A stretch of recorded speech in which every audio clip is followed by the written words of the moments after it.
But at least now it can't get much worse. But it did get worse. It keeps getting worse. Every damn day it's getting worse. For not only the sector, the normie sector, but for me.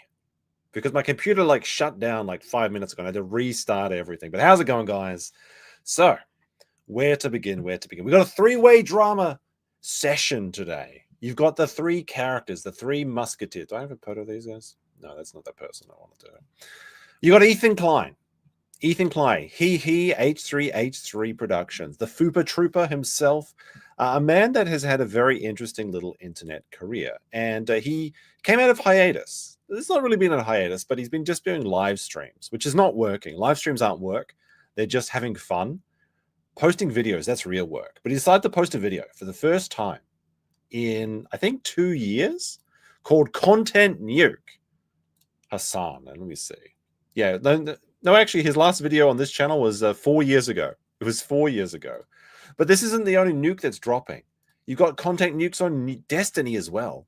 So you've got these three characters. You've got Destiny, who's been outed as Sex-Pestiny, which is a very funny name. He is the Weinstein of the sector now, the normie sector, not the sector, the normie sector, which is just like the regular people that spend all day on Twitch posting pepes and things like that.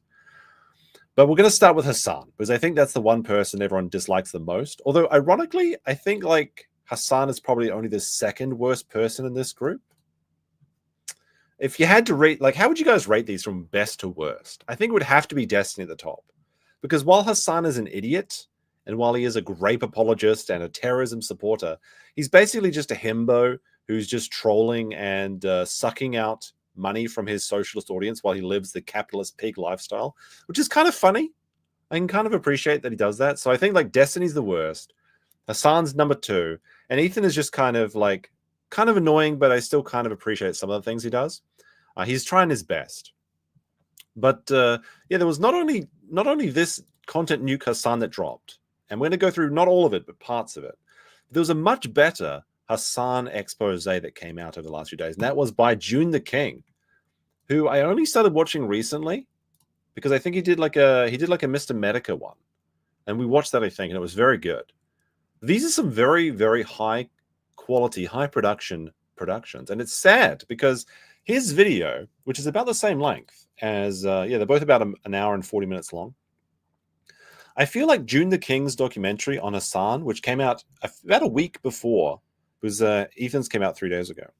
I feel like his one is much better at actually what it's trying to accomplish, which is to destroy Hasan.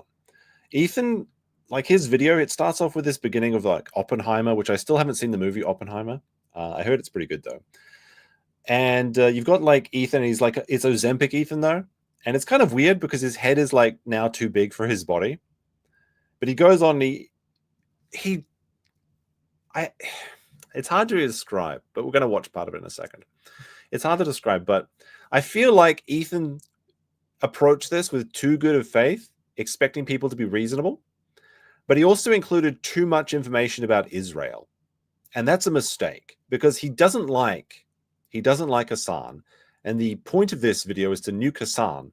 So by putting 20 minutes of like history of the Gaza-Israeli Palestine conflict at the beginning, I think it alienates and galvanizes a lot of people to whatever side they are in favor of, right? Like, I think that's very, it detracts from his argument, definitely. So the first 20 minutes of this video, I think you can kind of skip.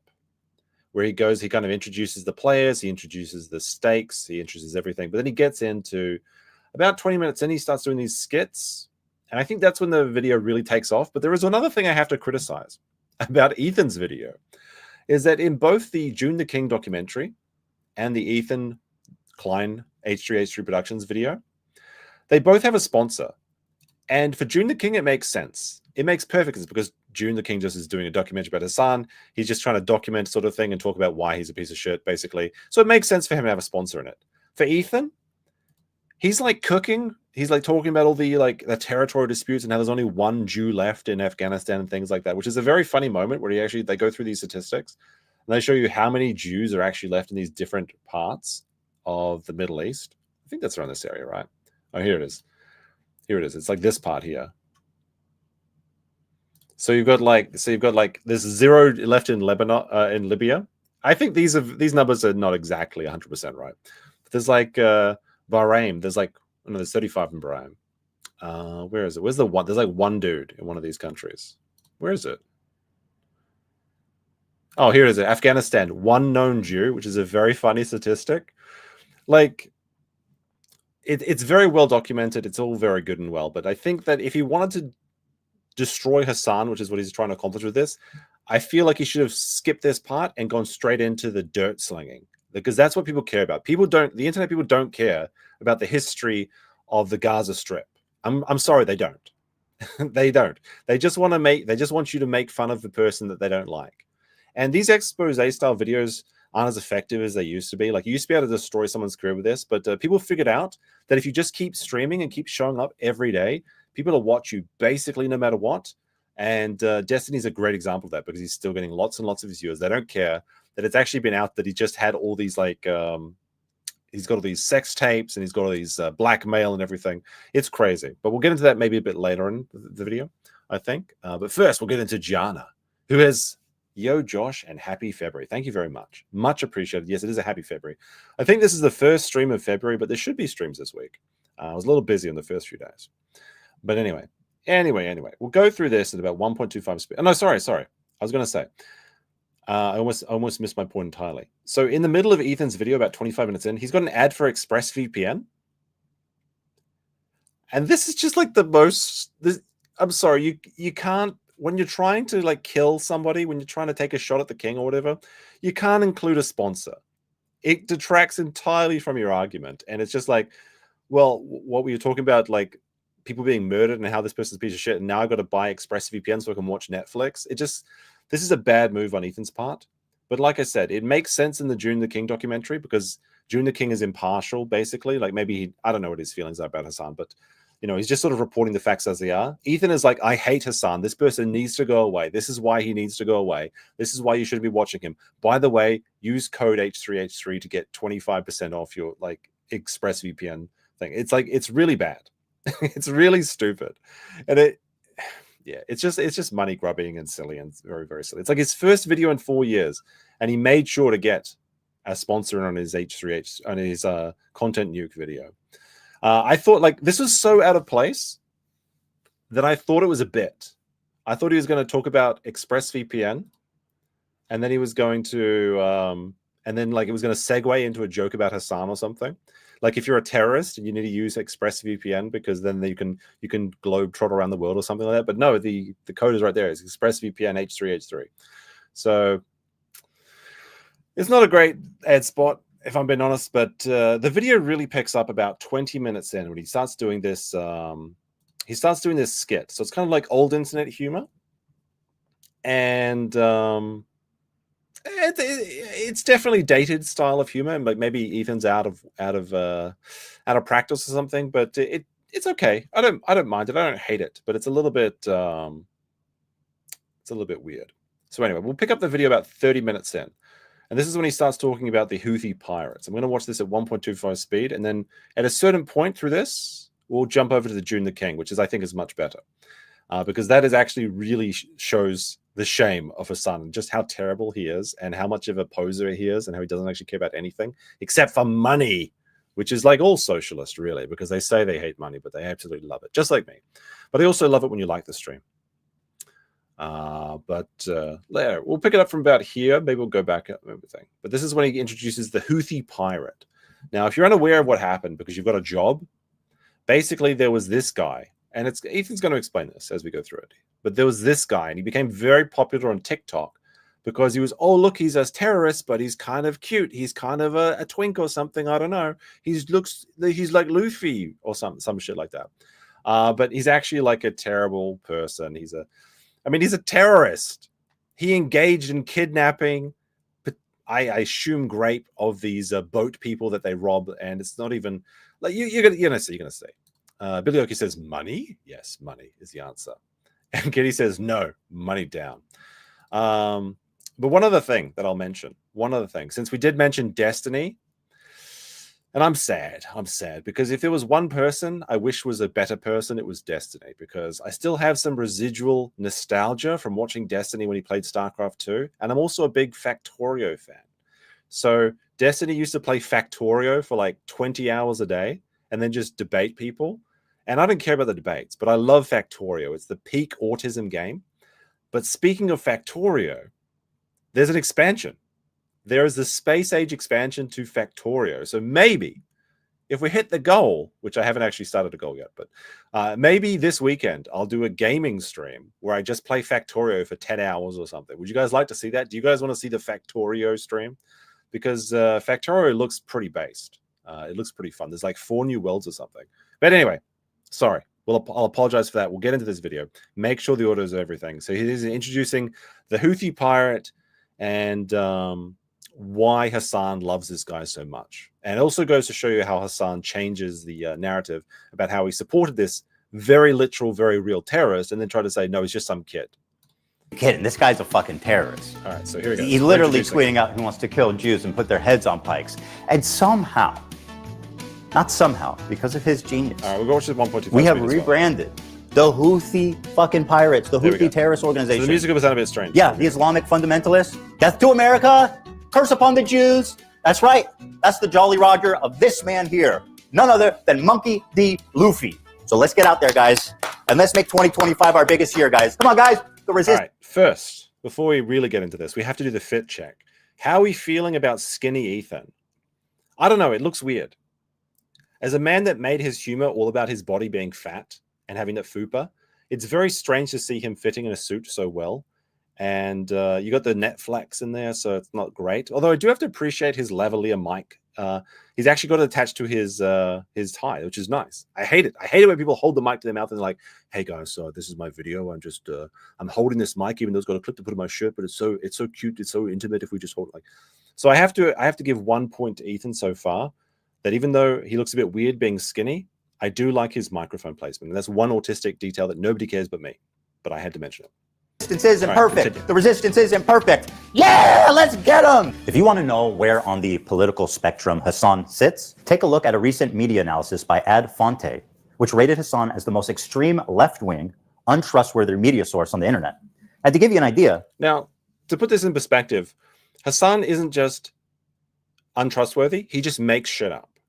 He likes to pretend that he's a big debate boy. He's a big debate bro. But he's a man that was literally, his career was created by nepotism. He had rich parents. He had rich family members. He went to work for the Young Turks, Chunk Yogurt. And basically his entire life was made for him. And he had never really done any hard work in his entire life. Then he just started grifting off of other people like Destiny, for example. And this goes more in detail in the June the King documentary. So you'll see that a bit later on, just how much he owes to, oops, sorry, that's something else. You'll just see how much he owes to Destiny entirely.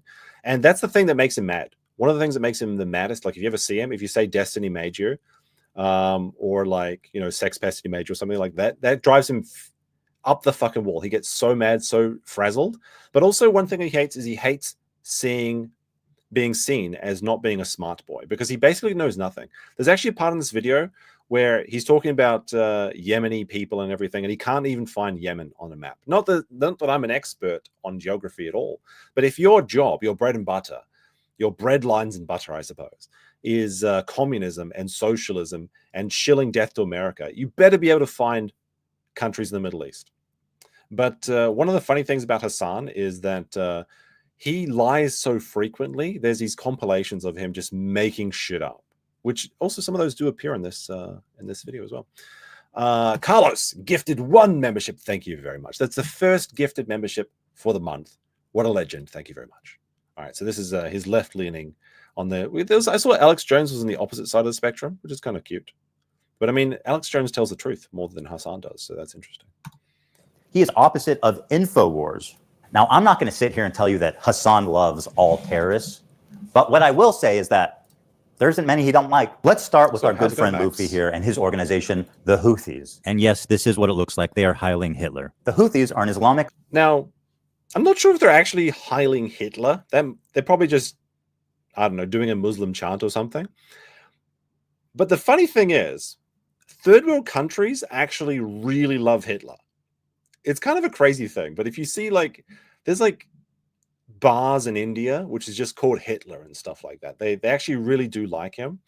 Um, it's always very fun. But if you watch something like what is it? Not Brain Dead American. It's something like Small Brain American. Small Brain American. He kind of does these like funny travel vlogs where he just kind of shits on the countries. There's one of them where he goes to like, I think it's like India or Palestine or something, or Pakistan or something like that, and they're just saying like, yeah, we love Hitler. He's a funny guy. We're very big fans of his work. So it wouldn't surprise me if they actually were, but I figure there's probably something else happening here in Albania. But it is kind of funny though that all of the leftists that you see on Twitch specifically, because it seems to be localized mostly to Twitch. There's some incursions into YouTube, but it's mostly on Twitch. And there's actually an entire hit piece on Twitch at the end of this video as well. But it is funny to know, or to note, that the people that would die the fastest in these countries are their biggest supporters. And I think you know what I'm talking about. Military group. They're known for their cruel measures, forcibly recruiting child soldiers, shelling civilian areas, and blocking food from entering already famine-ruined parts of Yemen. They've also set up landmines in agricultural spots, making the fields virtually worthless. Women have virtually no rights, and homosexuality, of course, is punishable by death. That lines up with leftist values. Now, just how little rights do women in the Houthis' Yemen have? Well, according to this, there's been 1,181 violations committed by Houthi rebels against women, including torture, rape, and murder. So, not great. The Houthis have a very wholesome flag, as you can see here. It says, translated, Allah Akbar, death to America, death to Israel, and a curse upon the Jews. And that's all of them. And also victory to Islam, but he didn't really include that. I don't know, like, I kind of like Islamic writing. I'm not very hot on their ideals, but there's something very Kino about the way they write. It's like the squiggles are really cute, you know what I mean? But I'm not very pro writings on flags. I feel like flags should be more, a little bit, you should have to think about them a bit. There should be some meaning behind imagery and stuff like that. But like if it just says like California on a flag or like Allah Akbar on a flag, it's kind of like, be a bit more creative. Like, you know what I mean? You know what I mean? Arabic Copium. What are you guys talking about? No, the squiggles look cool though. They look cool. Like if there was one writing style that I would want to learn, it would probably be Arabic, because it's kind of interesting. Like I'm actually perplexed at how they can actually read that shit. Not just the ones in Israel. And of course, victory to Islam. I get amused when these terrorists are like, we hate Jews. We want to kill Jews. And then people like Hasan are like, you're fucking racist for saying that they just want to kill Jews and that they're terrorists, man. What you meant to say is... So this is one of the things you'll notice in Ethan's video, is he makes it a lot about the anti-Semitism. And like I said, that's going to polarize a lot of the audience. That's one of the criticisms I have for this video. If he just made it about Hasan bad and not...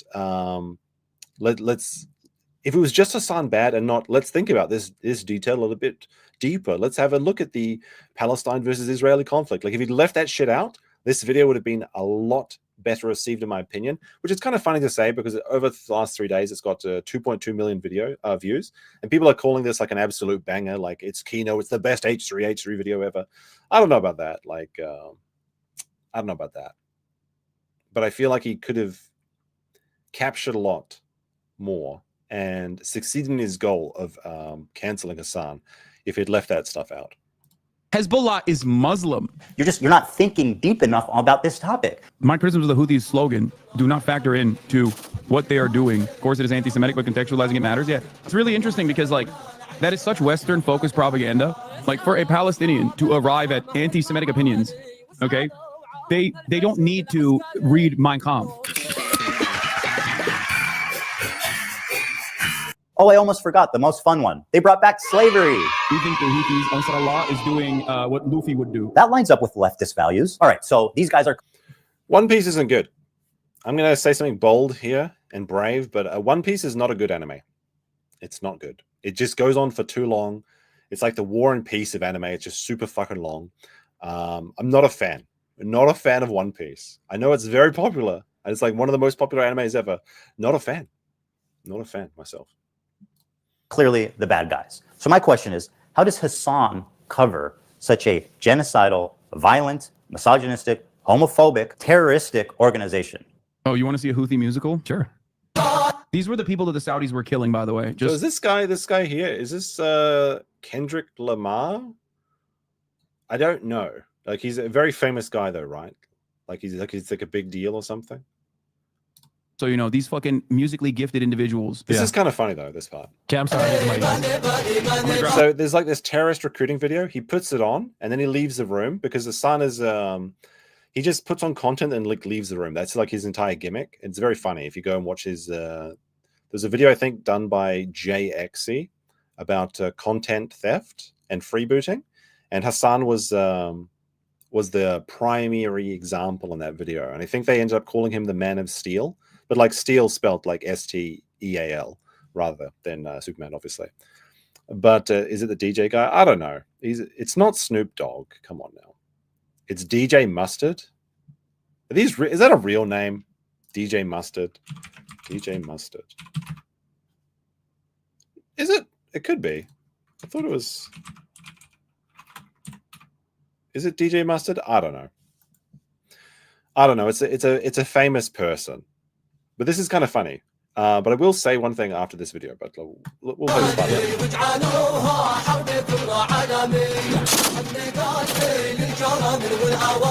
I'm so confused. What is this? Now, okay, now that we've listened to a bit of the music, I will say that I think that these terrorist songs are kind of catchy. I kind of like them. Not that, like, again, I don't approve of any of their ideals, right? But there's something about the you know, it's like really catchy, and it reminds me of one of my favorite like old green text videos. It was this one, where it's like watching several ISIS videos because I love the gore. The song that plays in them gets stuck in my head. Start humming it to myself at work. Muslim coworker puts his hand on my shoulder and says, "Soon, brother, soon." I feel like this could literally be me because some of the Arabic music is actual like straight up fire. I have to say that. Like, they do actually have their optics going well in that. Because, you know, these things get stuck in your head, I tell you.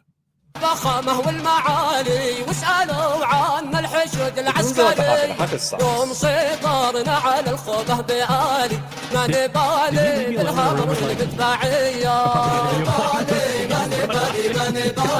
That's right, my friend. Hasan just played straight up terrorist propaganda without even being there to analyze it. Surely this must be against terms of service. Twitch does not allow content that depicts, glorifies, encourages, or supports terrorism or violent extremist actors. For example, displaying or linking terrorist or extremist propaganda even for the purpose of denouncing such content. Now, here's the thing.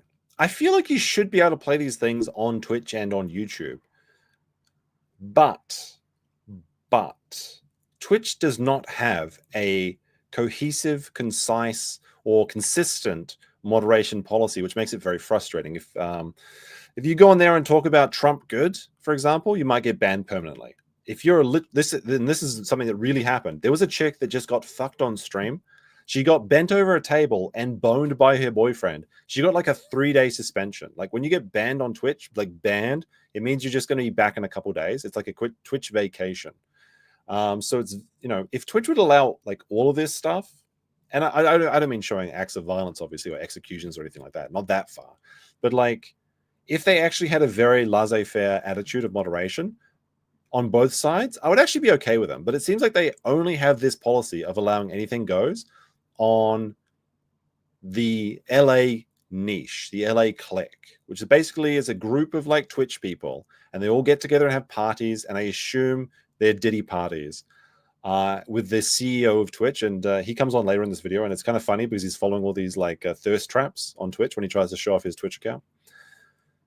If they would just be consistent, to be okay. But it very much is the case that if you want to be on Twitch, if you want to be successful on Twitch, if you want to be a player on Twitch like Hasan, you need to be friends with the people, the staff. Your moderators need to be simping for you, essentially. And if you're not in that group, then it's tough titties. Okay, but what's the rule for endorsing it? Is that okay? The answer is yes, as Hasan was never punished for this blatant violation of Twitch community guidelines. Got it. So denouncing terrorism is bad. Don't do that. Endorsing terrorism is good. Okay, got it, Twitch. Good to know. What is going on?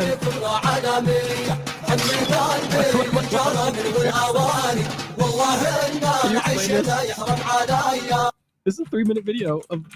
What do you mean a music video? When you said music video, I'm expecting like bad example, Chris Brown dancing. You know? No. They do like What is they do this? musicals. They're very musical people. Are you being serious?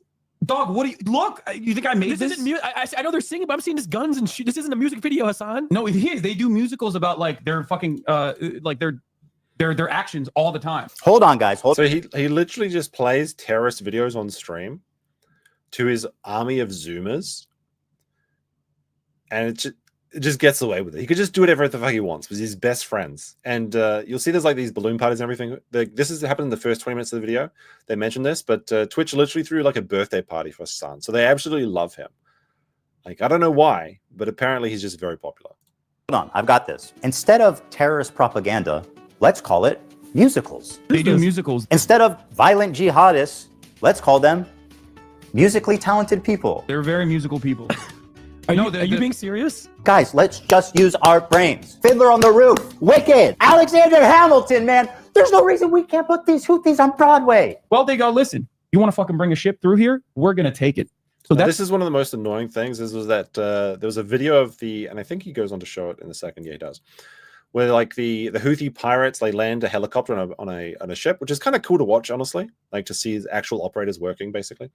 But he tells this entire line that it was happening like inside the Suez Canal when it was actually in open waters. It's just a straight up lie. And he's just like glorifying that very, very sadly, like these Asian people, I think they were Chinese or Filipinos, they got just black bagged for an entire year. They're dead. Like they're just fucking dead. And he's just like, yeah, the terrorists are just having a party with them. They're just dancing with them. They're making their dance videos when they're just fucking dead and probably raped. As it goes on to show, Hasan will deny anything that occurred on October 7th, and he doesn't even give a shit. So he's an actual straight-up rape apologist. And a bit of a backstory about Hasan as well is that when he was on a podcast with Ethan, not Ethan Ralph, but H3H3, obviously, he talked about going to a brothel. I think it was called Artemis in Germany. And that brothel, because like if you're on the left, you've got to support sex workers, right? And spoiler alert, sex work is not real work. You know it's not real work because you can't take it to career. You can't have a careers day with sex work in a high school. That's why it's not a real job. Okay, just think about it for a second. But anyway, this sex club brothel that because he's very pro sex workers, he went to there and he boned. He says on stream he boned these brothel workers. The brothel was raided for trafficking and underage prostitution. Now he's like, oh no, it was the IRS. No, they just used the IRS thing to get in the door.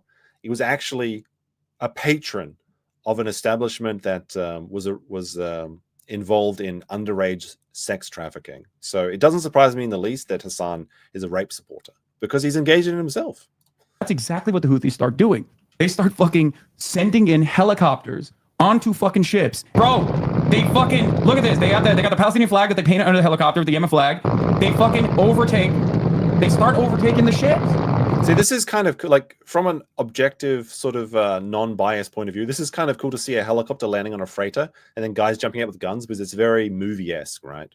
So I can see the appeal of watching this, but the reality is that these are just a bunch of pirates, terrorist pirates in open waters raiding a Filipino crew and a Chinese captain and just murdering them. And that's not cool, obviously.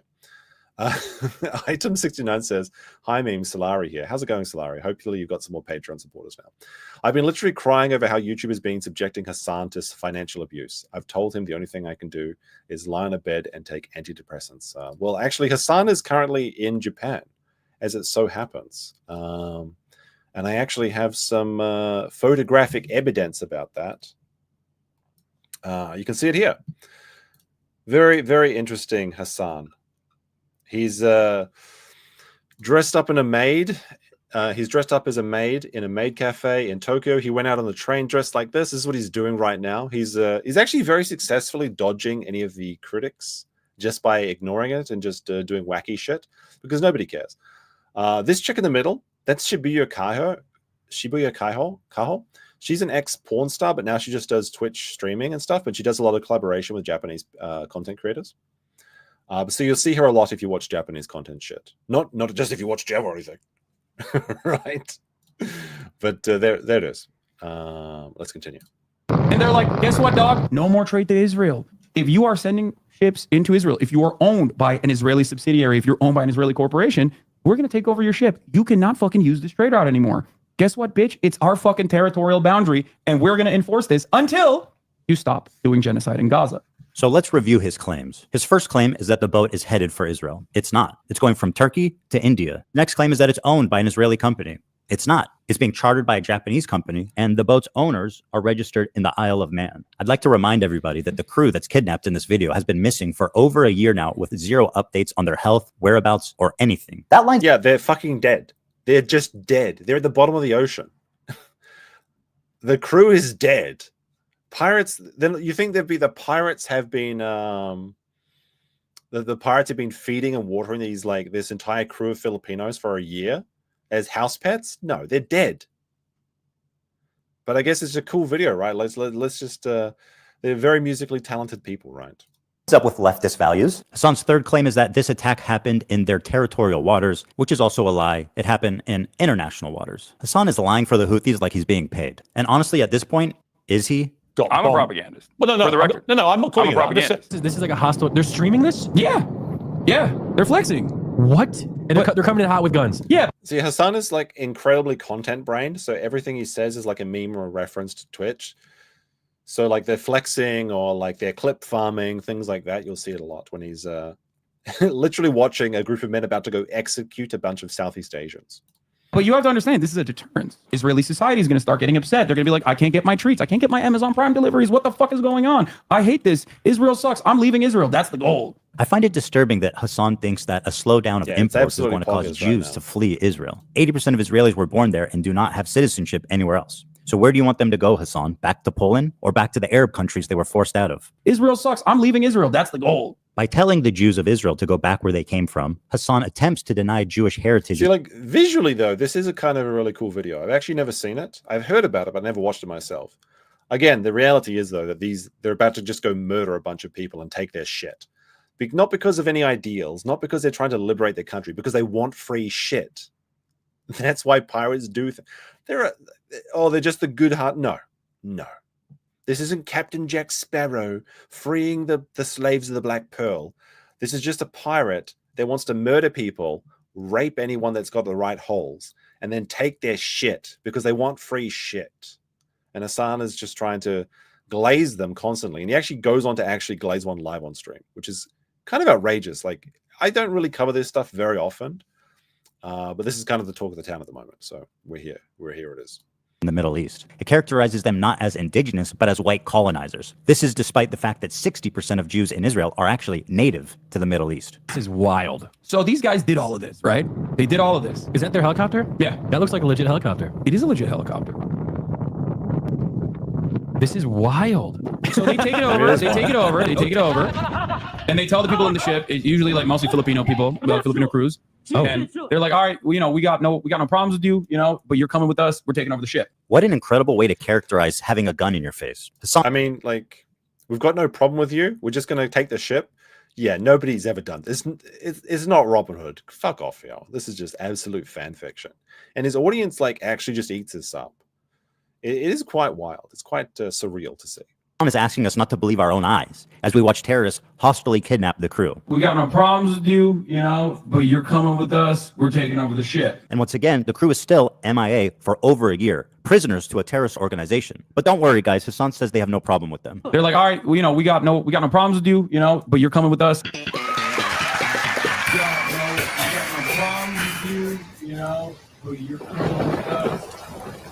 This is a 3-minute video of. What do you mean music video? When you use a music video, I'm expecting like, are you being serious? I know they're singing, but I'm seeing these guns and shit. This isn't a music video, Hasan.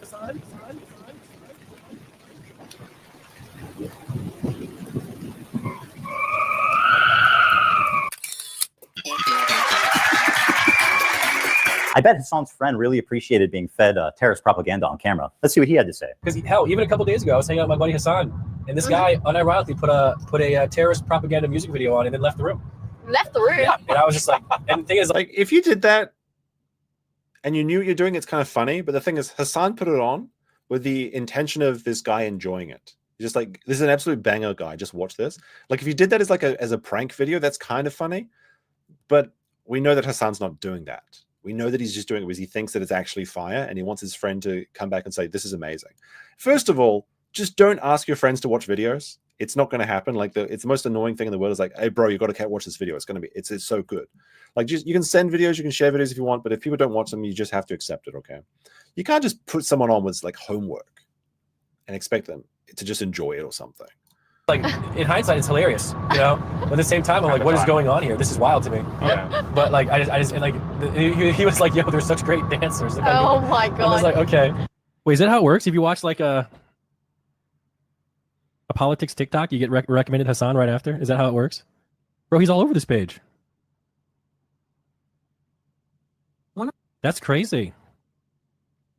Yeah, the shorts game is pretty popular for Twitch, as I understand it.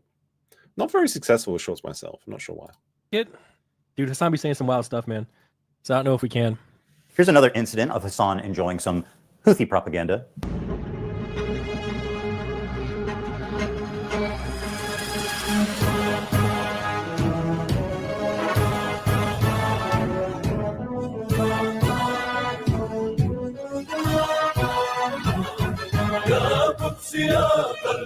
I'm not sure if I think it's in the June the King one, not this one, but he sort of took a sip of Diet Coke.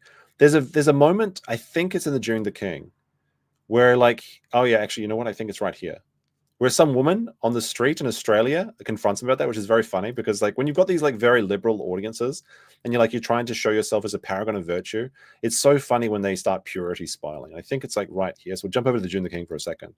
This woman here, I'm pretty sure this is Australia because she has an awful Australian accent, but we'll see. You can see for yourself. This all ties back to Willie's video. Hey, you need to stop drinking Coke Zero on stream. Why? It's boycott. Wait, is it? You're preaching pro-Palestine and you're drinking all this boycott stuff. Please, Hasan. At least pretend. Do it off stream. Please. Okay, I'll put it in. She's like, please, just pretend to care, Hasan. And he's like, sure, that's my whole grift. Is Pepsi okay? No. See, that's why I think it's in Australia. She's like, no, Pepsi's not okay. No. No soda. I didn't know it was like that. I'm trying to stop it. You hosted him in his home and I watched him on stream drink Coke Zero. Yeah. Is this the average like Twitch enjoyer? I don't know. Your house, you get to say no. Hasan's annoyed here, You but get to say no. No. Anyway, we'll go back to the original one, but I just thought I'd throw it in there. We'll probably see that again later on when we go to the June the King video in full. How can they not agree with the Houthis when this is the kind of music video that they're coming out with? They got a beautiful voice too. Yeah, Israel been real quiet since this dropped, dude. The fucking mixtape. Oh, Hasan, my sweet, naive friend. All right, You say that Jews don't sing and dance like that? Then what the fuck do you call this? All right, so there's like a 2-minute like Eurovision or something. I don't know, like just Israelis dancing. We're gonna skip over that. I don't need to see that. Let's just get back to the content or whatever it is. But yeah, it's like 2 minutes of this. Houthis been real quiet since this dropped, dude. It's kind of odd, but I guess Ethan. Now we come to our sweet, beautiful, cute little TikTok twink. This hairless young man is the fantasy of every tween and twix and all the boys and girls on TikTok. He's cute. He's got a mustache. He's a freedom fighter. Beautiful eyes. They call him Timothée Chalamet because he's a Houthi. Bro, are we about to have a Houthi rebel on stream? Yes, brother. What do you mean? Excuse me. Of course I'm about to have I'm a journalist, okay? Now, I do think you can interview controversial figures as is terrorists or leaders of like, armies or whatever, but an important point of journalism is to ask hard-hitting questions and not just fucking suck their knob for like an entire hour and talk about anime. That's not journalism. That's just fanboying, and that's what Hasan went on to. Like, if you're unaware, this happened quite a while ago, I think, like maybe a year or something ago. Like, it was like a drama back in the day. Because the internet moves quite quickly. But that's what's been going on. They've been literally interviewing terrorists and just glazing them live on air. This is journalism. It's so weird. It's so weird. Motherfuckers want journalism, and when I'm trying to do journalism, they go, "Why are you doing that, bro? You are going to get." He's banned. such a whiny bitch as well. Have you noticed that he's just like everybody else is just good. He's always complaining. Like I've noticed that a lot. Like he always, whenever he gets any criticism, he just starts being whiny. Like I don't know what I'm supposed to do. And I don't follow that much of his content. Like I said, the last time I really saw him was during the Man of Steel debate. And what was very funny what happened there is that so he would leave his stream playing other people's videos for like 30 minutes to an hour, quite regularly, by the way. And he'd just go cook food. And then he would come back and just eat food on stream and not add any comment. Be like, damn, that's crazy. And then just move on to the next piece of content. And he got a lot of criticism for that, but not making it transformative, not adding any commentary. And then people said like, well, maybe the least you could do is stop the stream, or don't go away and start cooking when you're streaming. And he's like, what am I supposed to do? Fucking die? Am I supposed to starve to death? Was the idea of actually stopping the stream and just going and doing something without being paid for it is like complete anathema to him. So that was very funny last. He's always just whining and complaining. And I think it would be ridiculous to do that. Hasan now has the opportunity to express his journalistic chops, to get his boots on the ground and show us just how good of a reporter he can be. I'm doing journalism, chat. Does he know what One Piece is? He's been watching it since he was a kid. No way! Yeah. That's sick. Yes. We love you too, man. Big time. Yeah. I love you. I love you so much. We're big fans of the Yemeni music videos. You can tell them that. I want to ask him about the knife. The knives are sick. What's up with the knives? You know, the curved knives. If one of those knives comes out in front of you, it's not going back until it has blood on it. Oh, okay. My bad. Well, I mean, I think it's cool though. That's so crazy. Isn't it the same reason that sheiks cut a whole? Don't sheiks have the curved knife, which is kind of cool as well? And it's like the reason they wear them is just in case of like Muslims attacking them at some random part of the street or something, which is kind of interesting. So they're just chilling with the captains? Like, I don't understand. The crews on these ships, and they like win them over with their charm, and they make them hate America and the U.S. government. So they win them over with their charm. They go into these ships with guns, take them as hostages, and then they just riz them up and make them hate America. Okay, that sounds reasonable. Or maybe they're just actually torturing them until they say anything that they want. And there's actually video pictorial evidence of that happening later in these examples. One of them is actually really quite extreme, where they have basically they take a girl captive. I think she was taken hostage in the October 7th raids, and she's missing a foot. They amputate the foot without anesthesia. They keep her prisoner for I think like a couple months or something, and then they release her. And there's actual audio of them saying, "Keep waving, you bitch." Well, no, they don't say you bitch. They just say, "Keep waving, keep waving." It's quite harrowing stuff if you've seen it. And then Hasan has just seen this saying, "Look at that, she's chilling with them. She loves those chairs." It is really quite. I mean, you have to just see it. Otherwise, it's just like beggars belief how I guess heartless it is, really.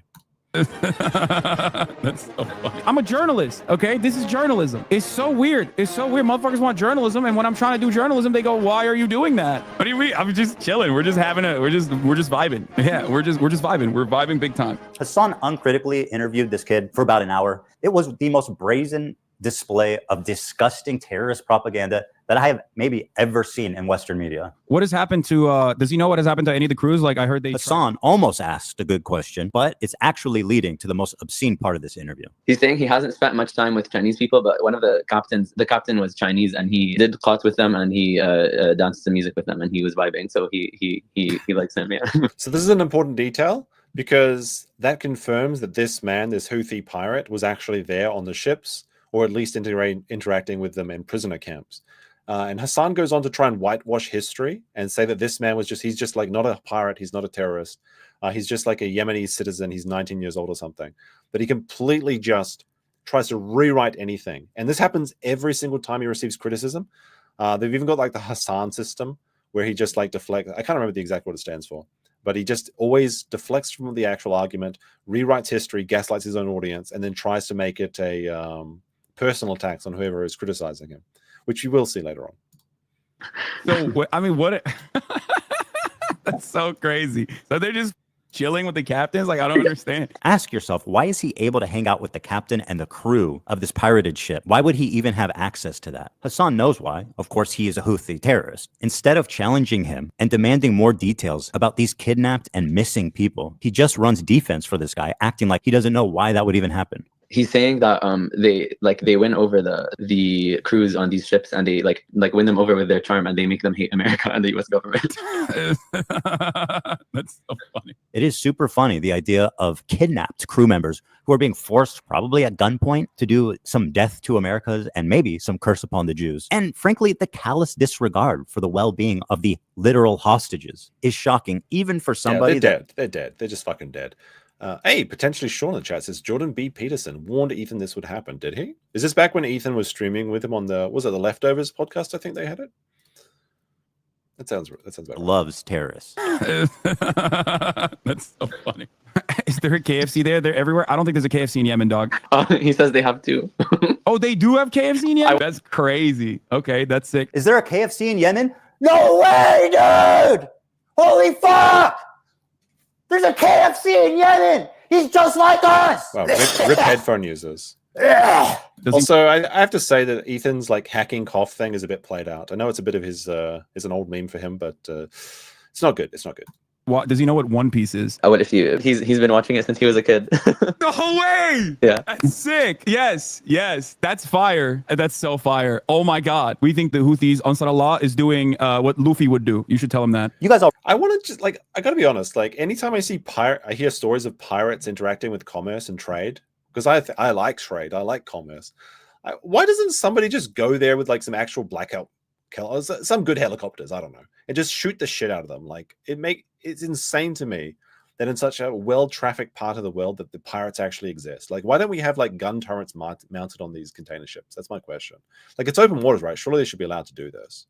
I've seen some of the anti-pirate measures they've had on ships before, like when they put up like the water cannons and the barbed wire. Why can't they just like fully just have rocket launchers and take out these pirates? Because I want to see these pirates suffer.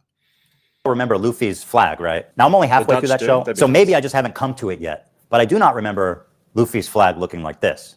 Predictably, there was some blowback after this interview, and Hasan went immediately into damage control to rewrite history. He said that he was just... Like, that's the thing, is the pirates keep messing with the Chinese will absolutely go out there and shoot them. I think that's actually happening in Africa already, because there's these Chinese settlements in Africa where China's just basically taking over parts of Africa, which is very funny. But like the native Africans are interfering with the Chinese settlements, and the Chinese are bringing over their own PMCs to just deal with them. And it's actually a very interesting conflict over there. I haven't really seen much of it in the last few years, but there was some big news in the previous like 5 or 10 years ago. I remember saying I thought that was like a really interesting thing. Simply a Yemeni person and not a Houthi. Yeah, I mean, we don't even know if he's a Houthi or not. He's a teenager in Yemen. The dude is neither a Houthi, nor a terrorist, nor a pirate, is not a Houthi rebel. They didn't fucking call him a Houthi either.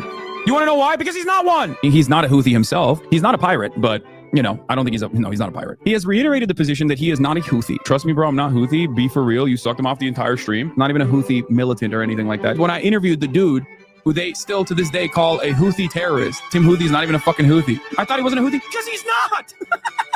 No, he was just some fucking Yemeni TikToker. Random fucking Yemeni teenager. Didn't you brand it as him being a Houthi interview though? Bro, are we about to have a Houthi rebel on stream? Yes, brother. What do you mean? All right, let's just take Hasan's word for it and assume, okay, this kid is not a Houthi rebel. He's just some ordinary Yemen teenager. I heard someone say that Ethan is actually 39, which is outrageous. Is that true? There is no way that he's 39. There's no fucking way. Let's go ahead and take a look at his social media and see if that lines up. All right, let's see here. Tel Aviv will burn in the coming hours. Ready for sacrifice and Was that an AI photo? Hold on a second. That lines up. All right, let's see here. This is like AI generated. Did he ask Grok to generate this? Like, that is kind of funny. Not that terrorism is funny, but the idea of using AI to generate your terrorist meme pics on Twitter, that's funny.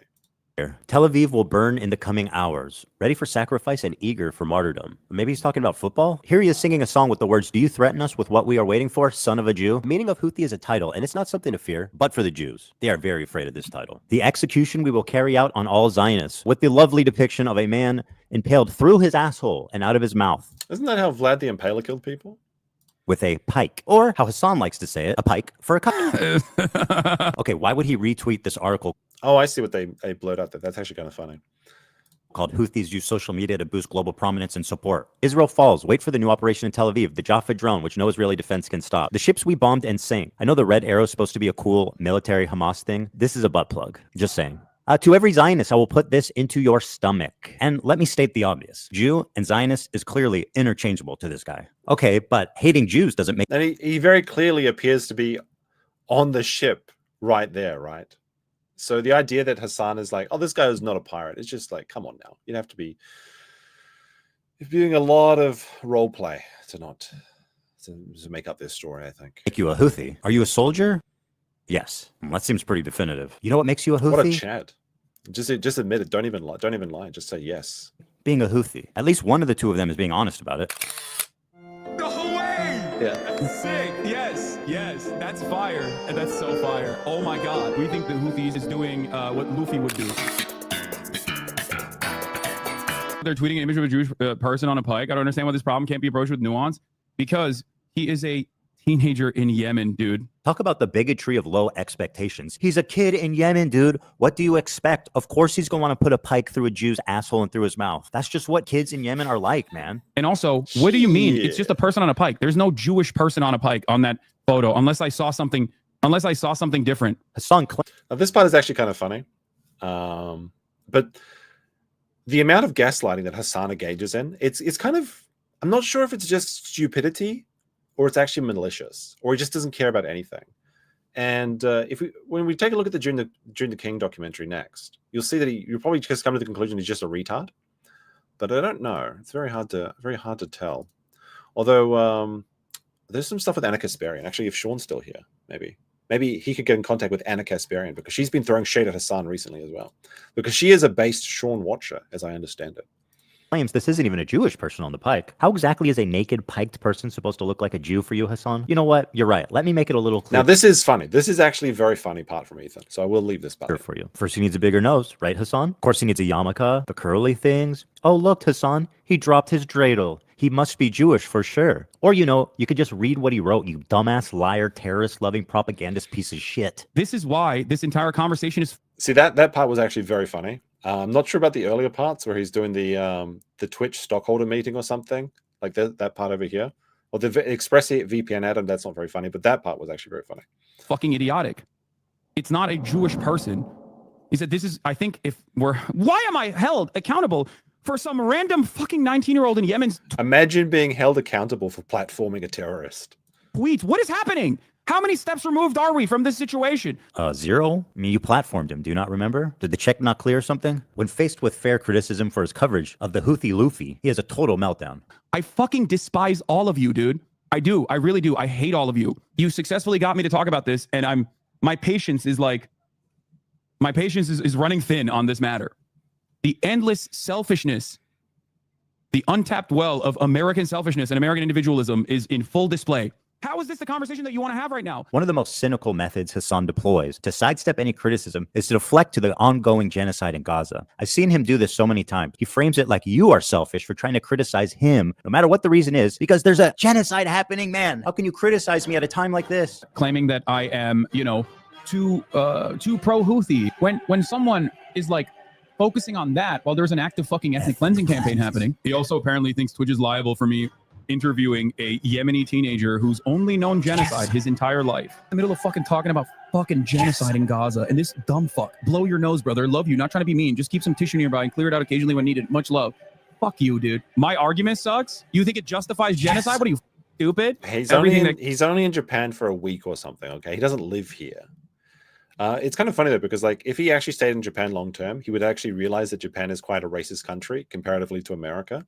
And all of the complaints he has about capitalist pig America, right? Like a lot of those complaints are very real in Japan. For example, racism is actually legal in Japan. If you can see this by when you try to rent an apartment, you'll literally see apartment listings that says no Vietnamese, no Indians, and in many cases, no any foreigners. Like even for me, finding an apartment is not the easiest thing in the world because I have to select the box that it says I am not a Japanese person, and that instantly removes 50% of my options of living here. They're just allowed to discriminate. But of course, the thing with all these like rich Twitch people that come over to Japan is they don't really come to Japan. They come to Tokyo and they stay in their Tokyo bubble with all the other Tokyo content creators. And they just go around to all the, they just take Ubers everywhere. And they go to all the like the restaurants and the Instagram spots, and they don't really experience what actual culture there is in Japan. Not that Tokyo isn't also culture of Japan, but it's not really the actual authentic country. It's just like a very international city. But I've noticed that a lot. There's like a lot of these big content creators. They love like, oh, Japan is my second home, but then they don't actually have any idea of what it's like to live in Japan because they've got money. These rich socialists have so much money they never actually have to deal with any of the negatives of Japan. And I don't have to deal with a lot of the negatives of Japan as well, because I don't work a regular Japanese job, which is great. I love living here and not having to deal with that anymore. But I did have to go through it once, and it was very frustrating. But of course, they'll never really experience that because they just get chauffeured around by their content managers and things.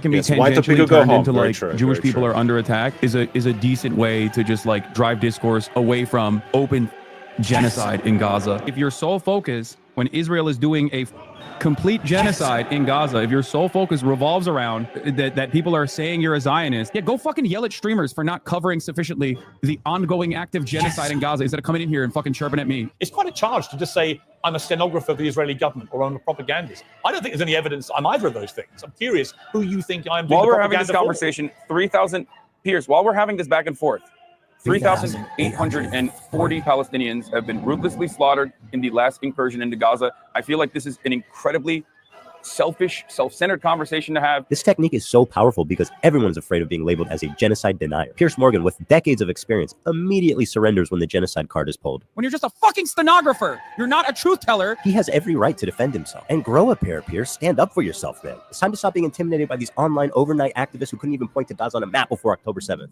Like Hasan, for example. Doesn't know where Yemen is? Okay, I'm gonna click close. I'm closing it. I'm closing it. I think nope. Got it. How can you claim to actually? He's obviously never seen salmon fishing in Yemen. But that is, if you can't find some Middle Eastern country on a map, I think that's fine. But if your entire job, your entire grift is talking about it, you better be well versed in it. That is a very embarrassing clip. Very funny. Twister Jack says, I think it's funny people are offended by gaijin, just means foreigner. Yeah, I've never had a problem with the word gaijin. So for people that are unaware, in Japan, you're referred to as a gaijin or a gaikokujin. And gaikokujin is like the long word. It's like saying colored people or people of like saying, it's not really the same, but like when Americans come to Japan, they think that gaikokujin is like saying person of color and gaijin is like saying the N-word. And it just means foreigner. It means outsider. Like guy, like G-A-I, means like outside. And then jin is just like person. It's outside person, outsider. And I've never had a problem with it. But I do know one guy that took real umbrage with that word, and he wasn't American. And he was like, I can't believe people are calling me a gaijin. It's like, it's so right. I'm like, we're outsiders. We're never going to be a part of the in group. That's the reality. And that's fine. You can have a great life living as an outsider. But it's very straight. It's like people transplant their kind of cultural, I don't know, role play and bring it to Japan. It's very strange. So I think like a lot of white people in particular, a lot of white women in particular, they'll come to Japan and they'll hear gaijin and then they'll think it's the same as being oppressed in like another country. And they get happy because it's like, it's their turn to be a minority. It's their turn to be oppressed, and they get excited about it. And I think that's why they make so much noise about it. But it's nowhere near the same, being called a gaijin. Although speaking of gaijin, I recently found something very funny. It's not funny, as it is very interesting to me. Because as we talked last time when we were talking about Shad and how YouTube is killing his channel, it's not. He just needs to make better content and needs to make better thumbnails and better titles and things. He's actually going to recommend it in the hundreds of thousands of views. But one thing we mentioned is how YouTube is now recently recommending smaller channels. And sometimes you get like a lottery of like these random channels with like less than 100 subscribers or something. And that's been happening to me a lot recently. And I found a new person through that system. And I'm actually absolutely enthralled with her content. And she is an American woman who I guess abandoned California to live in Japan. And now she's like dead broke. She claims she has a permanent residency. I don't believe her. I don't believe her for a second, but she's working paycheck to paycheck and she's like scrubbing toilets. And now she started working in a bunny girl cafe.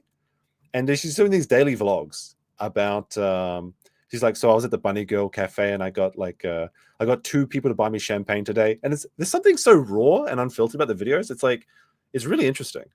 I don't know why I find it so interesting. Like it's good content, honestly. It's like, it's very, it's not simping. It's just interesting to see someone living like that, like struggling. Like seeing the struggle is interesting. I know nobody cares about my story. Okay, whatever. I'll get off in a second. But no, what I like about those videos is that it's like YouTube from like 20 years ago, because it's like no editing. It's filmed on this terrible camera. It's just raw. There's no like transitions and everything like that. You know what I mean? It's just like it's very old fashioned and it's kind of nostalgic. And I hope it works out for her. But yeah, we'll see. Maybe one Friday stream we'll take a look at her. Care about this genocide when you're willing to so cynically exploit it to sidestep any criticism. Why is he dressed? Is he just like Peter Pan? I mean, that kind of makes sense. He's living his permanent boyhood fantasies.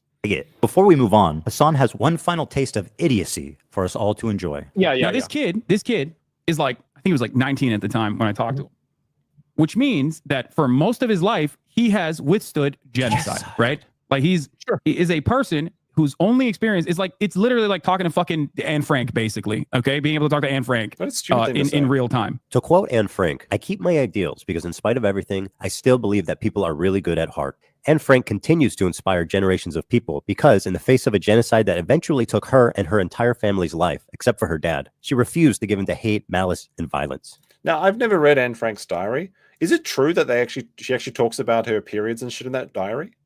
Because like, I don't know, it's kind of weird. Like if you're a family member and you've got a diary and she's like talking about her menstruation and shit, and then you start making her like a massive historical figure. Seems a bit weird to me. Like if I was the dad, I might edit that part of the diary out, maybe cut a few pages out. I mean, maybe leaving it in is better because it's a more real, visceral experience, but it sounds weird to me on the outside. Like someone said that to me once and it's like, he's like, yeah, man, you ever seen this like Anne Frank's diary? She talks about like tampons and shit. I'm like, what the fuck? I thought it was about Nazi shit. And she's like, no, yeah, she's in an attic. And I'm like, what are you talking about, man? I don't know. It's a bit weird to me. I'm sure it's a very harrowing thing to read, but that's the only thing I know. That's the only thing I know about Anne Frank's diary. And then there's this guy who would have killed Anne Frank if he ever met her. You might think this is a sweet, innocent girl. Well, I'm happy to tell you guys we are working on a new edition just for you, Hasan. You should hear about the time she went roaming the streets of Berlin at night with a knife, slitting the throats of families, including children, babies, and the elderly. She's killed children, you guys. She even rapes people. She's just like Luffy. There is no other way to describe this than terrorist propaganda. Not only is he platforming terrorist propaganda, right, uncritically, he's participating in it. He's enhancing it. He is not just a conduit. He is an active participant who's disseminating it to more and more people in a way more consumable form. This is extremely... I don't think that Ethan is disingenuous. I think that he's very genuine about his hatred for Hasan and his anger at being... and all the hate he receives from Hasan's audience. I think that's genuine. But Ethan is very hypocritical. And many of the things that Ethan has done, he has many of the things that he's complaining about what Hasan has done, he's done himself. Like there's a point where they have like he's criticizing this racial tier list that they do at like TwitchCon, which is kind of wild. But I think I think Ethan has done the same thing on his own stream. And Ethan has also made like terrorism jokes. He's also talked about unironically people bombing places he don't like. So Ethan is a little bit hypocritical in this, and it's more of a thing that he's angry that it's happening to him now than it is like his actual moral crusade at all. But it is what it is. It is what it is. Like I said, they're all kind of terrible people, but there is definitely a tier in the terribleness of the people. I think Destiny is definitely at the worst, which again is kind of sad because I like Factorio and StarCraft, so kind of hurts my nostalgia a little bit. But Hasan is definitely the second. Ethan, I think, is he's not very self-aware, is how I'd probably describe him. And he's definitely only mad. No, maybe not only mad, but he's more so mad about himself receiving hate and specifically his wife receiving hate. Because Hila has a very funny, I guess you could describe it, animation about her early years and what she was doing when she was in the IDF. And Ethan gets very mad when people point out that his wife was serving in the Israeli military. And when Ethan and Hasan were on the same podcast, Leftovers, a lot of people would make fun of his wife and a lot of people would make fun of Ethan, and Hasan would refuse to moderate them, and he's very salty because of that. So part of this is his own vindictive reasons against Hasan, but that doesn't take away from his argument that Hasan is just a piece of shit and a grifter as well. Aspen Fullerman 2 says, BreadTube is so insufferable. How do people watch them? I think that a large part of BreadTube is that not so much they believe in the socialism aspects, but I think that it's like people watching them and saying, oh, he's literally me, bro. Like, Next year, I'm going to be the streamer getting tens of thousands of dollars a day. If I just keep watching, if I support the bro, but then he'll support me when it's my turn, right? I think that's a lot. I think that's a lot of it. Is that there's also the parasocial aspect where people just want, a bro that agrees with their own opinions while they eat like their chicken or some shit. They just want someone to say the same talking points they've been thinking about through the day, repeated back to them. I think that's a large part of it. And I guess that's a good segue to take a quick detour into Anna Kasparian's Twitter. Because Anna Kasparian has come out against Hasan in a way. Let me see if I can find the right way of this chart. I think this was the first one. All right. So Anna was responding to somebody who was criticizing her, and then this guy comes in who says, at least she's doing the work. Weren't you jealous of Hasan? And then then she posted the Twitter pic of them. And then she responds saying, Hasan is a slave to his audience. I have never seen a man more terrified of the people who watch his streams. I would never be jealous of that. Then Blue responded saying, you've literally complained on air about how much money he makes just playing video games. The jealousy is palpable. Now, this is very true. Anna did say this on stream once, and it was very funny. But she's come out to clarify that a little bit. And it says, here we go. She says, I made a joke about it once, about how I'd like to play video games and make millions. And these morons took it literally. I would rather scrub toilets than be Hasan. He's glued to a computer for 8 hours a day. Wow. Imagine being glued to a PC for 8 hours a day. That sounds terrible. Oh, man.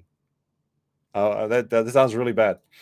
But anyway, she says, he's glued to a PC 8 hours a day, placating an audience I know for a fact that he hates. Maybe don't open up about, this is the juicy part, maybe don't open up about family, about things when you plan on trashing them later, Haas. So it sounds like he's been shitting on they might be having some deets to drop it. And Mom responded saying, you can tell how much he hates them when he walked past him in the streets, because people come up to Hasan, he absolutely hates anyone he interacts with. He looks like he's having the worst time possible.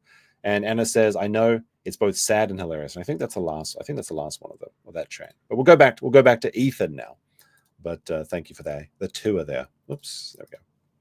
Fucked up. But why should he care? Their flag doesn't say death to fucking Turks. It says curse upon the Jews. Hasan likes to offuscate on this and says nobody cares when Sean Penn interviewed El Chapo. Sean Penn literally interviewed El Chapo. Exactly, dude. Nobody is saying you can't have difficult conversations with controversial people. You just have to ask them hard questions, guys. We know this. Now let's move on. Also, one of the things that's really annoying, I think, in particular about streamers like Hasan is there's a lot of dead air.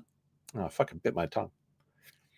Anyway, there's a lot of dead air. And the dead air is not just because he's thinking of something to say. It's because he's reading the chat and he's gauging what they're saying. And he basically just agrees with the masses. It's very smart for making money. But he doesn't really have his own thought. It's always just, let's see what the audience says. And let's follow the majority and say what they want so that they're happy. And they post true and W in the chat. And go on with that. On to everybody's favorite terrorist organization, our friends in the north. It's Hezbollah. Where do I even begin? Thousands of civilians have been killed globally from their terrorist acts, car bombs, and suicide attacks. They even assassinated the Lebanese prime minister. They've hijacked civilian airplanes. They've shot 15,000 rockets into civilian centers. And if you can imagine, that's... I'm glad you brought this up, actually, because Ludwig is such a pussy. Like, I don't know. I've really never seen his actual stream, so maybe he does some interesting content. But everything I know about him makes him seem like the weakest, like, just pussy guy. It's crazy. Like, for example, I saw it when, like, the first time I think I saw him was when he was, like, bitching about his girlfriend, was like, oh, no, I'm being digitally molested by people using AI or something. Like, it's like, come on, fuck off. Like, that's just ridiculous. But I can understand a little bit why he was upset if his friend did it, sure. But he is such a Hasan ball washer. It's crazy. There was like this, basically what happened is Asmongold said that he doesn't care about Israel and Palestine, and he just wants them to bomb each other into oblivion so it'll be over, and then the victor can just own the region and we can get over this and we won't have to listen to any of the drama. And then everyone lost their fucking minds because of that. And it was like, oh, Asmongold is dead now. He's being cancelled. And I think he got like a week ban for that on Twitch or something. And Hasan was coming out like, how could you be so heartless, even though he's a heartless individual himself. Ludwig made a video about talking about this. Like, he's like, Hasan and Asmongold both had points or something. And then he went back and he edited out the part criticizing Hasan after Hasan was like, I can't believe Ludwig did that. He literally goes back, edits out parts of his video to suck up to Hasan a little bit more. And that's what I hate most about the Twitch culture, is it's such an incestuous bunch of not baldo, but just ball washers. Sorry, Freudian slip there. And they're just, everyone sucks up to the big streamers. Oh, you gotta play the game. You gotta get in the click, right? Hasan, we'll do anything you say. Like, that's what I think annoys me the most about. And like, to be honest, if like, I think that's actually I won't say it's a good take, but like, my own opinion is I really don't care much about the conflict in the Middle East. And I think realistically, Israel's going to win eventually, because America's never going to stop supporting them, and they've got better tech and better guns.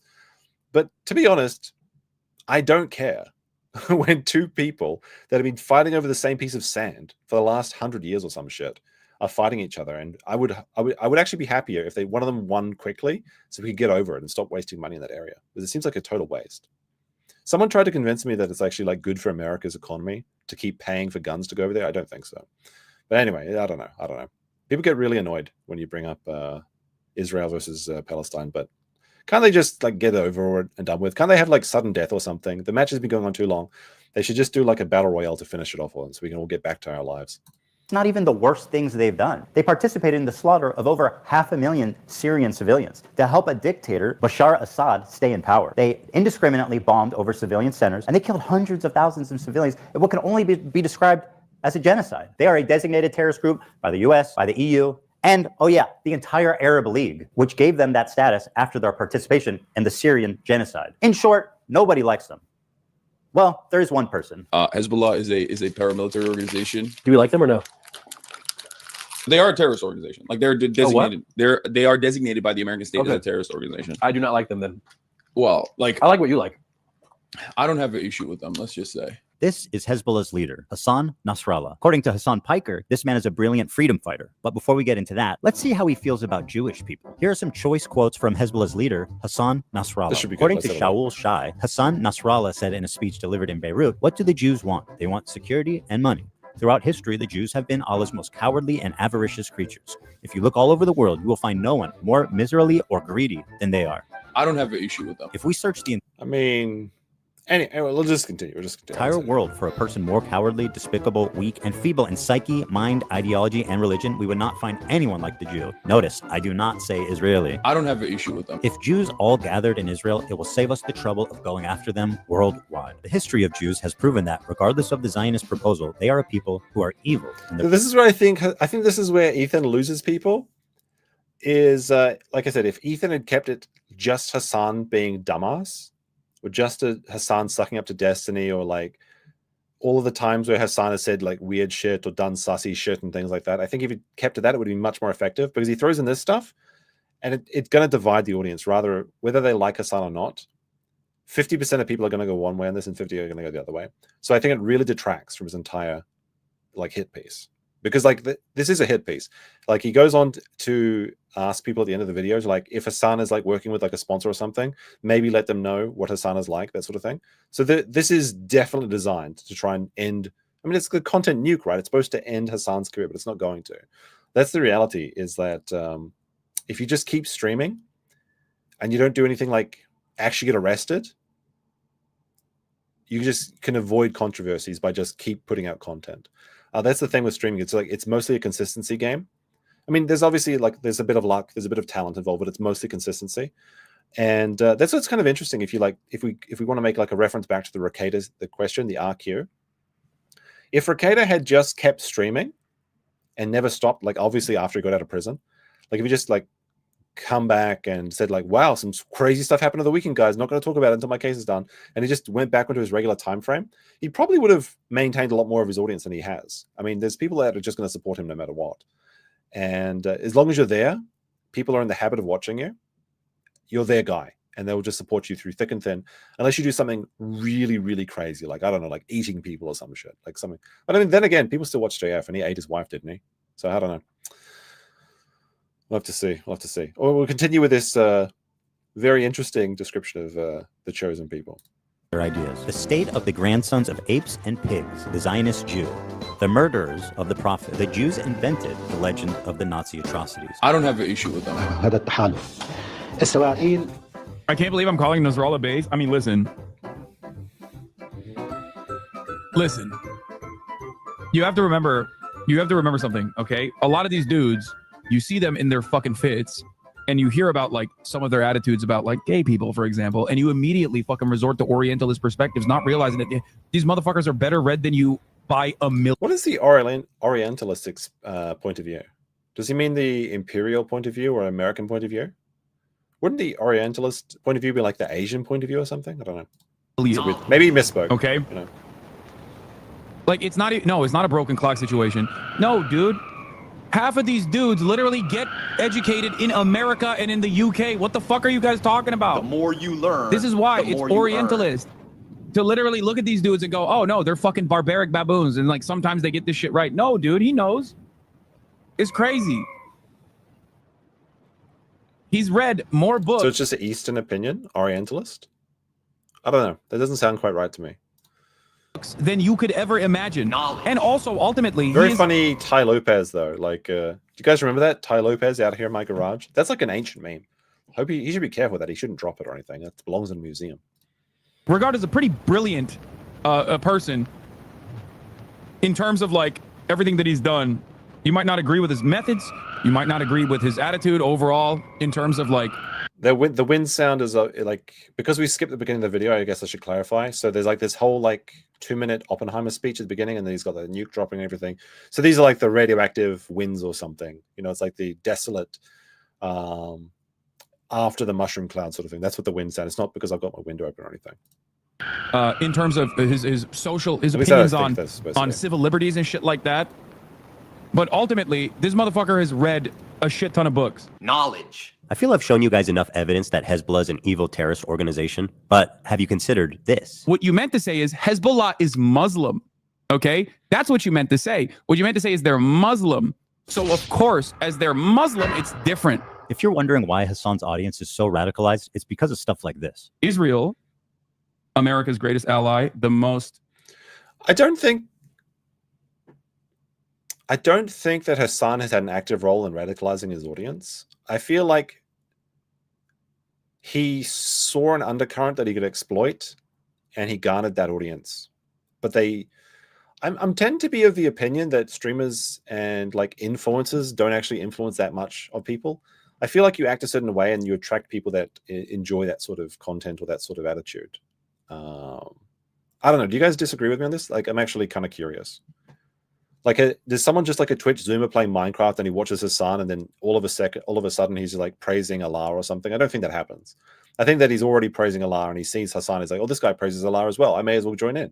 And he just sort of over time garners that audience of those people that already have those ideals. But in many ways, I think Hasan's audience is probably more radical than he is. Important. Surely there's some sort. Surely there has to be some effect, but I don't think it's as great as people imply it is what I'm saying. Country in the world, the most moral nation, the most moral democracy on the planet, is ruthlessly and mercilessly bombing southern Lebanon, including southern Beirut. What did Lebanon do? They just kind of were there. They happen to be Israel's neighbor. You're kidding. Yeah. Even as someone who's critical of Israel, this retelling is fucking insane. They just kind of were there. Hezbollah started launching rockets into Israel hours after the October 7th raid began. They launched 12,000 rockets, killed nearly 100 people, including 12 children. That's a terrible KDA when you think about it. Like 12,000 rockets and 100 people. This is why Israel's going to win. Like, regardless of my own feelings about Israel, I'm not a fan of Israel. I'm not a fan of Palestine either. I'm not a fan of any of them. But like, if you're spending 10,000 rockets to get 100 kills, that's just like shit. You need to pump those. That's just terrible numbers, bros. And displaced 250,000 Israelis from northern Israel. That's what caused them to respond. What did Lebanon do? Shit. Why did he ask that? What do I say? Do I tell him the real reason? No, my audience will kill me for being a Zionist. Okay, let's try this. They just kind of were there. Hell yeah, another slick political saved by boots on the ground Hasan Piker. Damn, I'm good. Even as a pro-Palestine activist, how does... Hey, look, whoever loses, we win. I think that's just true. lying about this serve your agenda. All it does is further radicalize people. It removes any nuance, and it avoids any criticism for his team. And this is what continues to drive this conflict on forever. Hasan is dedicated to pleasing his radical audience, even at the price of knowingly lying to them for TikTok and Twitter likes. I'm a propagandist. Or he's being paid, which, you know, we can't rule out. What a pathetic propagandist piece of shit liar he is. And now let's move to Hamas, the catalyst for this entire thing. They're the ones that committed this horrible act of terrorism, one of the worst the world has ever seen, on October 7th. They are without a doubt the most extreme of all of these terrorist organizations. They are Islamic jihadists that want to convert all of Israel into an Islamic state under Sharia law. That's their stated goal. Hamas has been on the designated terrorist group pretty much as long as there's been a group. These guys have been suicide bombing civilians before ISIS leaders were even born. They fired 50,000 rockets into civilian populations and performed over 100 suicide bombings, killing thousands of civilians. Women are restricted from participating in the workplace and public life. Homosexuality is outlawed, and in some cases, of course, punishable by death. They steal foreign aid from the people of Gaza and repurpose it for military use, or they just sell it back to them. For example, why are all the Hamas leaders billionaires? And let's be real, these guys clearly are not skipping any meals. While the people of Gaza languish in poverty, these fine gentlemen are living in multi-million-dollar penthouses in Qatar. That lines up with leftist values, or, well, they were billionaires. Because they're all dead. They're all dead. Hamas is a bunch of psychopathic terrorists of the worst order. And nobody would be crazy enough to defend them. Like he says, like, you know, like being billionaires lines up with leftist principles, but like that's just true. Leftists are the biggest grifters in the game, and every one of them just wants to be rich. They don't care about distribution or sharing things. The only people that care about like equal like shit for everybody are the people that have nothing. It's like, oh yeah, that sounds great. And the second they get any money, every one of these people is like, well, you know, it's different when it's my stuff. It's different when it's my toothbrush. It's different when it's my car. It's different when it's my house. It's different when it's my factory. It's different when it's my 401k. They all just want money. And they just see it when they have nothing. They see that someone else has something. They're like, well, you know what? This is a great way to garner what I don't have. Aspen Fulham with another 5 says, the real leftist communist channels maybe want to overthrow capitalism. So it does happen? Really? Do you want to overthrow capitalism? Why? Capitalism is great. But it was the policy discussions that radicalized me, not MVs. What is your criticism? Capitalism is amazing. Like, it's not perfect, but it's pretty great. No, is this Hasan again? Hasan defended Hamas? Seriously? Okay. We had to make last-minute changes to this part to prevent it from being age-restricted on YouTube. I cut out the footage from Hamas, and I will attempt to narrate it for you as best I can. You know, this part is actually insane. If you've seen the content that they're talking about, and Ethan's going to narrate it, this is actually insane. And Hasan broadcast this. Like, I'm surprised this would even be on live leaks, let alone YouTube or Twitch.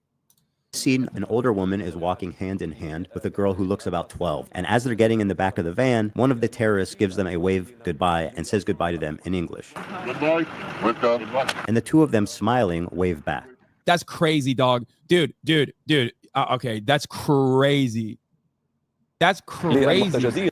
That actually, okay, that's too much. That's more than I expect. Bro, every time they're releasing hostages, the next wave they're gonna be like, actually, I'm good. Like, I'm staying. These hostages are being released at gunpoint by the people who likely murdered their family in front of them before kidnapping them. Hasan peddling this narrative that they're sad to leave their captors is beyond disgusting. The next wave they're gonna be like, actually, I'm good. It's plainly obvious these are traumatized victims who are scared for their life and doing what the terrorists are telling them to do in order to avoid any conflict on the way out. Oh, look at the sweet masked terrorist with his AK-47. He's so nice. Did you guys see how he waves goodbye? Oh, dude, okay, I'm gonna be honest. This is some crazy PR.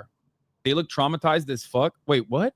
Bro, they look like they're chilling. This girl who had her foot blasted off on October 7th and then operated on without anesthesia or painkillers is so sorry to say goodbye to her captors. She's going to miss their hospitality, like being raped and being watched showering and changing.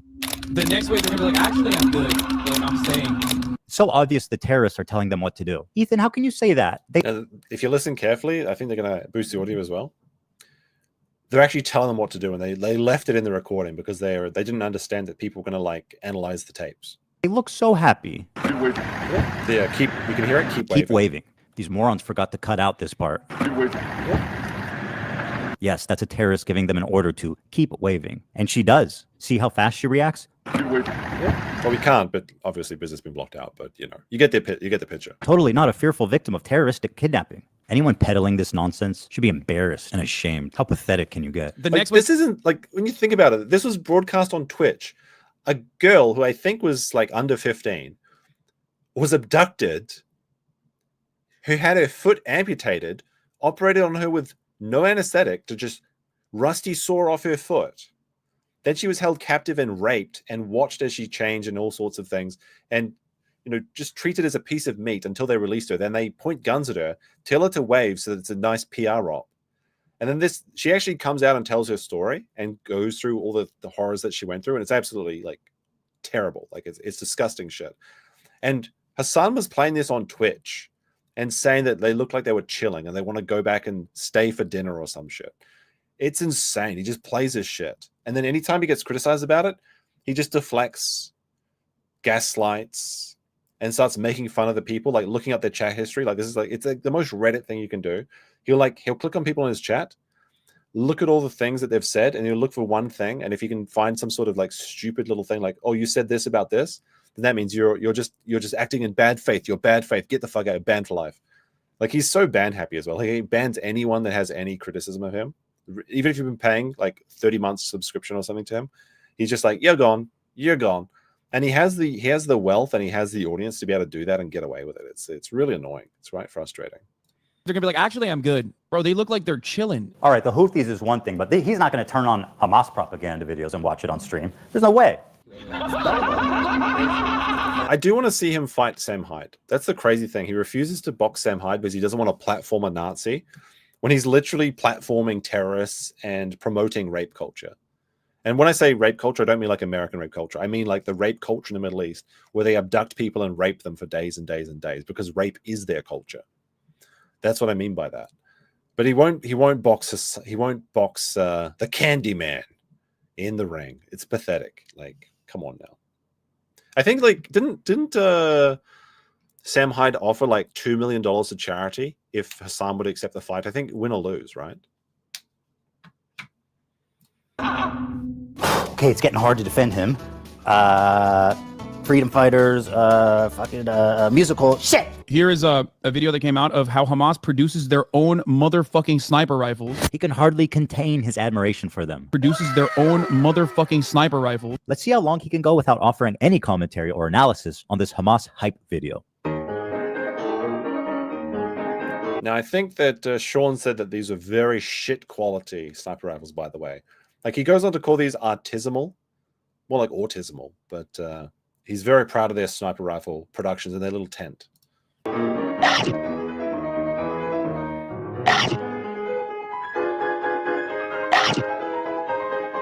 Is that COD?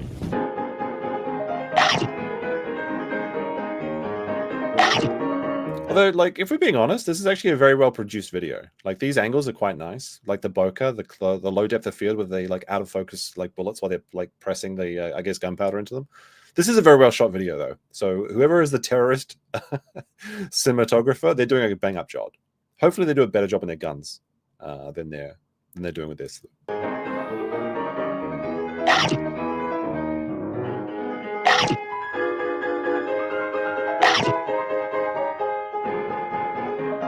One minute, 36 seconds. Nice. He's taken his time to analyze and think. I expect nothing less from a journalist such as Hasan.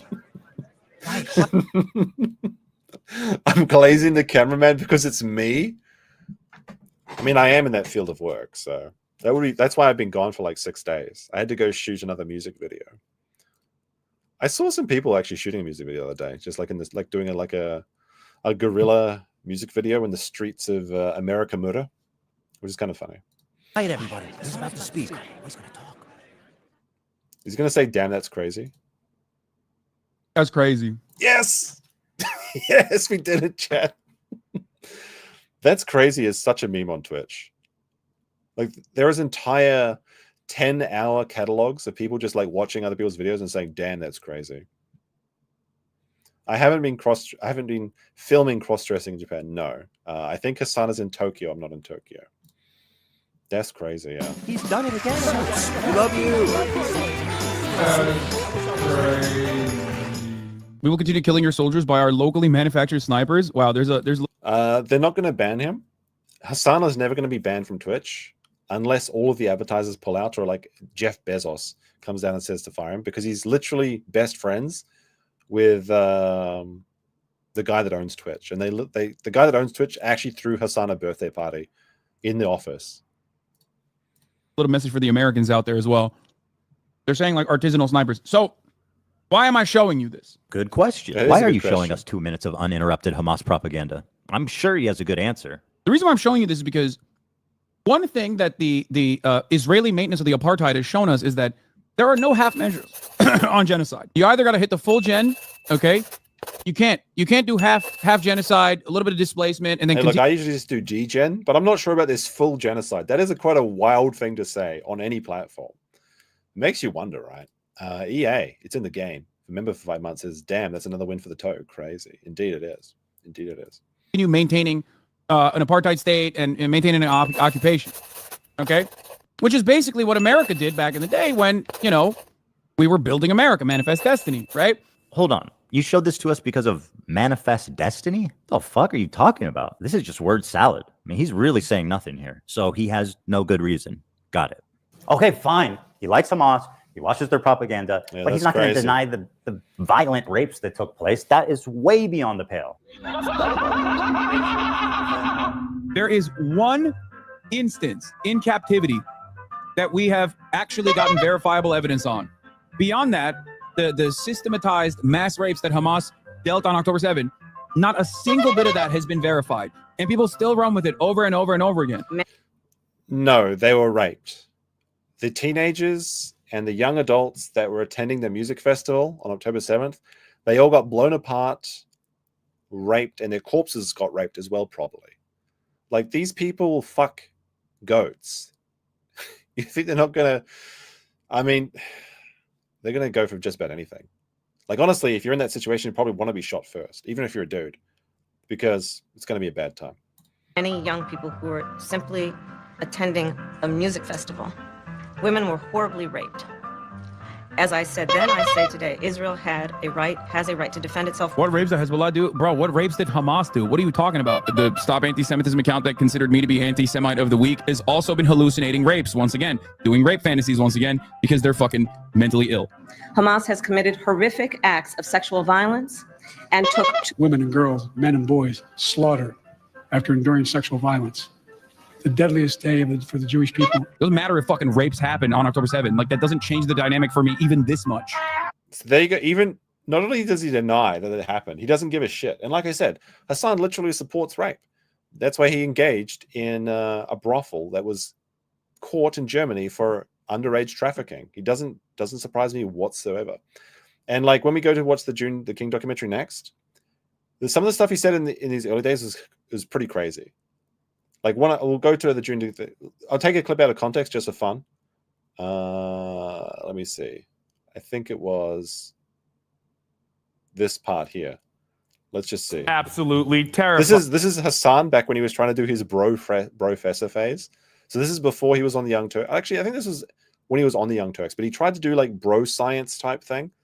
You know, have you ever seen like the gym Chad bro thing sort of thing? And what the fuck is, like, people always say he's got a small head comparatively to his body. It is a bit small, right? Like, you know what it reminds me of? It reminds me of the Mario movie, Goomba. Let's see. You know what I mean? I think everyone knows what I'm talking about, but I'll bring it up on screen for a second. Like, whenever you see Hasan like this, it looks like this. This is exactly what he looks like, right? Anyway, Come back again next week when we all right, let's see some words of wisdom from Hasan. discuss the legendary question of all time: old enough to count, old enough to mount? Question mark. Old enough to count, old enough to mount. Yeah, this man. Yeah, okay. I mean, even if you're saying that in the edgy sort of thing, that's a bit of noof there. That's a bit of a woe buddy. Did I read this one? Esmond Fall. I think I read this one, but it says real leftist communist channels made me want to overthrow cap. Oh yes, so it does happen. Yes, I did read that one. Let me see. DWatt with a member for 30 months says we be trolling. Well, thank you very much for staying as a member. EA says, damn, that's another. Wait, I read these. What the fuck? Am I getting brain rot? I've been watching Hasan for like the last hour, and now I can't even remember reading shit. I think I haven't read this one yet. They made the employees sing happy birthday to Hasan. Resting Brandon face. Thank you very much. Possum bro. It's actually murdering my brain cells watching this. So that's the other part of this problem that many people can't contend with. Like, I can't believe how quickly leftists go from believe all women to pics or it didn't happen. The vast majority of people, if not all, who were raped were murdered on the spot, obviously. Gam Goldstein Almog was kidnapped from her home on October 7th by Hamas terrorists and was held captive for 51 days. Though only 17 years old, she witnessed the murder of her father and sister on that day and is now speaking out about what she witnessed in Gaza as well in a new documentary by Sheryl Sandberg, Screams Before Silence. In new footage, Agam reveals that sexual assault and rape was a regular component of the life as a hostage in Gaza. Doesn't matter if fucking rapes happened on October 7th. Hasan, maybe you would like to call her a liar. Please, go right ahead. I mean, we didn't even need this woman's testimony to know that this was true. Like, I think anyone that saw the photos from the first day of the October 7th attacks, they had like that chick in the back of the truck. And I think you guys know, I'm not going to bring it up or anything. So if you know, you know. If you don't, then count your blessings. There's actually videos of people like talking about this, like this disembodied chick that they had who was wearing like, you know, like she was at a festival, right? So she was wearing very provocative clothing. You know, you just knew from that moment what they were going to do with their corpse later that night. It's disgusting, disgusting shit. Doesn't matter if fucking rapes happened on October 7th. There are dozens of testimonies from witnesses, most of who were in hiding and heard or saw it happen. And each week there's more stories coming out. There's a UN report that concludes it happened. Doesn't matter. But Hasan needs a rape kit from a mutilated body. It's so vile to deny the suffering and trauma of the victims just because you need your heroes at Hamas to be perfect. This conflict will never end until people realize that Palestinian liberation and Israeli security are not mutually exclusive. You need both, and it can be done, but not while people like Hasan lie, propagandize, and incite hate. It's people like him, ironically, that prolong the conflict indefinitely. There's no space for conversation. There's no space for rational thought. There's no space for nuance. My position on Palestine is like 5 degrees off from where Hasan is. And to him and his community, I'm the devil. I'm a Nazi. It's now, Ethan does criticize Israel a bit, and I will bring up this one though. Sean Thompson says, "I don't believe the IDF propaganda either." Yeah, they're lying. Bad people on both sides, absolutely. Like, you know when that pager attack happened? Like, so is Israel, like, they hijacked a bunch of pages and then detonated them across, like, I can't remember exactly where. I thought it was Gaza, but maybe not. But they did this, like, pager, like, attack. And I literally saw people saying, like, that's all, oh my God, that's awesome. I was like, what the fuck? No, these pages are going to, like, civilians. And they're indiscriminately killing like 500 random people. Like, did they get some terrorists? Sure, maybe. It was in Lebanon. Thank you very much, Lebanon. I literally saw someone on YouTube saying like, that was so amazing. I can't. Those guys are so fucking based. Like, what the fuck are you talking about? No, sending indiscriminate random like deletion pages into the popular. No, that's disgusting. People like saying like, oh, Israel's so base for it. Like, no, fuck off. That's disgusting. That's terrible. Delusional thinking, and it's destructive to their own cause. Doesn't matter if fucking rapes happen on October 7th. Like, that doesn't change the dynamic for me. Even like, are pages blowing up funny though? I mean, anything can be funny in context. Like, anyone like dying is not a funny thing, right? But if you like slip on a banana peel and like, you know, go downstairs and you break a neck or something, yeah, that can be a funny death. So I can think of some very comedic ways where pages blowing up like is a funny way to die. But that, sure, but in the abstract, not in real life. That's the thing. And random terrorism against civilians and innocents is just disgusting. That's what I don't like. Who uses pages? That's a great question. I actually think they use them in Japan quite a bit because Japan is not as high tech as people think it is. This much. God forbid you throw up the fucking green Hamas banner. What is it? And now let's move on to our next terrorist organization, Twitch TV. That's kind of funny. I didn't notice that when I was watching this in my preview watch. Hold on a second. They had like the SS. And now let's move on to our next terrorist organization, Twitch TV. That's pretty funny, actually. That's pretty funny. Ethan does a bit of good, like Ethan does have some good self-hating humor in this. Sinwar, Nasrallah, Dan Clancy. Yeah, Dan Clancy, like, he's Sinwar, a real weirdo. Nasrallah. So this is the CEO of Twitch, and he's a big Hasan fanboy, but he's got some skeletons in his closet. You just know it. Dan Clancy. Of course, I'm being a little silly when I call Twitch a terrorist organization. It's only a megaphone for terrorist propaganda. Dan Clancy has been the CEO for a few years, and under his leadership, there's been a few notable instances, one being reducing the premium subscription split from 70-30 to 50-50, which he reversed after backlash. He also attempted to ban the size of sponsored logos on stream to 3% of the size of the screen, was also reversed after backlash. So he's essentially achieved nothing. Oh, well, there is one thing. He actually laid off 900 employees. That's kind of based, though. Twitch should suffer and die. That one he did not take back. But here's where the trouble begins. He likes Hasan. He really likes Hasan. Let me read you an excerpt from a recent interview Dan did. Not a game. Did he just drop that chick on her neck? So he tried, like, look at this, like, watch here. Very close. He really likes Hasan. Let me read you So this is Dan Clancy. He's picking up some Twitch thought, probably an OnlyFans model. He tries to flip her, and I'm pretty sure she drops on her neck. Like, watch an excerpt from a recent interview Dan. And she's gone.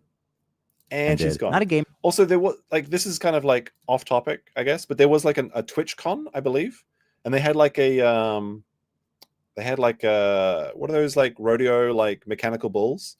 They had one of those, and some chick actually got paralyzed from using that. Like, I think she was also an OnlyFans person. She just went on it, got kicked off, and fully like paralyzed from TwitchCon. It's quite wild over there in TwitchCon, apparently. Oh, was it a foam pit? I thought it was a mechanical bull. Was it a foam pit?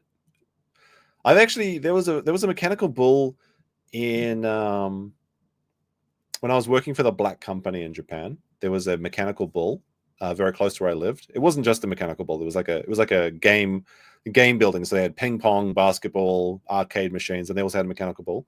And they had very bad coverage of the floor. So they had like a bouncy castle sort of thing, but there was a gap, and we kept on coming off it and just slamming into the floor. But it was so much fun, we kept doing it. And the next day we woke up and we were all just covered in bruises. It was hilarious. But anyway, sorry, that's off topic.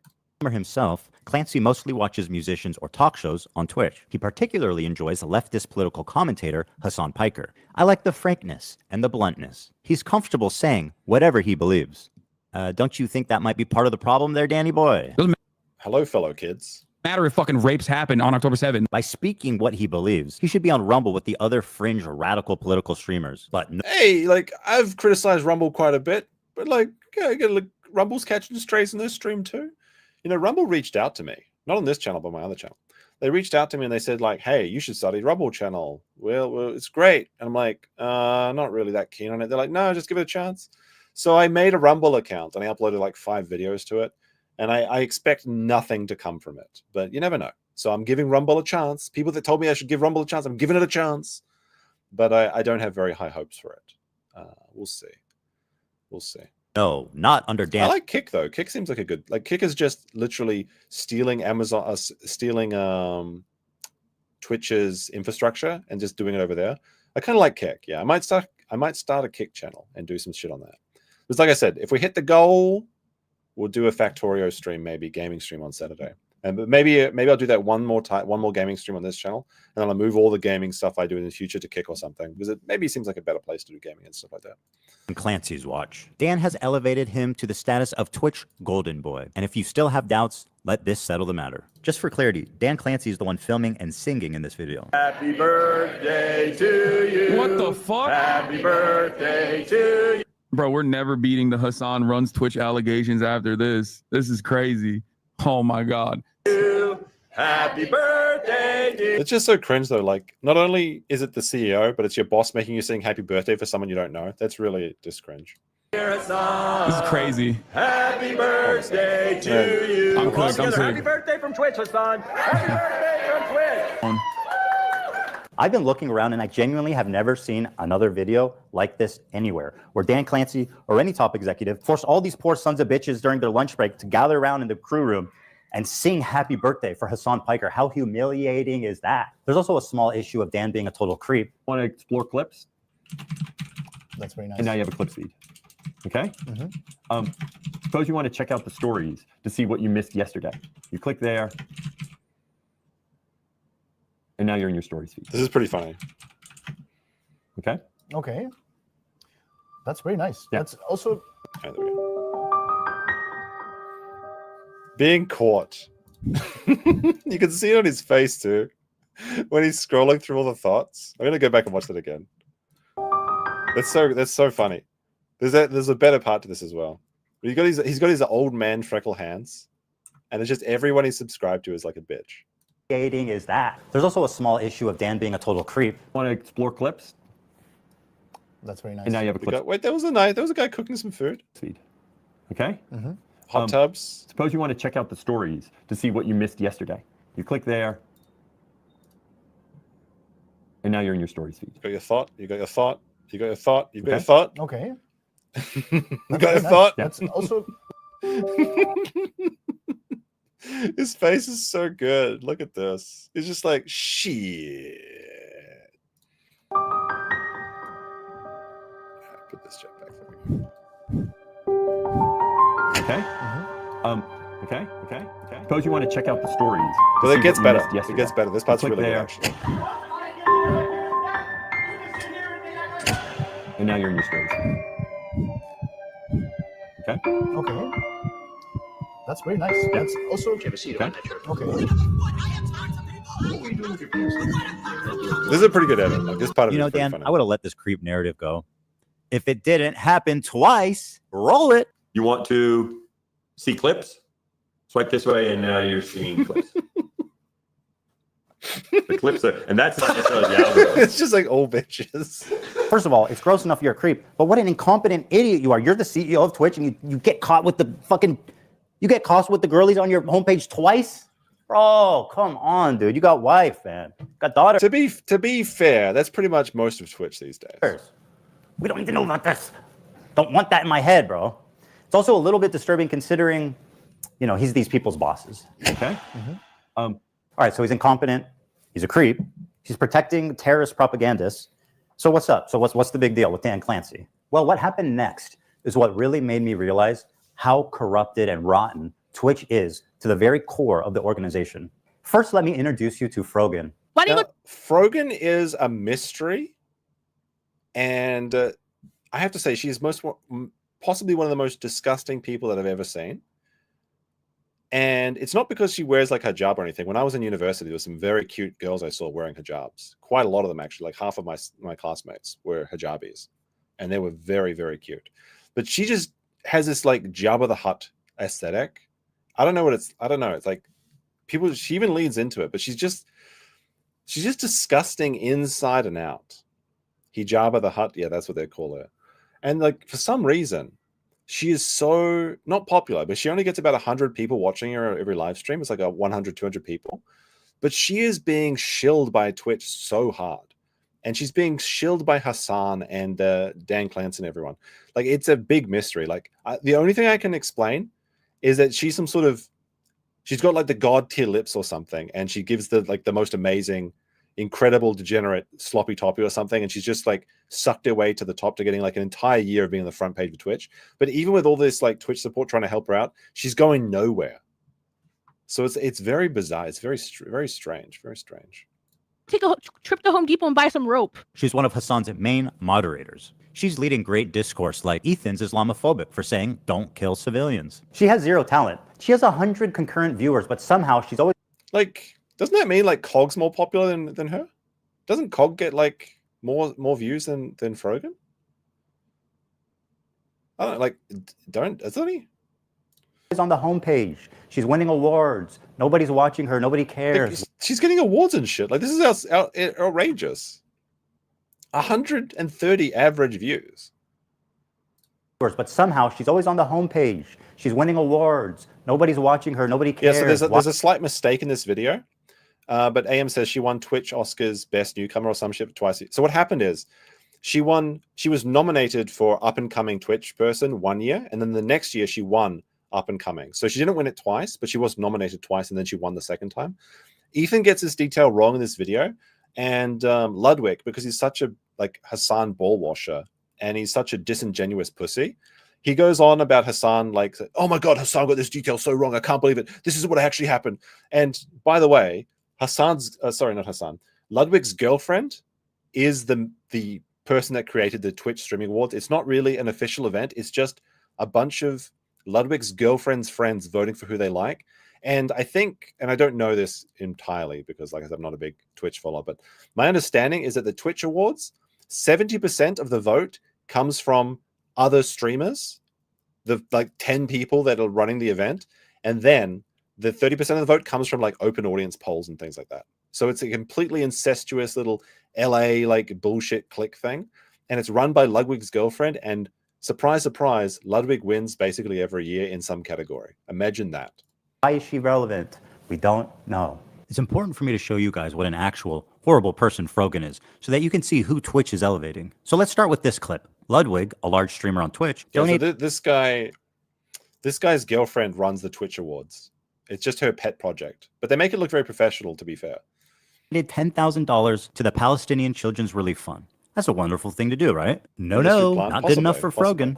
I find ultimately, like, if I were to do a charity if she was an industry plant, she'd be the industry potato thing where the charity thing relies on your donations, it should be something where like 95% of people feel good and are down for it. And like ultimately, regardless of what you think, that is not the situation here. Okay, so clarification here for Mumcat. Wasn't Ludwig the guy gooning to AI porn of the Twitches? No, so Ludwig's girlfriend was being gooned by his, like Ludwig's friend generated AI porn of his girlfriend, and then he gooned to that. So Ludwig was involved in this event, yes, but he was coming out against his friend who did, and this guy was like crying. He's like, "Oh my God, I'm so sorry. I generated sexy pictures of you, of your girlfriend." Like, oh, fuck off. It's like who gives a shit?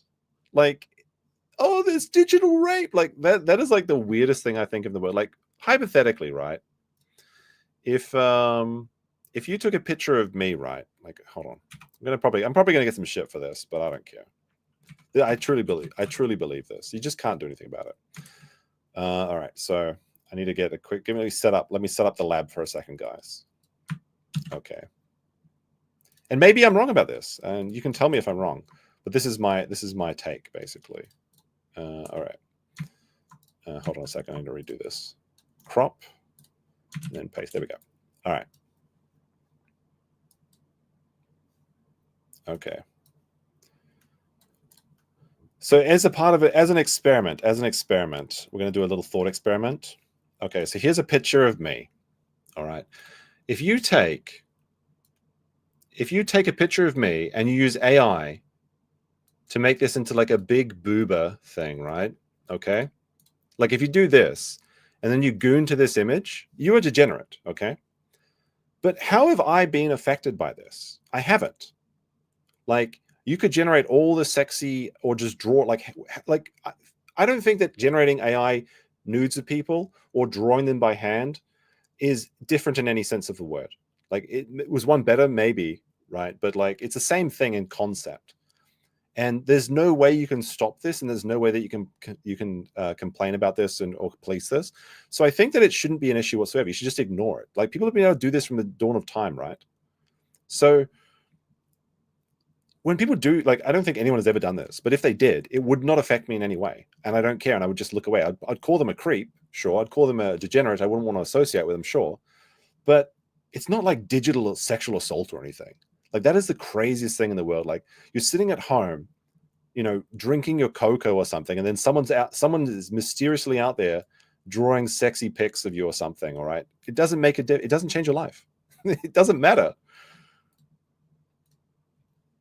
I don't know. That's my opinion on it. That like, but Ludwig made a big fucking deal about it. Now there is a little bit of an extra detail I will admit in Ludwig's story is that it was a friend that was doing it, which is kind of a bit weirder, I suppose, because then there's like, oh, so you've been fantasizing about my girlfriend sort of thing. I can understand that angle, but like the whole digital AI thing is just so stupid. I can't believe people are mad about it. Like it makes no fucking difference. Anyway, let's continue. I personally donated 10K. Because I think it is worthwhile. And if you guys got some extra bread, I would recommend you donate. But I won't throw it on you, you know what I mean? No thanks. And some people are going to say that, you know what I mean? That's why it's the difference. This is a cracker take. Between like, hey, I can put my money where my mouth is, but I don't need to put your money there. I don't need to enter a fucking debate about whether that's worthwhile. Take. I know Arabs are dying, but you know, I'm not going to tell you to donate. Do whatever you want. Me, I donated $10,000, but I'm not going to promote it. Just don't say you donated $10,000. This is just sour grapes. Like a woman that has a, like it says tip emergency rent fund for $1,400. Like if you, I don't know if this is a joke or if this is ironic or something, but if you're getting an emergency rent fund, maybe you shouldn't be criticizing the guy giving $10,000 to charity, even if he is a pussy. Look, if you're not actively believing, if you don't believe in the cause, and if you're not against genocide at this point, like, keep your fucking money. Keep your $10,000. Keep your little chump change. Like, what do you want? Do you want me to say like congratulations? Imagine being Frogan, a leftist living in LA in comfort, begging for her rent money on stream, and telling displaced and famished Palestinian children, no kids, you need to give that 10,000 back. Ludwig didn't pass my purity test. Keep your fucking money. But wait. There's evidence that she might be rich in this video that's coming up as well. There's more. I have no pity. All right, look at this. What is this egg count? This is the weirdest part. This is the weirdest thing I've seen. The egg count is 53. So in this one stream, she's eaten 53 eggs. Or 54 eggs, I suppose. At all for any fucking soldiers. Distress, thank you so much. I will never have any fucking pity for any fucking soldiers. U.S. military? She's gonna eat another one. Who? I hope you get PTSD. Oh my god, I want my fucking Camaro, no student loans. Fuck you. I hope you get PTSD. And I hope you get no health insurance when you get back into fucking America. This clip obviously... All right, so she's just eating eggs all day. Like, this is the weirdest part of this entire thing. It's like, eggs are expensive these days, chat. You know what I mean? Like, 54 eggs? That's like, that's like a week's worth of money or something. Actually, I mean, like, this is Gaston levels of eggs. Didn't Gaston eat like 4 dozen eggs or something? So she's literally trying to become like Gaston. I actually have a relevant meme that I posted on my Twitter. You have to eat all these eggs. This is a modern politics debate in a nutshell. You have to eat all the eggs, chat. You have to eat them all. But they're $9 a pack, so it's pretty pricey these days. That's like, could you eat 54 eggs? And she just gobbled them down. Like, she's a wide one. It's such a weird thing. Like, it's such a weird part of the video. Like, it's such a strange nitpick of the video. I don't know. But yeah, this is Gaston maxing levels of egg eating. I don't know. Made the rounds on social media and rightfully outraged a lot of people. Here's how she responded the next day. I hope you get PTSD. And I hope you get no health insurance when you get back into fucking America. Eat another egg. There's something like, I just hate this aesthetic. I don't know what it is, but this is, for me, viscerally disgusting. Even Black, remember, says memes are set because you can't have those eggs. Yes, I am. Based? Based? Like, am I supposed to be like I'm not walking back on it. I still fucking agree with it. Based? The smug defiance Frogan is showing is only because she knows that her egg count is still at 54. Why did the egg count move? Is this a daily thing? Or is it like a weekly egg count? I don't know. Like, how many calories? Like, isn't there like 200 calories per egg or something? Wait, how much? Sorry, we're going a bit of a thing. Calories in eggs. I want to know. Let's see. A large egg has approximately, oh wait, only 78? That doesn't sound right. I thought it was like 200 calories in eggs. Okay, about 160 calories. Yeah, that sounds about right. So 160 calories, 160 calories times what, 54?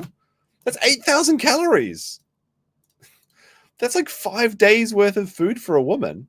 How much protein is that? Protein. Is she bulking? There's 4 grams.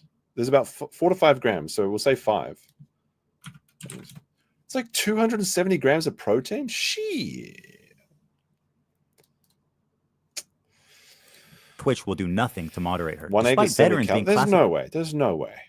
There's no way one egg is 70 calories. Is that true? It said when I search for calories in an egg, egg.info. I mean, maybe if you believe Big Egg, but when I go to like egg nutrition, wait, the only thing I trust is Chronometer. Chronometer is usually pretty good. Chronometer egg. Well, that's not getting over. I don't know. Someone in a large is like 80. There's no way. I'm pretty sure eggs are like 100. Yeah, Big Egg is lying. There's no way eggs have only 70 calories. There's got to be more. It's got to be more. As a protected group in Twitch's own community guidelines. But wait, there's more. Okay, 6250, 9/11 baking stream with Raf and Capri. If we get to this goal by 9/11, Capri, Raph, and I will make the Twin Towers out of a stacked cake, and we'll make an airplane, and we'll recreate 9/11. The audacity of this bitch is just incredible. So she's doing a fundraising goal. It ends on 9/11. And if they hit the goal, chat, she's going to make a Twin Towers cake and then fly a little plane into it. And she's got the smuggest face possible. It's kind of crazy. She's like This tweet was the final straw for me. You'll notice the date is October 7th, 2023, the morning of the massacre, at 5:30 a.m. Pacific time. At this moment, Hamas militants had infiltrated a music festival and several kibbutzim, where they began their wanton slaying of civilians. Here's what she tweeted. Leftists preach and foam at the mouth at the thought of a revolution happening in America. But as soon as it happens in the Middle East, what they're doing is wrong. It's not what she said. It's when she said it. While she's on Twitter celebrating, I was listening to the local news in Israel. Families were calling into news stations begging for help. Let me show you what I mean. To clarify this, I don't actually care if she makes a cake like the Twin Towers. If she's doing that in the privacy of her own home, or even if she's streaming it, I don't give a shit. Just the audacity of it, though, like the smugness, knowing that she won't be banned, and in fact, it's promoted on Twitch. The big problem I have with Twitch, and I would be fine if they would allow all this content. Like if they want to play terrorist videos, if they want to make 9/11 cakes, that's fine. But then don't ban people that say Trump is good, or don't ban people for saying the R word or the N slur or some shit. Nobody gives a shit. If you say the F slur once, you're gone for Twitch forever. But you can just make cakes that are shaped like the Twin Towers. It's the inconsistency that's the problem. But it's just it's the audacity that she knows that she would be able to make something so controversial and get away with it. And she just knows that she's not going to be banned. She did get a 2-day ban or something recently, though, I think, for making the Arab tier list, which is kind of funny, which I think comes up in the next part.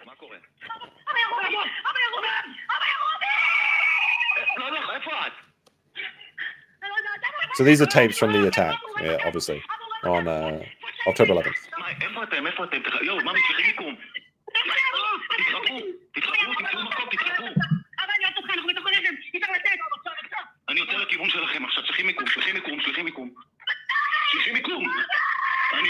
Yeah, Bossman Jack is free. I'm going to skip over this recording though, because I don't think it adds as much, because we know it's bad. I don't want to listen to Israelis scream. Another profession, but for some reason Twitch is obsessed with keeping this woman should have moved on years ago to another profession, but for some reason Twitch is obsessed with keeping her on life support, and instead of moderating her, they actually gave her an award, Together for Legendary Woman, in which she would get front page placement. All right, the exciting news, Twitch has chosen me to be featured as a legendary woman on the front page, Together for Legendary Woman front page carousel, not just for March, for the entire year. So for 1 year she's been on the Twitch front page, and she can't exceed COG level of viewers. That's crazy. Yo, that's crazy. All year long. This is actually my favorite detail about Frogan. She won a Rising Star Award at the Streamer Award, an award show put on by her friends. And then the next year, guys, she gets nominated for Rising Star again. Are they fucking with her? So Ludwig made a big fucking hissy fit about this part of the video. The only part that Ethan got wrong is that she was nominated 1 year, didn't win. Then she was nominated the second year and then won. In this video, Ethan says she won and then was nominated. That's the factual inaccuracy. Hasan has not mentioned, Ludwig has not mentioned anything about the things that Hasan said about supporting rape and all of these terrorist acts. But he's going to go off on Ethan about getting the detail wrong in the wrong order. Like, who gives a shit? It also is very funny to win Rising Star 2 years in a row and still be a fucking nobody. Can't be Rising Star twice. It's up or it's down, man. In fact, you were never up. That was the problem. They tried to pretend like you were up, but you were always down. Rising Star twice. What's this, fucking Mario Kart? You hit a boost up there or some shit?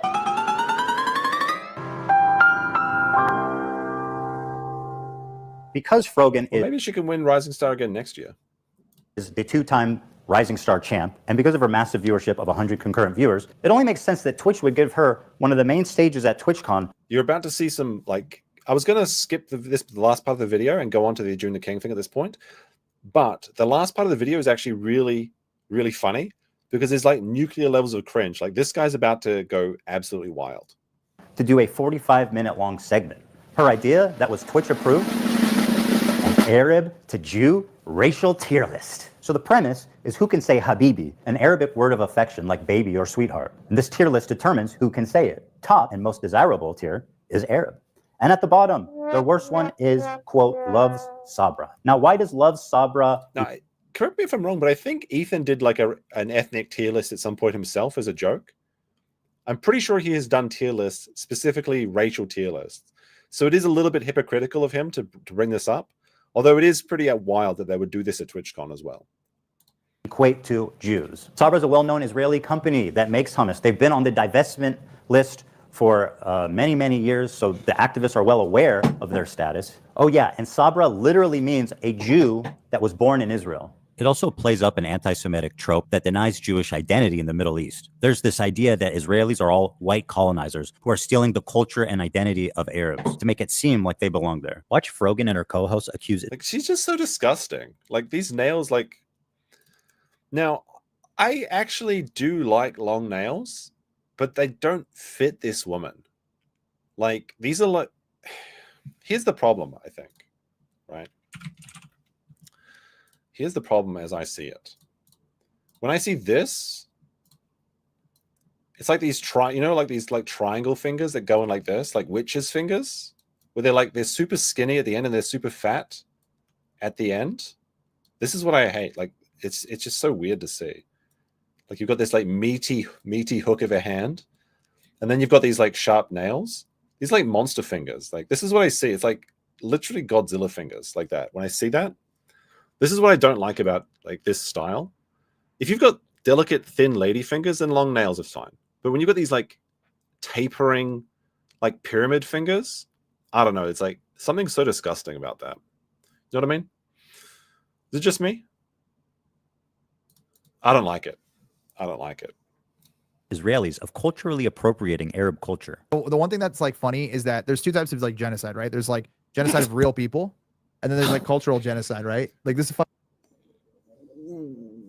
fucking funny. Be careful. Those motherfuckers trying to take hummus and say it's Israeli is the most insane thing to me. Dude, the fact that Cultural appropriation is not real. They cannot take your hummus. If you keep making hummus, you have your hummus. If they copy the recipe, the secret recipe, you still have the recipe, okay? You can't, when they make the hummus, you can still make the hummus, okay? Cultural appropriation is not fucking real. they have the audacity to create Sabra and make that like the staple hummus of America. Insane. It's super offensive to us. And like, that's actual like cultural appropriation. Like, people get mad when someone has like dreadlocks and they call that culture. I'm like, come on, it's just like a hairdo. Like, it's okay. People, like, white people are allowed to have dreadlocks if they want dreadlocks, but like actually trying to claim our food, our desserts. How is, like, this is the stupidest argument. The people pay money to see this. Like, oh, it's okay to wear hairdos, but don't take my hummus. Don't take my hummus. Oh no, I'm dying. I need my hummus. They took our food. They took our desserts. Take your smelly haircut. That's fine, but don't you dare take it. Like, what is the difference? What is the difference? Is this their podcast, Arabs or something? I don't know. That's weird.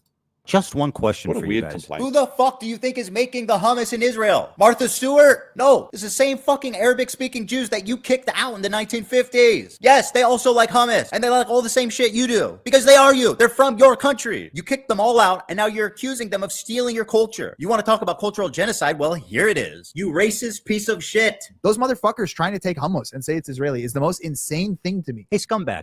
How do they take hummus? Do they like lobotomize everyone that knows the recipe or some shit? It's just chickpeas ground up, right? With some spices and some oil. I love hummus, by the way. But can't get good hummus in Japan, unfortunately. Not very regularly, anyway. I guess I could make my own, but that's too much work. Here's a hummus place we used to eat at. The chef is from Yemen. Here's another dude from Syria. Does this dude look like a white colonizer to you? Would you like to tell him he's stealing your culture? Well, this is what most Israelis look like.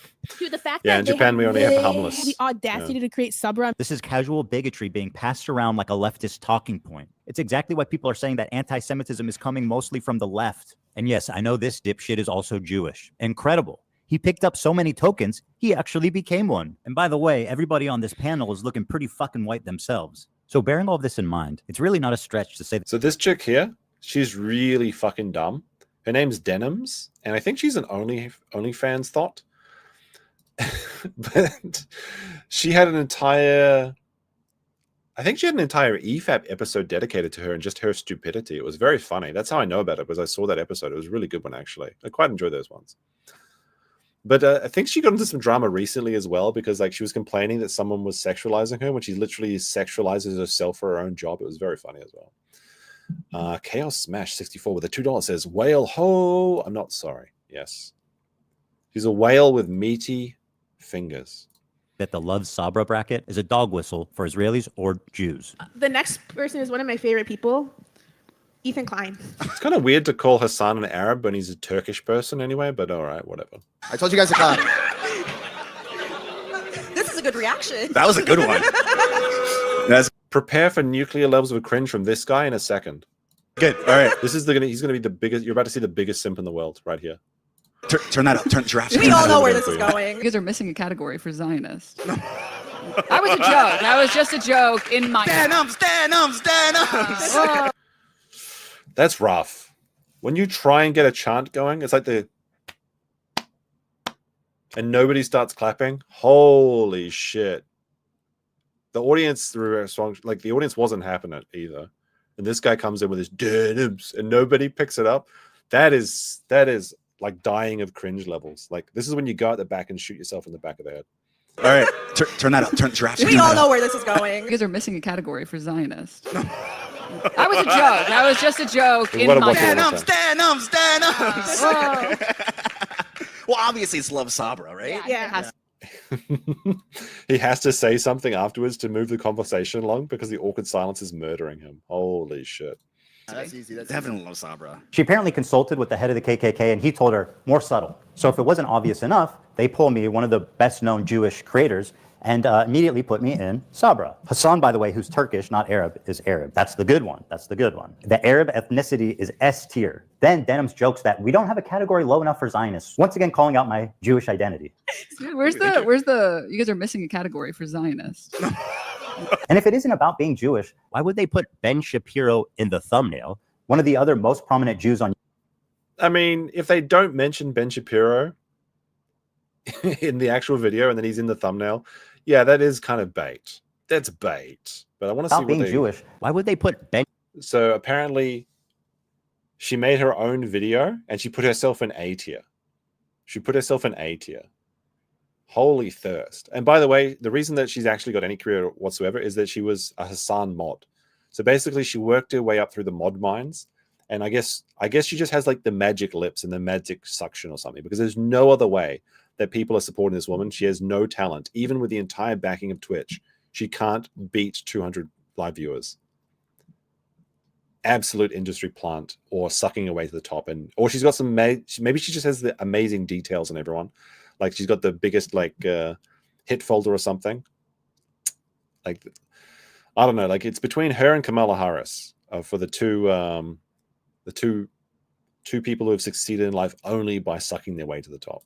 Ben Shapiro in the thumbnail. One of the other most prominent Jews on YouTube, and the category next to me when he's not even featured in the game. Who's next down there? Anne Frank? Weinstein? Seth Rogen? Schindler? Well, he wasn't Jewish, but they would put him down there, let's be real. It also doesn't help their case that both my wife and Ben Shapiro's wife were born in Israel, which would make them Sabras. So Love Sabra, literally in this case, means Jew lover. That sounds pretty. I've never seen Ben Shapiro's wife. I thought he was married to his sister for some reason. I guess it's just all the memes.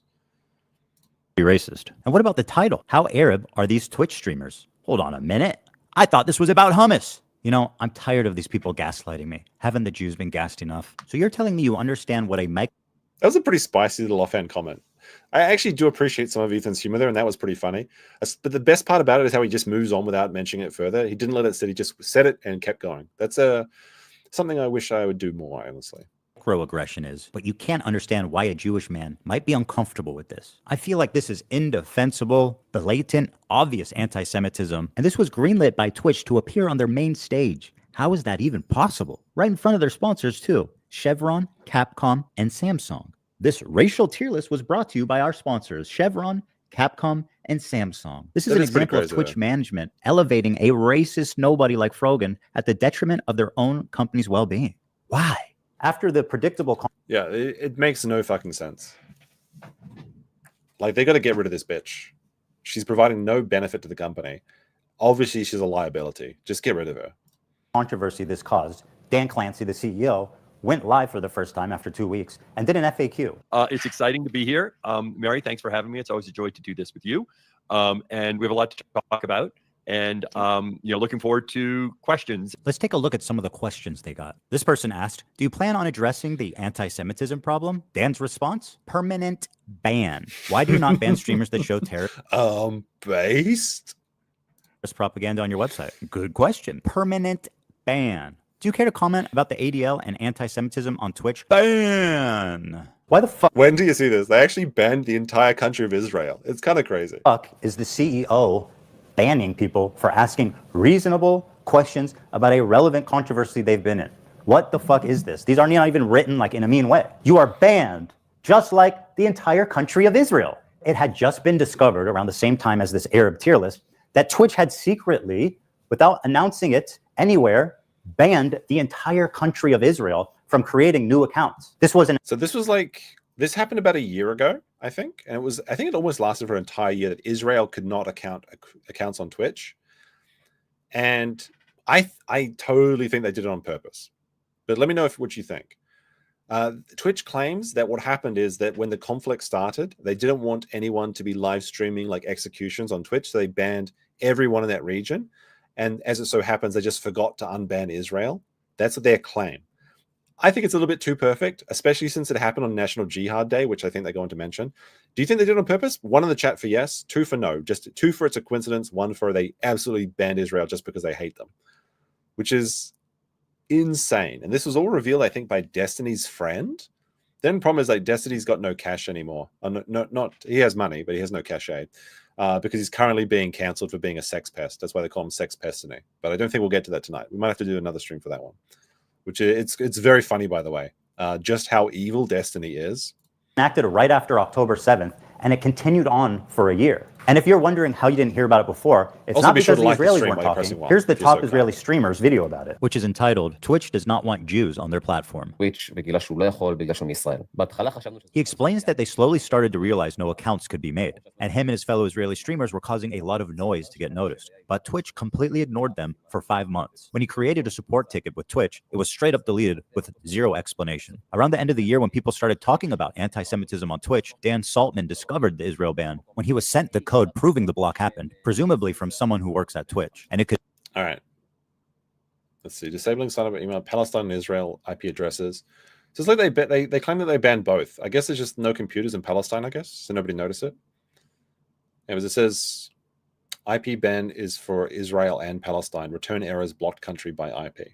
Could no longer be ignored. Israeli and American media started to pick up the story, which finally forced Twitch to respond. He also explains the block started on October 13th, which happens to be Global Jihad Day, when Islamic terrorists call on others globally to act, which he thinks is It's a bit of a coincidence.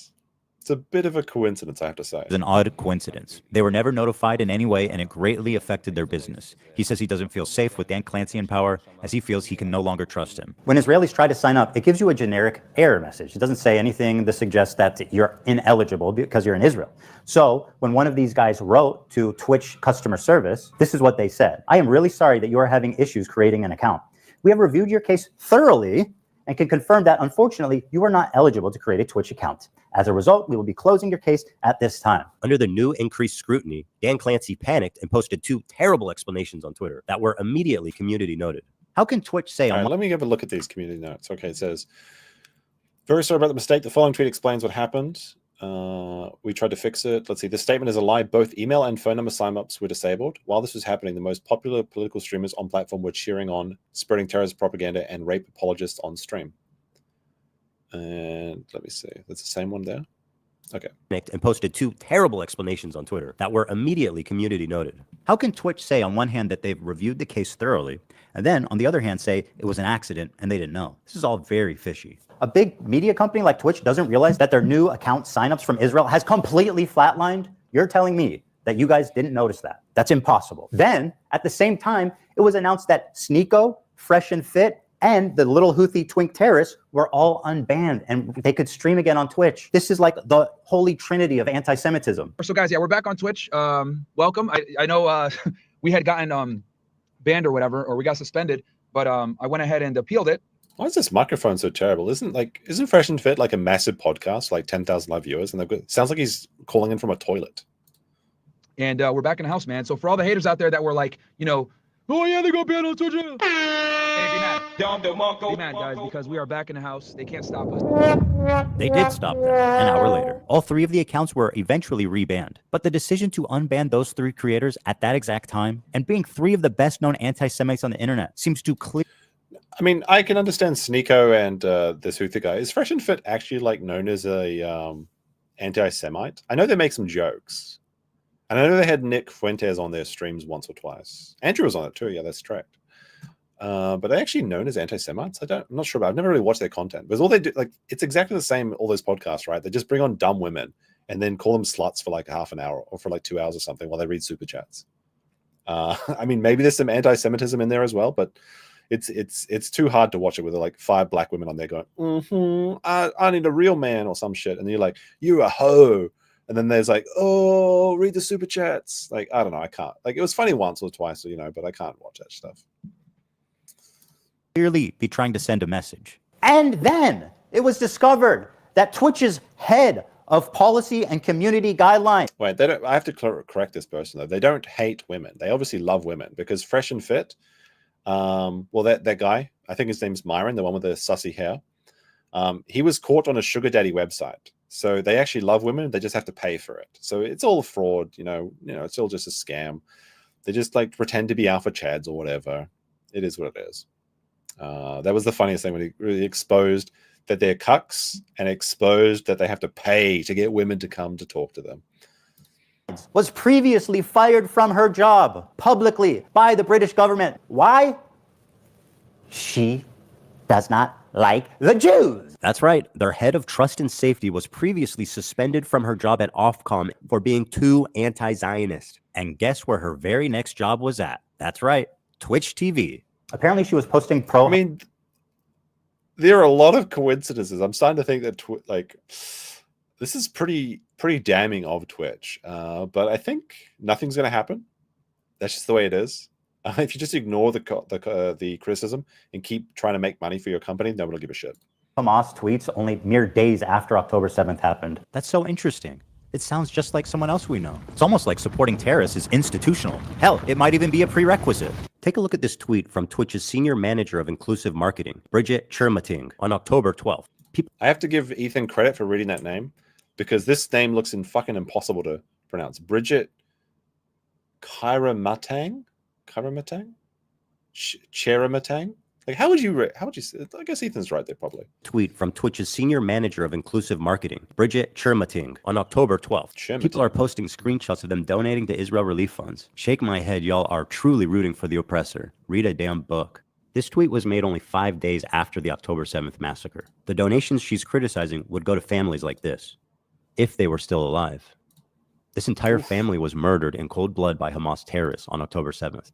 Bridget, who did these little girls oppress? How can you act so high and mighty for your cause and be so callous and inhuman for the innocents on the other side? This statement was made by the senior manager for inclusive marketing. Is that some kind of joke? Is this what inclusion looks like at Twitch?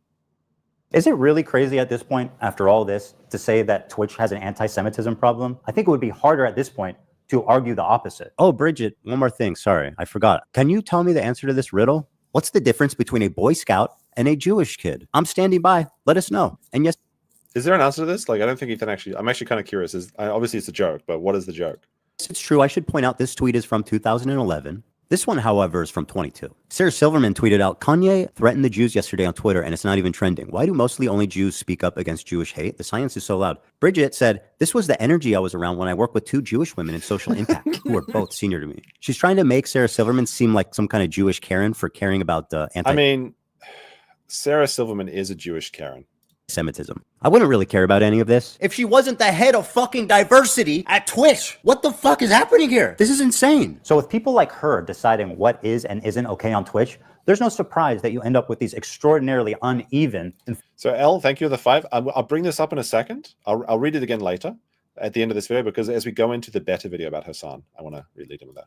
Enforcement of the rules. Take, for example, this clip of the streamer Destiny. He was permanently banned for what he said here. That community is never worth engaging with. There's just no point in doing it. Like it's too the risk of me like ending up getting like permabanned and my life destroyed because of these like inbred fucking disgusting losers is like it's just not worth it. It's just totally not worth it. So Destiny was kicked off of Twitch in that moment, and then basically he was referring to the trans community, because if you're not vocally in support of the trans community, they come after you, and especially if you say anything against them, they come after you.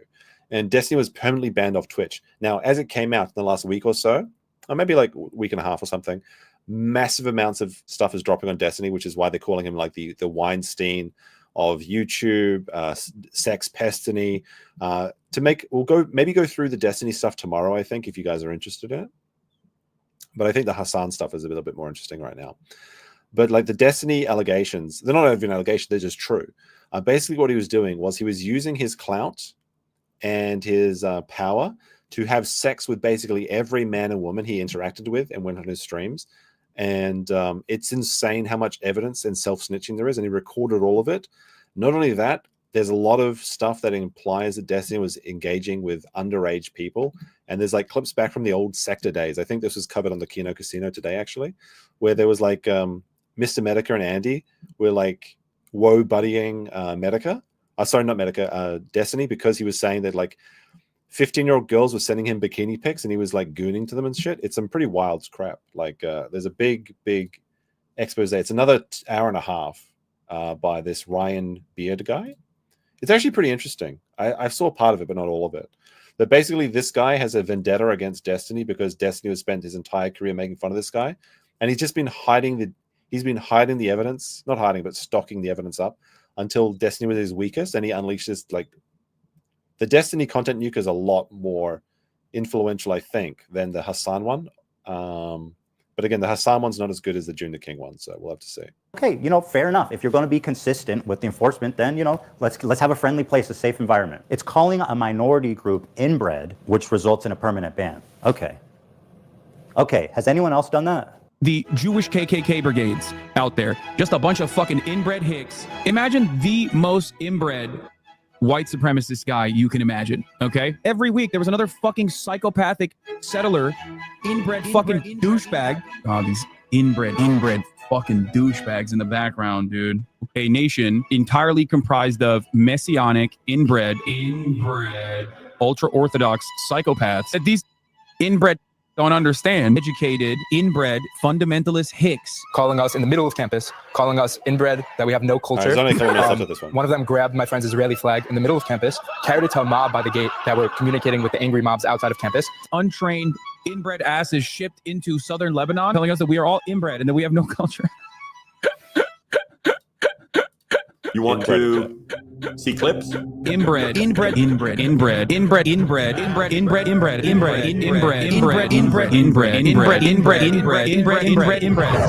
All right, this is a pretty good edit, actually. The clips are, and that's the algorithm.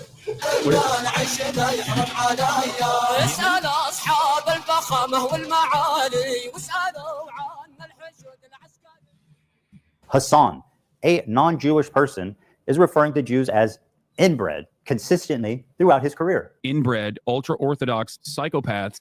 Zero punishment. Hasan interviewing a Houthi pirate. The Houthis, Ansar Allah, is doing what Luffy would do. You should tell him that.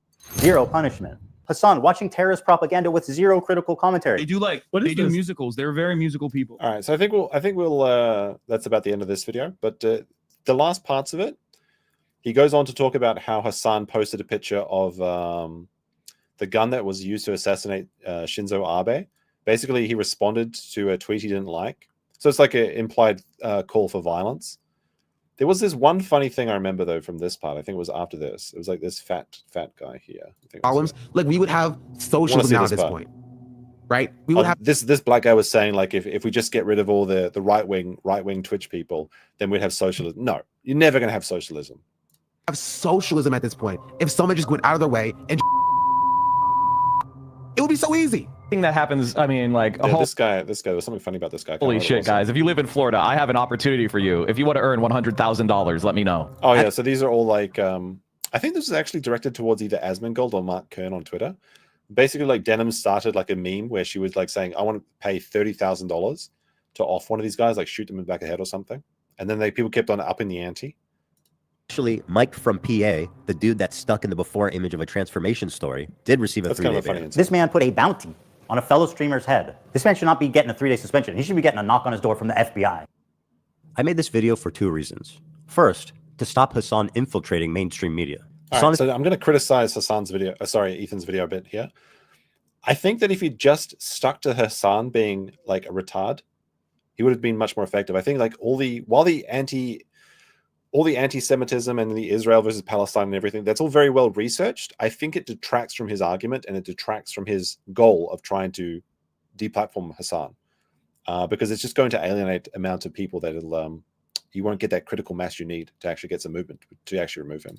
It's been welcomed by many mainstream outlets. I think that Ethan is just too butthurt about the reaction he's been getting, essentially. View him as a friendly social democrat, as someone who's just trying to spread progressive politics online to an important demographic. But we know that's not true. He is not their friend or their ally. If you ever see Hasan rubbing shoulders with anyone from mainstream media, let them know politely, with all the civility in the world, what kind of person he is when he thinks mainstream media isn't watching. Help them understand that his name should be associated with people like Nick Fuentes and Alex Jones, other fringe, radical, political commentators.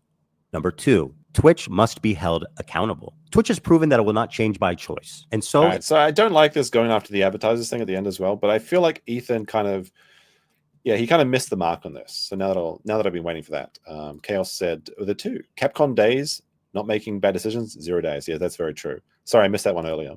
But I said with £5, and this is one I wanted to go on. This is definitely an L content nuke. It's been 2 hours of crying about anti-Semitism. The sex pesity nuke was an actual nuke. Dude's a creep. Yes, it was much more effective. But now we're going to go into June the King. Now, June the King did a very good job, I think, of discrediting Hasan and making him look like a fool. And I feel like he should have taken this approach. Unfortunately, June the King's documentary didn't get as much. It's got like, looks like less than 1/6 of what Ethan has got. But we'll go into this. I'm not sure how much we'll watch it, because it's like, it's about another hour and 40 minutes, and we're already 2.5 hours into the stream. Maybe we'll get through it. We'll see. We'll see. But this is the first part of this is really funny to see how much of a mimbo, or I guess a himbo, Hasan really is, and just see how much of a fraud he is. So taking all that knowledge we saw from the Content Nuke from Ethan, where he's like, this is Hasan, like the #1 leftist legal commentator on Twitch, whatever. Now to see who he really is so fascinating. And there's a lot of stuff I didn't actually know about Hasan here. All right, so this is the June the King one. Let's get into this one. Hasan Piker is controversial for many reasons. The most prominent are his political beliefs that will not be the focus of this video. The focus instead will be on him and his many inconsistencies that often go ignored. Hasan does this by deflecting criticism of him by attacking those who give the criticism. This is all exemplified by his conversation with creator Willie Mack, who brought forward this exact criticism. You want to debate about a video you didn't even watch? Why? Yeah. If you're not this passionate about the subject, then you're basically admitting that you're a bottom-feeding drama farmer. To add to this, Hasan knows what he is doing in diminishing the image of Willie Mack. It is a strategy he is aware of and hates. To voluntarily and maliciously misunderstand my point so they can make YouTube videos and get ad revenue, because those clicks drive, that controversy and those clicks drive revenue in your direction and affinity from people who are looking for just because people are trying to make ad revenue, criticizing you does not detract from their point. What a stupid thing to say. Oh, these things about me are true, but they're just trying to make money of it. Yes. Yes. That doesn't mean you didn't do the bad things, you retard. I, with another generous £10, says, conspiracy theory. Apparently, Ethan's Content Nuke featured Destiny, but the Destiny victims came out, so Ethan had to delay the nuke for a week as he edited out Destiny. I could believe this because he seemed like Ethan was going to form an alliance with Destiny initially, and he mentioned him very briefly. And yeah, Ethan said that he was working on that video for months. So I could absolutely believe that is the case, which is, I guess, unfortunate for Ethan. But they kind of, the three of them kind of deserve each other, right? This is Hasan guy. Hasan is obtuse, hypocritical, and angry, all aspects that reflect on his most intense followers. This attitude is particularly grievous when he does not understand why there is so much backlash in the things he does, like his interview of a Yemeni pirate. The whole way! Yeah. So there will be a bit of crossover, obviously. I'll try and skip past the content we've already covered in Ethan's video. Yes, that's fire. That's so fire. Oh my god. Yeah, I don't like his glasses either. I think he wears them just to seem smarter. We think the Houthis, Ansar Allah, is doing what Luffy would do. Hasan tries to defend this interview by stating that it was journalistic, yet it lacked critical questions that would qualify it as such. There is a dense history of moments like these that will attempt to paint a picture of who Hasan Piker was and now is, and why he is blamed for the recent Twitch apocalypse, and why he is the largest, most controversial streamer.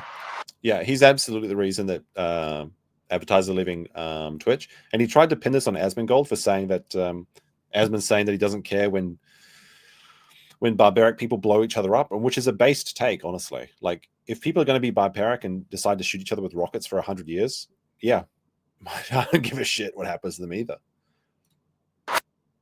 Like, like, to be honest, it's might makes right in this situation with Palestine versus Israel, and Israel's going to win. It's just the way it is, because America's never going to stop supporting them. Now, June the King also, like Ethan, included an ad here, but like June's makes sense because he's taking kind of an impartial, observational commentary set, right? Whereas Ethan was making it a video where he hates Hasan, right? I don't know if June hates Hasan at all. He's just talking about very factual things that he does incorrect. So I don't mind the sponsor segment in June's video, but Ethan's one, I think it was a big L to include that in his. But First, yeah, if you want to use, what is he using? Aura.com/June the King. We'll skip over the ad because we don't need Aura, I assume. So this should be growing up. All right, ad over, and we go into Hasan's early life, which is fascinating, honestly. Born July 25th, 1991 in New Brunswick, New Jersey, Hasan did not have a typical American upbringing because the majority of his developmental years were spent in Turkey. This is because he has influential parents that resided in Turkey, but had the wealth to... Now, I've heard that his parents were like multi-millionaires or perhaps billionaires. I don't know about billionaires, but he definitely has very, very rich parents. And obviously he has very well-connected family members in the Young Turks, Chunk Yogurt. Fly to America and give Hasan U.S. citizenship through being born on U.S. soil. Though he did develop... He's a chunky boy, too. Look at that. That's a fat kid.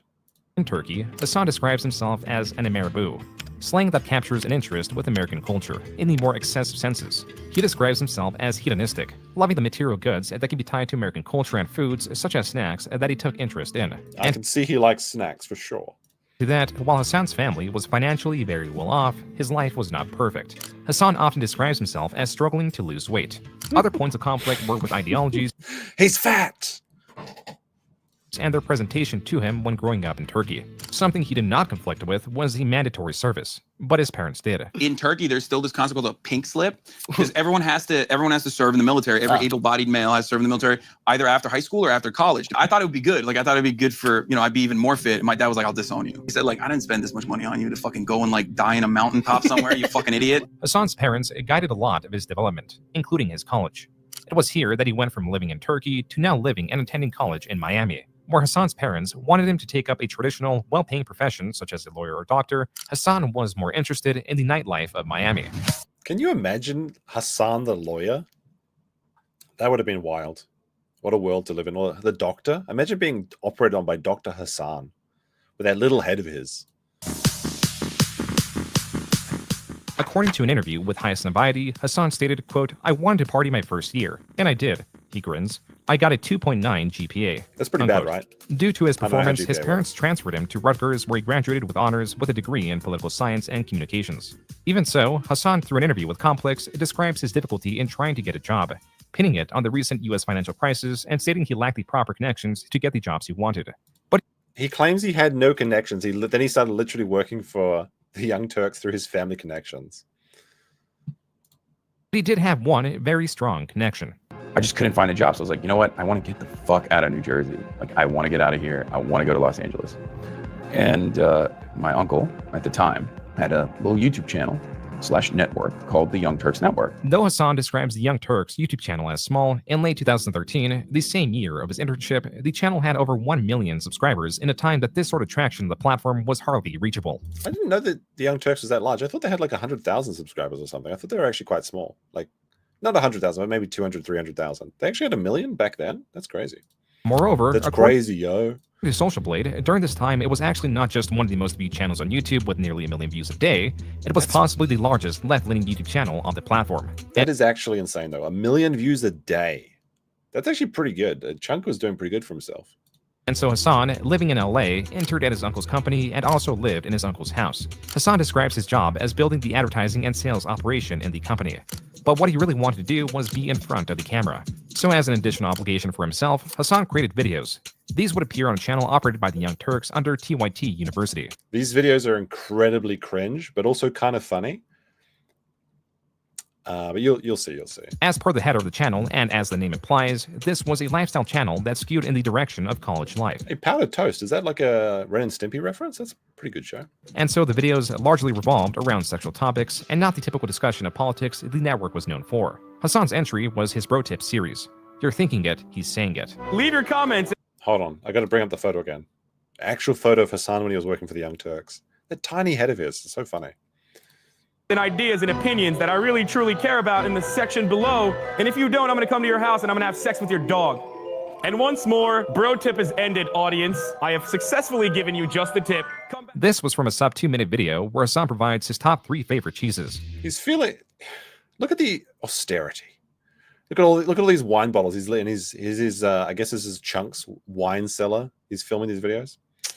Must be nice, right? Must be nice. And as per the archive of the YouTube page, it was not very well received.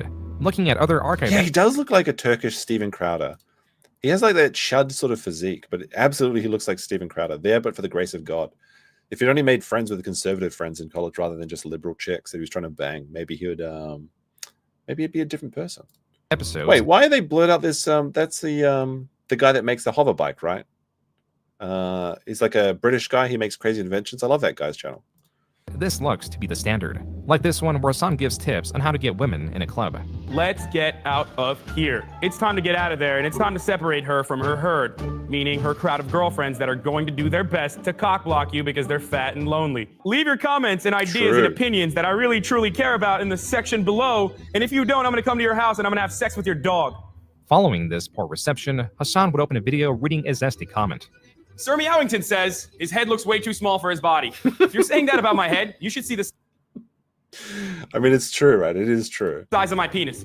Some of the dislike of Hasan was possibly because he was edgy with some of the jokes he would make in these videos. A few things to consider when you're thinking about Lady Gaga as a top contender for Babe of the Week should be the fact that she might have a penis. The fact that Lady Gaga might have a small penis does absolutely terrify me. Come back again next week when we discuss the legendary question of all time. Old enough to count, old enough to mount? Question mark? That's a bit sus, considering he went to a brothel, which was then raided for sex trafficking minors. It's a bit sus. I want to say thank you to Miley Cyrus for showing off her camel toe at the VMAs the other night. I always knew Hannah Montana was a little slut. Don't even try to hide it. Look, this is a classic example of what happens when your father doesn't pay attention to you. You turn out to be a slut. No, correct me if I'm wrong, but I'm pretty sure Hannah Montana's dad is the guy that wrote Achy Breaky Heart. Isn't that correct? I'm almost certain that's true and real. That don't break my heart, my achy. That's Hannah Montana's dad, like real life dad, isn't it? Someone check that. Someone fact check that. Jamie, pull it up. Yes. Based. That's the one thing that Frogan has contributed to the world is her incredibly smugged, based voice. Who's craving for attention, and then I tend to pick you up at a bar late night and bang you out on the first date. With TYT University rebranding at least twice over the years and the entirety of the Bro Tip series wiped from the channel, it is difficult to say how the series developed. But what is known is Hasan does not look back on this series fondly. I had a older run where I was like way more. First of all, I was way more broy than I am now. I'm still pretty broy now, but it was way more broy back then. It was just trying to be funny. Exactly. It was hacky. It was hacky. It was bad. Even with a not so great start, he continued his work at the Young Turks. But that's funny though, right? Like comedy was too difficult. Being funny was too difficult, so he decided to shill leftist politics. That was much easier grift than trying to come up with jokes. He could even be seen as a guest on other similar and popular channels like BuzzFeed. It was not until 2016 that he got a big break in the form of The Breakdown, a series hosted on Facebook and on the main The Young Turks channel. In respect to the theme of this channel, Hasan discussed and explained political topics.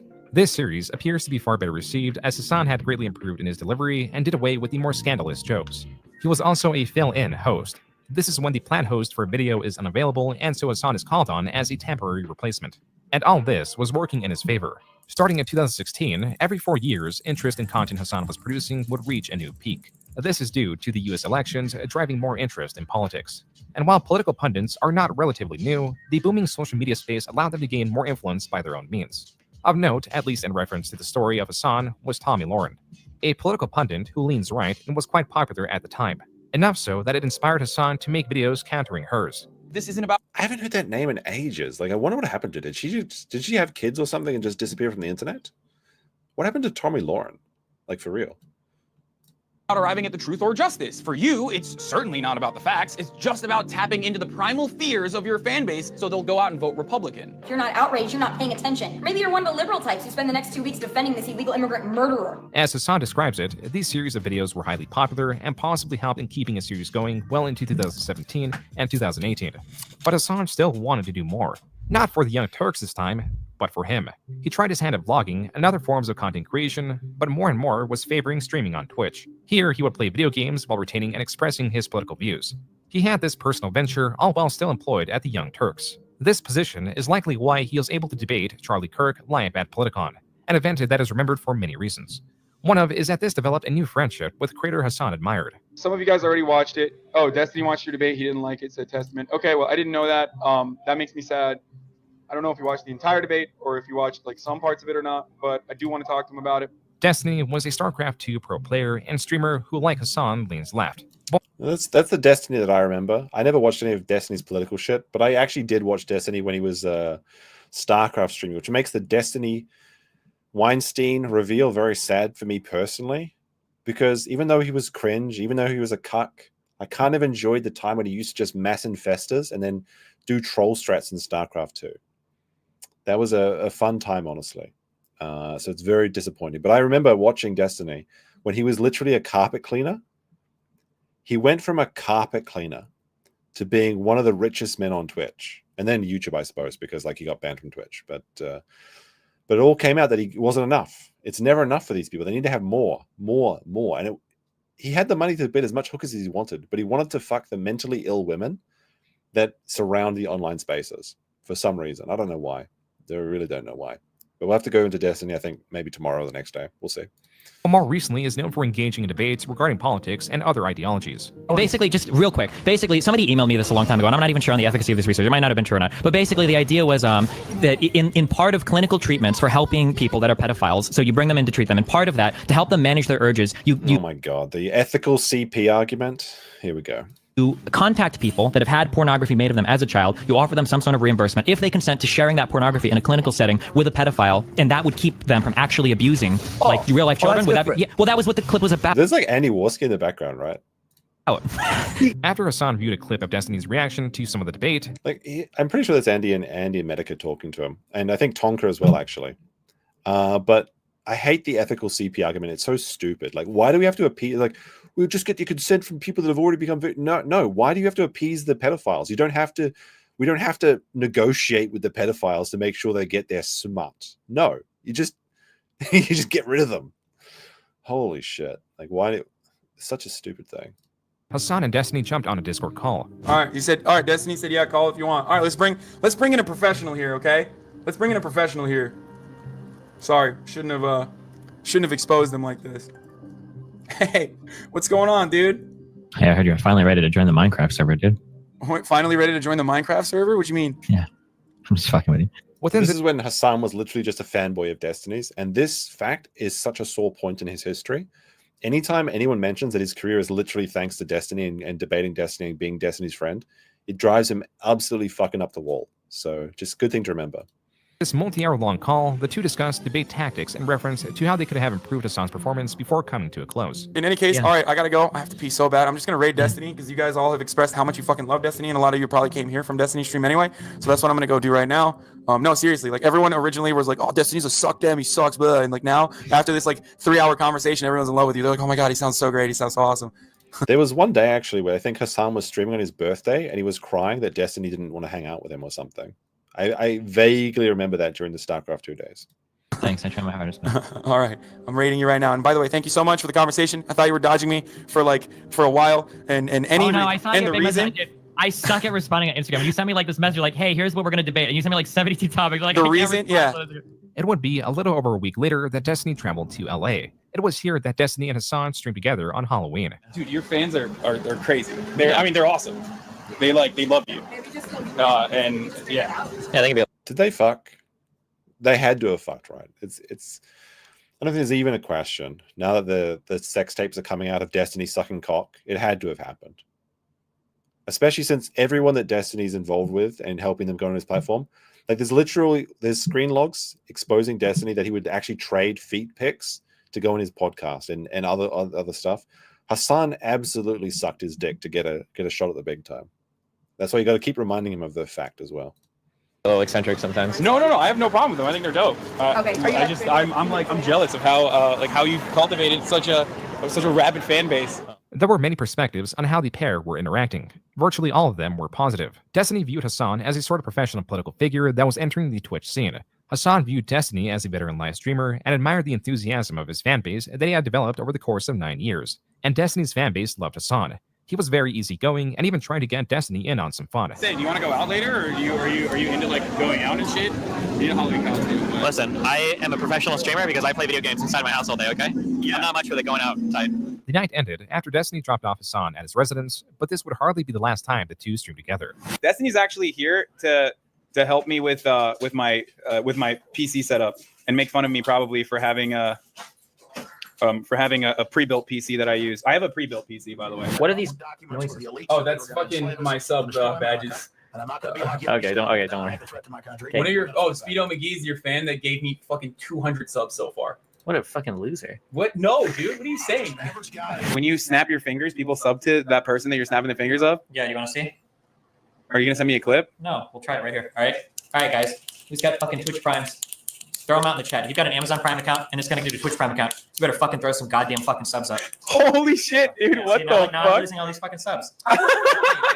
Did you do the thing? Looks like he got like 15 subs from Destiny clicking his finger. So Hasan is like in such a bad point in his life where he's like, what is it, 15 subs on Twitch? It's like 50-50 split. It's like $5 per sub, right? So what is that? Like maybe what, $30 or something?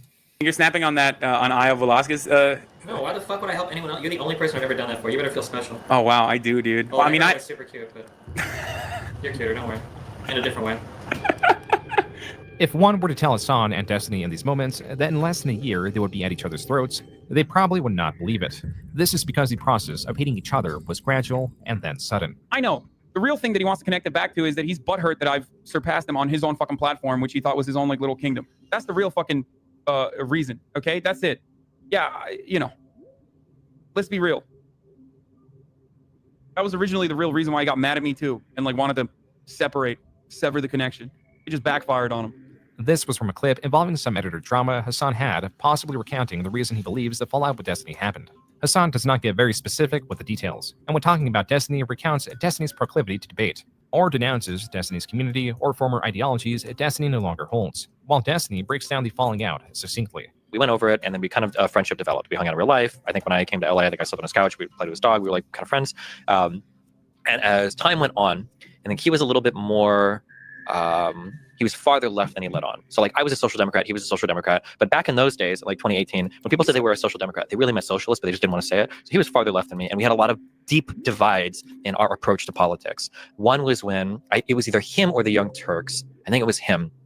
There was a shooting in a neighborhood where a very young black child gets killed by a white shooter. And they did a video about like hate crimes and how hate crimes are on the rise between races and white people are evil and blah, blah, blah. Not that, but like white people are committing hate crimes against black people. And obviously, as the story goes, tale as old as time, the data comes out, it was just an errant shot. There was like gang violence, shot goes out of nowhere, hits a kid in the car. It wasn't like a hate crime. The guy was trying to kill a kid. But yeah, we bump up against a few kind of political disagreements like this. As Destiny describes it, the true fallout came from a video Hasan made on Kamala Harris that Destiny put much effort to counter. And it's like 7 or 8 horrible things about Kamala Harris. And I'm like, okay, I know at least 1 or 2 of these things are not fully accurate. So I'm going to do all the research. I'm going to have all the sources. And we're going to have a long conversation about it so that now when I provide criticism to him, it's not going to be like this horrible, like just me saying something flippantly or whatever. It's going to be like substantial criticism. And when I started to go through the claims in this video. For some reason, I can't see the poll when I put it up on the thing. That's weird. About Kamala Harris, almost every single thing Hasan says in this video is either dead wrong or horribly stretched. This VOD is nearly... The thing is that Twitch viewers just don't care. I mean, probably to a larger aspect, like stream viewers just they form a bond with their streamer, and then they don't care. That's their guy, and they could say literally anything, and they just agree with them. So Hasan has, I think, figured this out where if he can just say anything and they'll believe him, even though he can like flip his positions entirely overnight, and his audience will just say W-based, true. I think that's just I don't think it's as bad on YouTube, but maybe that's my own bias. But when you go over to like a Twitch chat, it's just like poggers. Like people just do that for like 10 hours a day, every day. It's like, I don't know, like it's a bit, I don't know. It seems like they're programmed NPCs that are just saying the thing in chat, right? I don't know. 3.5 hours in length. Hasan pops in at the 50-minute mark. True. After only 15 minutes of conversation, Hasan goes on a rant about Destiny's It's just their past. culture. This is genuinely a problem where we're having a semantics argument over something that I admit is probably could have been worded better, and then that is enough for so many people to be like, oh, Hasan is a fucking incel. Like there's people in your chat saying like Hasan's incel is showing, and it's so fucking annoying that you guys are supposed to be my fucking allies, that you would be so critical and so uncharitable in this circumstance just because Destiny is like even looking at this from a critical perspective. This is something that really frustrates me. Sorry, I'm gonna calm the fuck down, but it is genuinely infinitely fucking all right, whatever. This anger mad, that Hasan bro. harbors is a terrible quality to have for someone in his position. With these sorts of reactions, Yeah, Hasan he gets angry very easily, especially if you insult his intelligence, talk about Destiny, or just point out when he's lying. He always tries to reframe the conversation to something completely different. one can derail Hasan easily, which will embolden more comments striking at his insecurities. As for the conversation, to give a very simple rundown, it is mainly about law enforcement, undocumented immigrants, and the process in California at the time on reporting those breaking the laws to ICE. Hasan in his video made it seem like the reports were without any due cause, which is where the problems begin, yet also where some agreements happen. Okay, there's a huge difference between a school just referring to children that are undocumented to ICE for no reason versus police people doing it when a person has been charged with a crime. Those two things are hugely different. I get it a little bit more now. All right. This conversation then moves on to police officers in school, and to Hasan saying that police should never be called upon under any circumstance. Okay, so should people just never ever call the cops ever then? Yeah, I suggest against that. Yes. Okay, I mean we just have like a totally fundamental view of this, I guess. Hasan walks this back rather quickly and clarifies that a higher leniency should exist in schools. People break into your backyard, they're going through your shed. Should you call the cops then, or is it just your shed, so it doesn't matter? You shouldn't call the cops. No, if they're breaking into your, I guess if they're breaking in, it's different. Yeah. He's such an airhead. He doesn't think about anything he says. Never call the cops under any situation. Well, what if they're breaking into your house? Well, I mean, if they're breaking into my yard, going into my shed, that's my shit. Like, I actually wonder what would happen if someone asked Hasan the breakfast question, because they feel like he can't even pass through that. The conversation continues, and nearly into the 2-hour mark of the VOD, things get rather heated. Instead of Hasan considering Destiny's arguments, he often falls back on calling that argument reactionary or other things done to diminish the argument. This slows the conversation, and a tangible frustration begins to build. Do you understand how you're framing this? Like, lock up mothers for truancy. What about parents that were just too lazy to send their kids to school without getting a kick in the ass? You sound like a fucking reactionary. Do you not hear yourself? You're like, what about those lazy parents who just didn't want to send their children? Yeah, what about the fucking homeless mom? I'm telling you, like, why do you keep going? People who are in between. Hold on. Okay. Here, and your answer to this basically, and maybe I'm fucking strawmanning you, but you've been doing that the entire time of this debate, so I'm just going to say it. Maybe your point is, well, it doesn't matter if people are threatened because there are a lot of lazy mothers out there, and also it worked because it increased school admission by 20%. Sure. He was very pro-cop after January 6th. That's correct. It's very funny to see the people that were trying to get people thrown in prison for January 6th now are outraged that people that illegally entered America are getting sent back. There's no consistency. That's the thing that's really frustrating in all of this. Shortly after, Destiny hangs up on Hasan. Bye. Wait, no, you don't let me finish a single thing. Let me know when you're done. Okay. Holy shit, he can call me back. Oh my god, I can't finish a single fucking point. Holy shit. Hey, how's it going? Okay, are you calm down? You gotta let me finish a single point, dude. Holy shit, you talked like 4 times as much as me. Okay, go ahead. I know. So I'm you literally just said, okay. Even with this tension, Hasan yields on Destiny's point that kids should be forced to go to school after Destiny clarifies his point once again. Okay, you're right. I misunderstood your point. Though Destiny does. Oh, he's such like the young Hasan was such a little bitch boy. Oh, you're right, Destiny. I'm sorry. Like he's so obtuse now.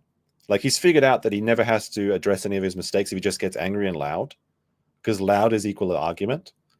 So it's kind of interesting to see this side of Hasan. Does have Hasan constantly on the back foot in this debate. Hasan, not enjoying his position, even while yielding, still seeks to diminish Destiny's argument. Nobody else is stepping up. Why wouldn't you step up and do it? Right. If you're look, can we move past it? You're right. You're so right. The DA was good to threaten mothers with truancy, and it was a successful policy. You defeated me in the marketplace of ideas once again. Please, can we move past the next point? It's like all you're doing is overwhelming me with ridiculous hypotheticals that do not exist on the fucking planet. So every hypothetical I'm pointing is literally has.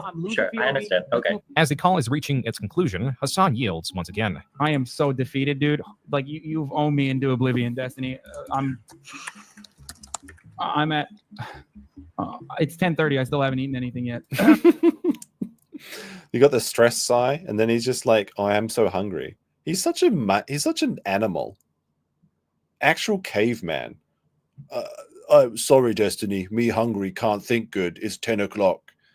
Oh my goodness, the strenuous working 10-hour days in the live streaming mines. Don't even get to feed yourself. Hasan, as has been exemplified in this call, does not like being wrong. He has trouble yielding to an argument without reacting in anger afterwards. I fucking hate this shit. Every time we have this conversation, you I know I cut you off quite frequently. I know that, right? But so do you. But for some fucking weird reason, the entire thing turns into Hasan kept talking over Destiny, and Hasan was like so fucking dumb or morally lucky in an instance where like we literally agree. He's so sensitive. And you've done some of the most disingenuous debate tactics that I'm finally gonna start fucking calling out every single time that you do it. It is like talking to Ben Shapiro, literally. The call ends shortly after, with Destiny providing Hasan the chance to go over the debate on his own time and pointing out what these disingenuous arguments are. The more likely case for Hasan's frustration is that being wrong or not being able to articulate a point in a fast debate setting strikes at the core of Hasan. But my insecurities probably be like, I don't know, I feel like I don't know enough. I'm so stupid. Like I hate that. I feel like I don't communicate my ideas well enough. It's all just about like the area. This is probably the only time you'll hear him telling the truth. That I'm interested in and how far I haven't gone yet. Hasan, like anyone else, has pressure to succeed. He comes from a wealthy family that has high expectations, yet has failed to meet them. The only job he could find outside of college was working under his highly influential uncle that, regardless of Hasan's truth, will to some always be seen as nepotism and unearned. And even when there was demonstrable success, because of, I guess, fears that Jank would come across as like doing nepotism, he would go extra hard on me. And we'd just be like, all right, cool IP. We're just going to give it to everyone else. Doing nepotism, company's yes. IP. So it definitely just like put a chip on my shoulder. These are reasons why Hasan cannot stomach being incorrect or why he does not take jokes well that target his intelligence, as demonstrated in the Raj Royale video podcast. For some context, Hasan was explaining a concept to a group when Destiny comes in and finishes the point. Yeah, it's like I wish Destiny could just come in at the beginning and give us the right answer right away instead of making us wait. So we didn't have to list a fucking Hasan. Yeah. Yeah, it makes me like we have the cheat sheet right here. Honestly, like it's funny because like the only it's way such a fucking retarded thing to say. Like I'm sorry, but like if you can't comprehend the fucking shit that I'm saying, it's on you, okay? I'm doing as best as I'm doing. Hey, as yeah, best Wes. as I can You said the over R here. word. He literally said the exact same thing that I just. Wait, is that Zerka without his glasses? Zerka the pedo without his glasses? I've never seen that before. Is it the same guy, John Zerka? I don't know if he's not the same guy. I apologize, but I think it is. Just said. But he's so upset here. He gets so grumpy. He's so. Yeah, Casey Tron is retarded. The thing is that Destiny, like, she was one of the Destiny orbiters too, right? Like, Destiny would fill his entire orbit with like thoughts from Twitch, and they're all ill prepared to argue anything. And he was only having them there because they look pretty and that he could grope them up. Like, it's actually the sex pestiny stuff started very early on in the career, like even back during StarCraft times, because he had Mia Rose, which is a porn star, over at his house at one point, and he literally went up behind her and groped her, just like started feeling up her tits. And that was like the first thing, but everyone forgave Destiny for that. And now that it's come back, it's actually in part of the content nuke for him. It's very, very funny. It looks really terrible. And a lot of people haven't seen that before because they weren't following him for the StarCraft days. They were following him for the debate bro days. So it's kind of interesting because I actually remember that happening live because, like I said, during the StarCraft days, I would watch a lot of StarCraft content. And that's how I actually saw all this stuff. How's it going, Trucker Rob? Hope you're doing well. It's like, if you're out working tonight, I hope you're doing okay because it's fucking cold over here. There's a snowstorm coming over here. So I would not want to be on the roads this weekend. Like, what the fuck are you guys talking You can about? say retard on Twitch. Soda Poppin says it all the time. Fuck Twitch then. Dude, don't fucking ask. Oh, Soda Poppin says retard all the time. Soda Poppin is a Twitch streamer that is he's doing OnlyFans. He's the World of Warcraft hardcore guild, and he came up recently in the pirate software drama. There was a little bit of an update on pirate software as well. Like one of the people that was criticizing pirate software, he got his video taken down. And there's been a lot of funny things that have happened as well. Like there was a guy that made like a pirate software roach game that got DMCA'd by pirate software. And there was another animation I saw today, which is very cute actually, which no, I won't show it today, but I'll show it at some point. I've got it saved. Me to be on if this is the shit that you're gonna pull, Raj. Like seriously. What did I pull? What? What did I pull? Oh, I'll put Destiny in the chat. Fucking have Destiny on. I didn't put Destiny in the poll. He's not in the poll. I was joking. He's not in the poll. I know he's not in the fucking poll, dipshit. I'm saying that it's pissing me off because you're devaluing my perspective, which is ongoing. No, it had nothing to do fucking chat. Hassan, and also with the people you're talking to right now. Hassan, that had nothing. I was just saying because Destiny came into the show late after I tried to get him on the show. 95% of your fucking Discord is like Hassan is so dumb. Hassan is so dumb. Look, relax, dude. The fucking chat is like Hassan is so stupid. At this point, the podcast Imagine being concerned about what the chat was calling you dumb. That happens to me every day, and it's fine. In fact, it's a little bit of fun sometimes. Understands that this is a sore spot for Hasan and seek to ease attention by relating to him and clarifying their statements were jokes. After a few minutes, Hasan explains that this sort of thing is the core of his frustrations. On top of that, it's like someone fucking unscrewing a cap all the way to the end and then him popping it open, and then everyone will be like, oh, it's great. Look, and Destiny is brilliant, and he's definitely a more effective I love that his only analogy he could come up with was food related, and specifically soda related. than myself. But if it's an ongoing thing over and over again where everyone's like, Hasan is so fucking dumb, Hasan is so stupid, Hasan is such a fucking commie, then I don't need to be here. I don't need to fucking bust my ass every goddamn day. Let's get all the feelings out. No, I'm done. I'm done. You guys are right. No, I was overreacting. This podcast took place before the complete falling out of Destiny. Imagine being an emotional male. It's probably like, I assume that Hasan's on a lot of steroids. I would guess that is the case. I wonder if that's affecting his irritability. Hasan's friendship. That was solidified late 2019, when Destiny was in a bit of hot water when debating the usage of the N-word, like using it in the context to retell a joke from a comedian in a private setting. The overall usage and arguments extended to... Yeah, early on, Destiny was considered very base because he would say the N-word on Twitter. Not on Twitter, but even on Twitch. He would literally just say the hard R N-word. Not in like, not as an offensive way, but just like, if anyone said it in a song or something, he'd repeat it. Or if he was talking about someone saying in another instance, like he wasn't afraid of saying the word. And he garnered a lot of sympathy from that early on.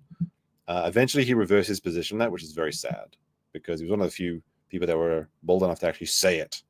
To various different creators that saw things differently, including his former podcast host, Trihex, and various other creators he discussed this matter with. Destiny broke down the drama in the lengthy Reddit post, where now 5 years in, a fair amount of the links are dead and the drama around it is still dense.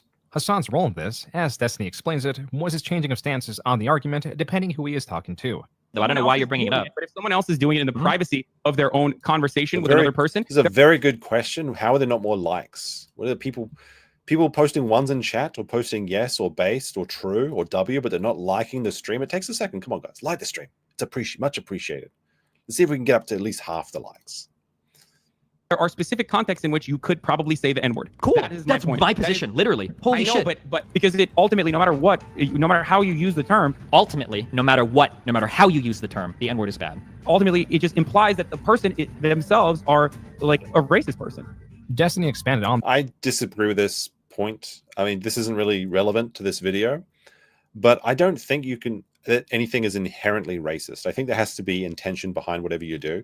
So if you say the N-word, it doesn't cause racism. It doesn't mean you're racist. Now, if you say it towards a black person with the goal of making them angry, yeah, that's a racist act, sure.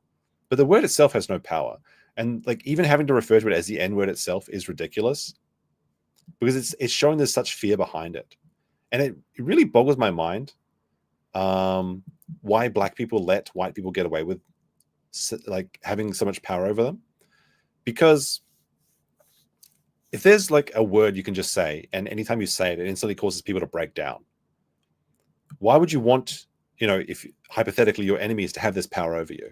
So it really surprises me that black culture has not just decided to stop being offended by this word so that white people could not have this power over them. It's very strange to me. Like, it's so silly to be afraid of the word. Like, it's to make the most basic argument you could possibly make. It's the Harry Potter, like, fear of the word makes fear of the things argument. It's like, it's so stupid. It's so stupid. Can't we just grow up and not be afraid of words? And it's not the N word in particular. It's any word that people find offensive. That's just the most premium example of it. This in a live stream, which Hasan reacted to. Nothing I do is performative. So I'm not going to, for instance, I'll use Hasan as an example. I'm not going to talk to a black person like Trihex and say, hey, the N-word, it's always... You think black people... What a fucking liar, dude. What a fucking Weasley little liar, dude. This fit of rage will be turned into a meme, changing what Hasan is watching to fit the joke. Like when Hasan stated he will never talk to Destiny again. I'm not talking to him again. You guys can call me a pussy all you want. There is literally no reason. What a fucking liar, dude. Though rage was not Hasan's entire state of being, this period did have Hasan more prone to anger, especially when being compared to Destiny, as was shown in this popular video compiling some moments of Hasan getting angry. Watching you squirm after Destiny's stream is my favorite thing to watch. Here's some money for the best content on Twitch XD. Thanks, buddy. I have your email now, by the way, just for the record. So why don't you just stop fucking sending me donos to harass me for your daddy Destiny with literally your email involved in it? What a... Imagine complaining about being sent money. Imagine complaining about being sent free money. And not only that, threatening to dox the person because you have their email afterwards. Now, this doesn't happen in super chats. This has happened through StreamYard. If you send a chat through StreamYard, yeah, the person gets your email. It's so dumb. It's so dumb. It shows you what a Neanderthal he is. This person made fun of me. How dare you give me money? What an actual retard. Fucking stupid thing you just did now. You absolute idiot. I have your full name now. And this time, if I go to fucking Twitch, it's reasonable because you're literally harassing me. Do you know how many fucking donos I've gotten from Destiny's fans tonight? Do you know how many fucking Destiny fans have sent me their emails tonight? Excuse me. Paying money just so they can fucking shit talk?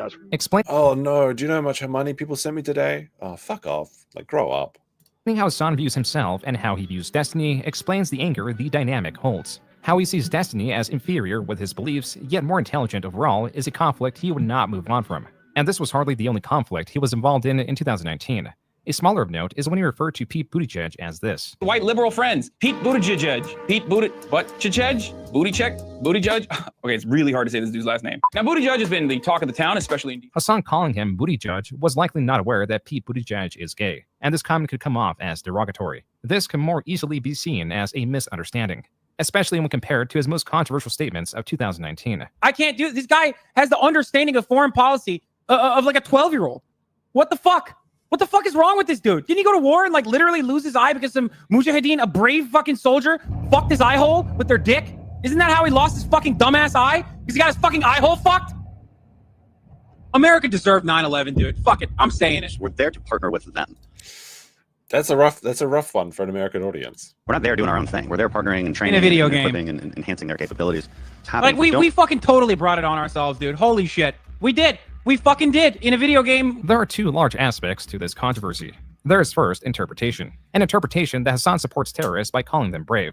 Then there is his intent that breaks down his statement in that the U.S. funding of terrorist organizations against mutual opposition like Russia empowered them enough to be able to choreograph such an attack. The comments about brave fighters is also one that references a section in a Rambo movie when it called terrorists brave.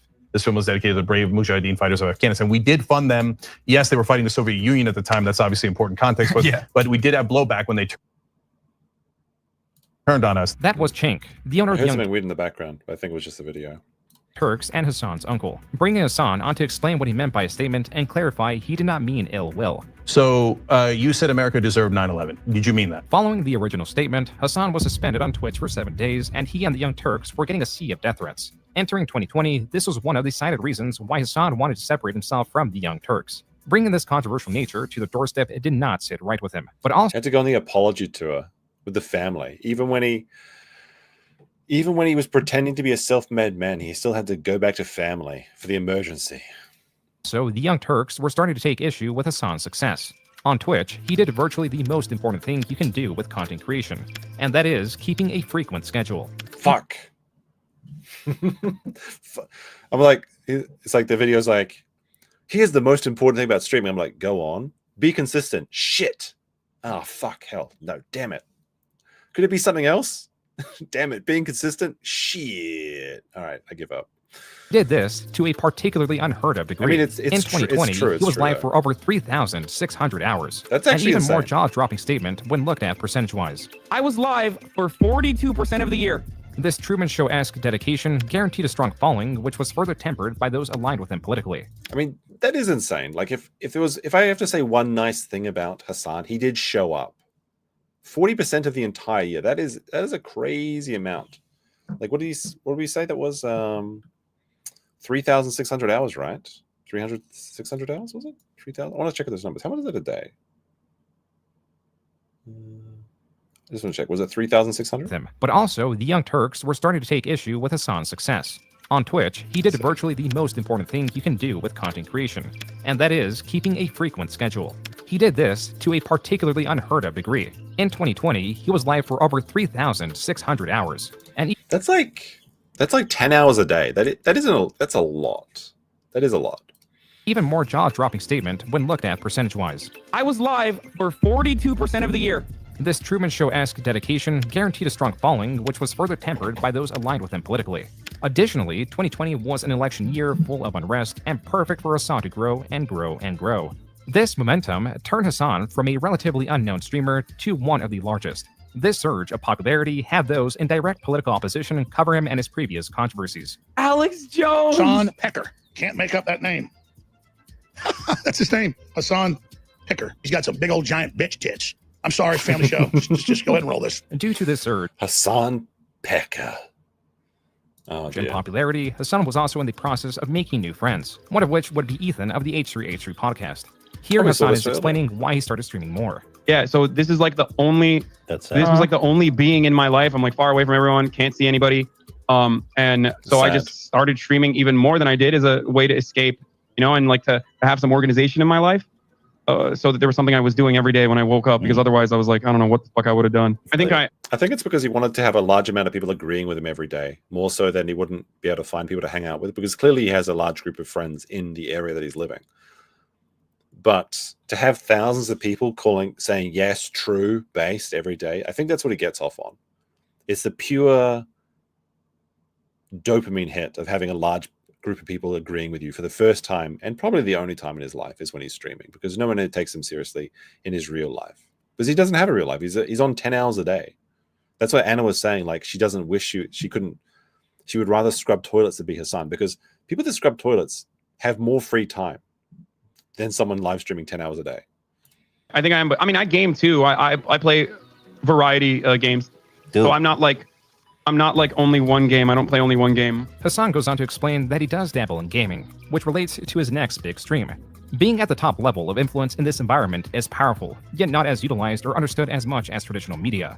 AOC, a political figure who also excels in the space, in 2020 put out a tweet asking if there would be any Twitch streamers interested in playing Among Us. While she replied to other streamers, she did not reply to Hasan, but he was still. Oh, she replied to Pokimane that left Hasan on red. But he did actually join the game in the end, though. Still, like several other streamers, invited to the game. This stream, not through Hasan's side, was reported as the third most viewed stream on Twitch ever. I've never played Among Us. It actually looks fun. I would like to play Among Us, but I never had a group of people that were playing it on my Twitch thing. So, not Twitch, on my Steam. Was it fun? Is it too late to start playing Among Us? Is it dead? Is there a new game? What are the kids playing these days? As for Hasan's new peak, the following month with covering the elections, his stream was reported as, quote, the 6th most watched election-themed channel across Twitch and YouTube, unquote. Following this stream and the elections, there was a natural drop-off of viewership. But overall, with Hasan's persistence, he maintained a strong viewer base, where he averaged roughly around 30,000 concurrent viewers a stream. The only other person on Twitch doing something similar was Destiny, who was only getting a fraction of the viewership and was virtually the only competition Hasan had. I have to say that the timing of the Sex Destiny stuff coming out is so good for Hasan. If half the audience wasn't already talking about Destiny, Hasan would be in a bad spot. He's so lucky that came out at the same time as his controversy. Space goes untouched by many creators, as focusing on politics can only limit one's reach, especially if it is irrelevant to the content the creator produces. Discussion of politics can also diminish the escapism some seek. These are two reasons why many are avoidant of that space. Even in the political realm that Hasan exists in, this is still very much a thing with the more specific aspects of politics, and why Hasan states that one of his biggest failures was exposing that his beliefs fall under the umbrella of socialism. My biggest failures in my entire career was openly saying that I'm a socialist. There is way too much baggage associated with the term. By baggage, Hasan likely means interpretation. Socialism is something that can be explained simply, but expanded on infinitely. Trying to get a great understanding of the entire umbrella can be fruitless, as that will not change the interpretations of others. This is the same for virtually any political. I only have to understand one thing about communism, and that's How many of them can I fit in my helicopter? Alignment. There is too much nuance, too many variables, too great of a divide. All reasons why creators may avoid openly speaking about politics like the plague. Because all of these people fight with one another and have historically killed one another all the fucking time. This is specifically what Hasan at one point simplified socialism as. People routinely misunderstand something about socialism, and I'm going to bring this up one more time. Socialism is about adequate compensation for your labor. Socialism isn't about a flat fee for every single person. Socialism isn't about the abolition of money even. That's communism, right? Others might see socialism as a push for strict equality among things like wealth. And that's why in August of 2021, there was a controversy about Hasan buying a $2.7 million house. For any other successful streamer, this would not matter. But for Hasan, it does. Because this is so funny, by the way, because Hasan got so mad that people found out the amount of he spent on his house. And it actually took a lot of the joy away from having that house. And that just makes me so happy to know that he's unhappy in his big fucking mansion because he gets shit for it every day. Can be seen as inconsistent with the values of a socialist. It is likely that the most flack he got was not even from people diametric of him, but people in his own community that denounced the purchase. It does not help that Hasan was also antagonistic, like with his tweet that reads, quote, "Socialism is when no house," unquote. This opens up the criticism that it was not just a house. It was a $2.7 million house. I mean, it's a nice house.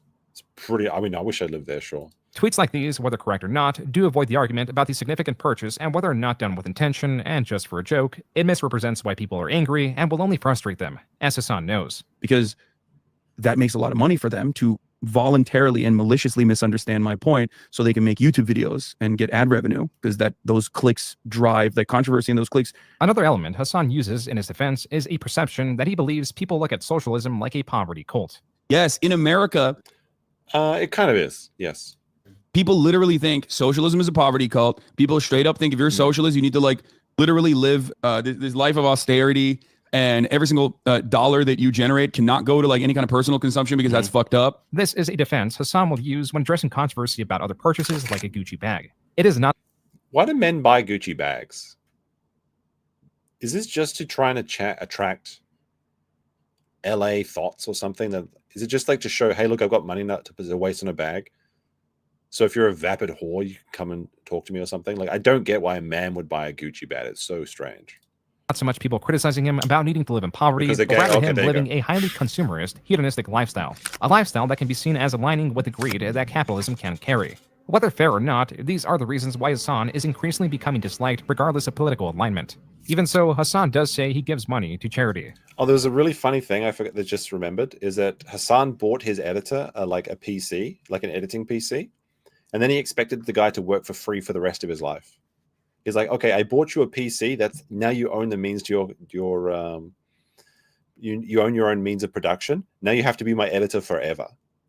He expected a $1,000 or $2,000 PC was enough for a guy that worked every day for hours every day forever. He's like, well, he can make money from the PC when he's not working for me anymore. I gave him the means of his own production. He almost tried to get a slave by buying one down payment of a PC. It was pretty funny. And he couldn't comprehend why people thought it was just a stupid idea. I think that's the funniest thing about Hasan, is how oblivious he is to how he doesn't, he just can't understand why people get mad at him.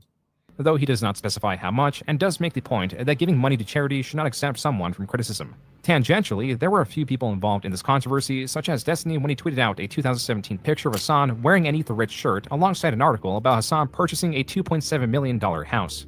Ludwig, a popular creator Hasan is friends with, like Hasan did, attributed Destiny's tweet as the reason the controversy gained traction, alongside spreading Hasan's docs through spreading only a screenshot of the article that essentially... Now, I think that shirt he's wearing, if we go back for a second, he's wearing a shirt that says, make the rich pay. I think he was wearing that to the Met Gala, which I think is like a $10,000 ticket or something like that.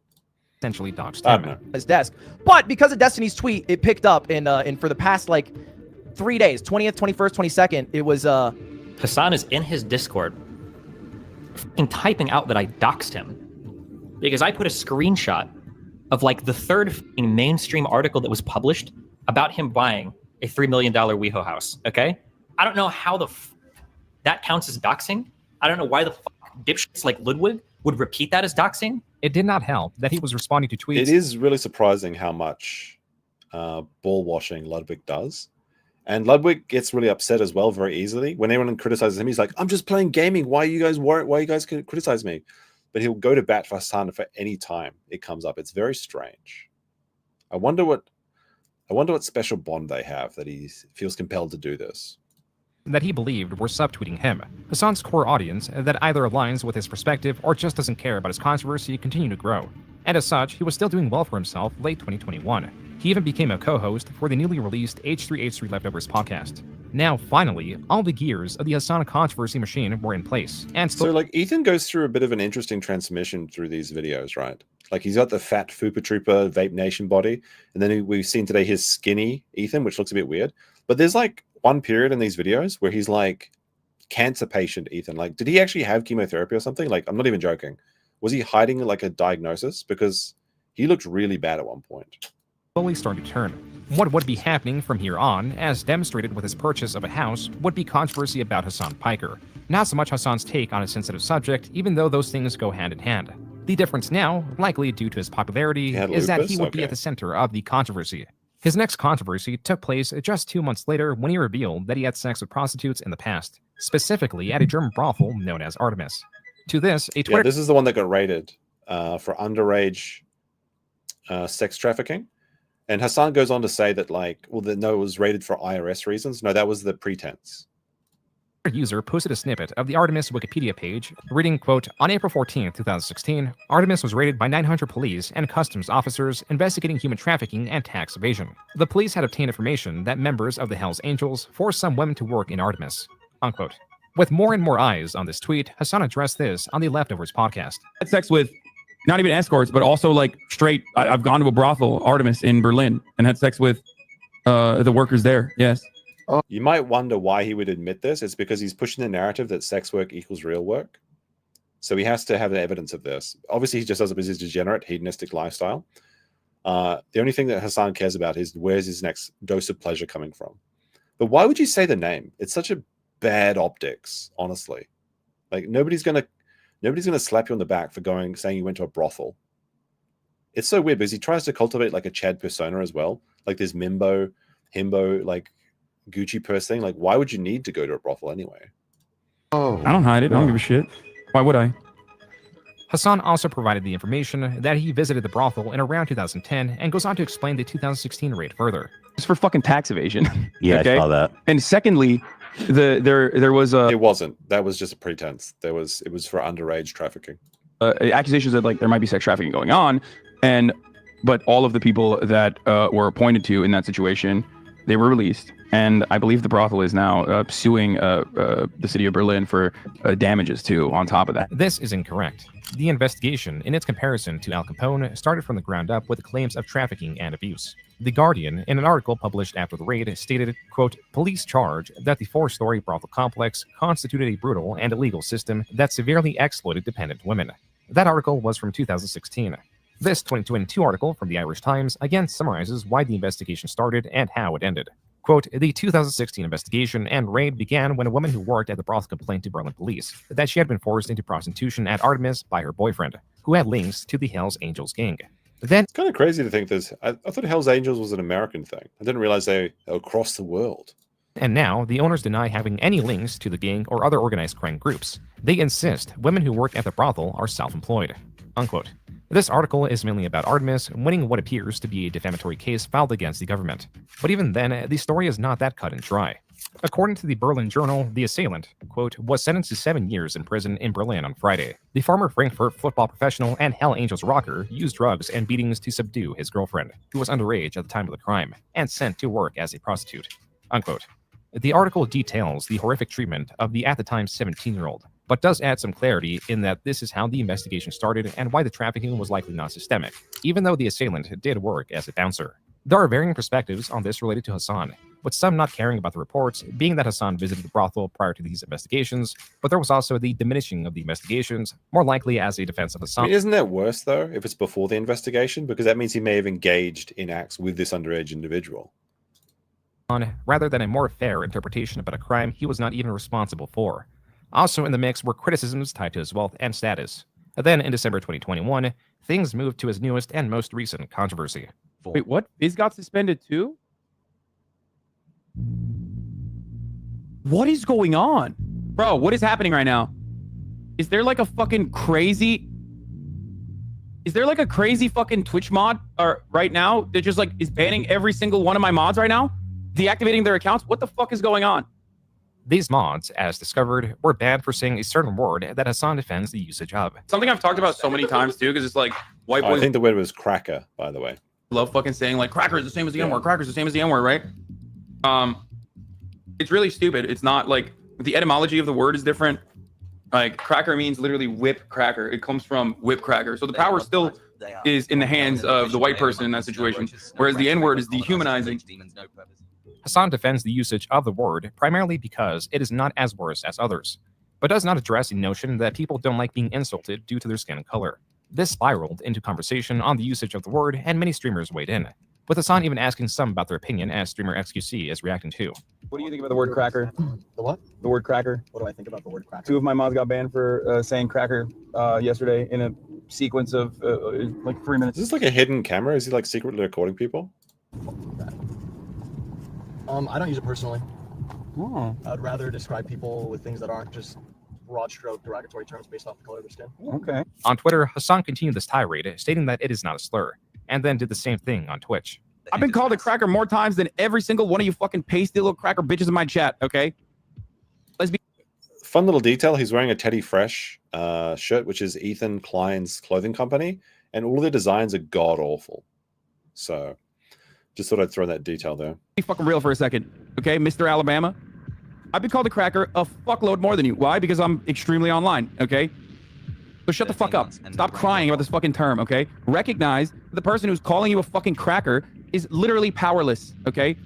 Sorry, it's just the truth. A person calling you a fucking cracker is powerless. They're doing it as someone who's been historically oppressed, blowing off steam, okay?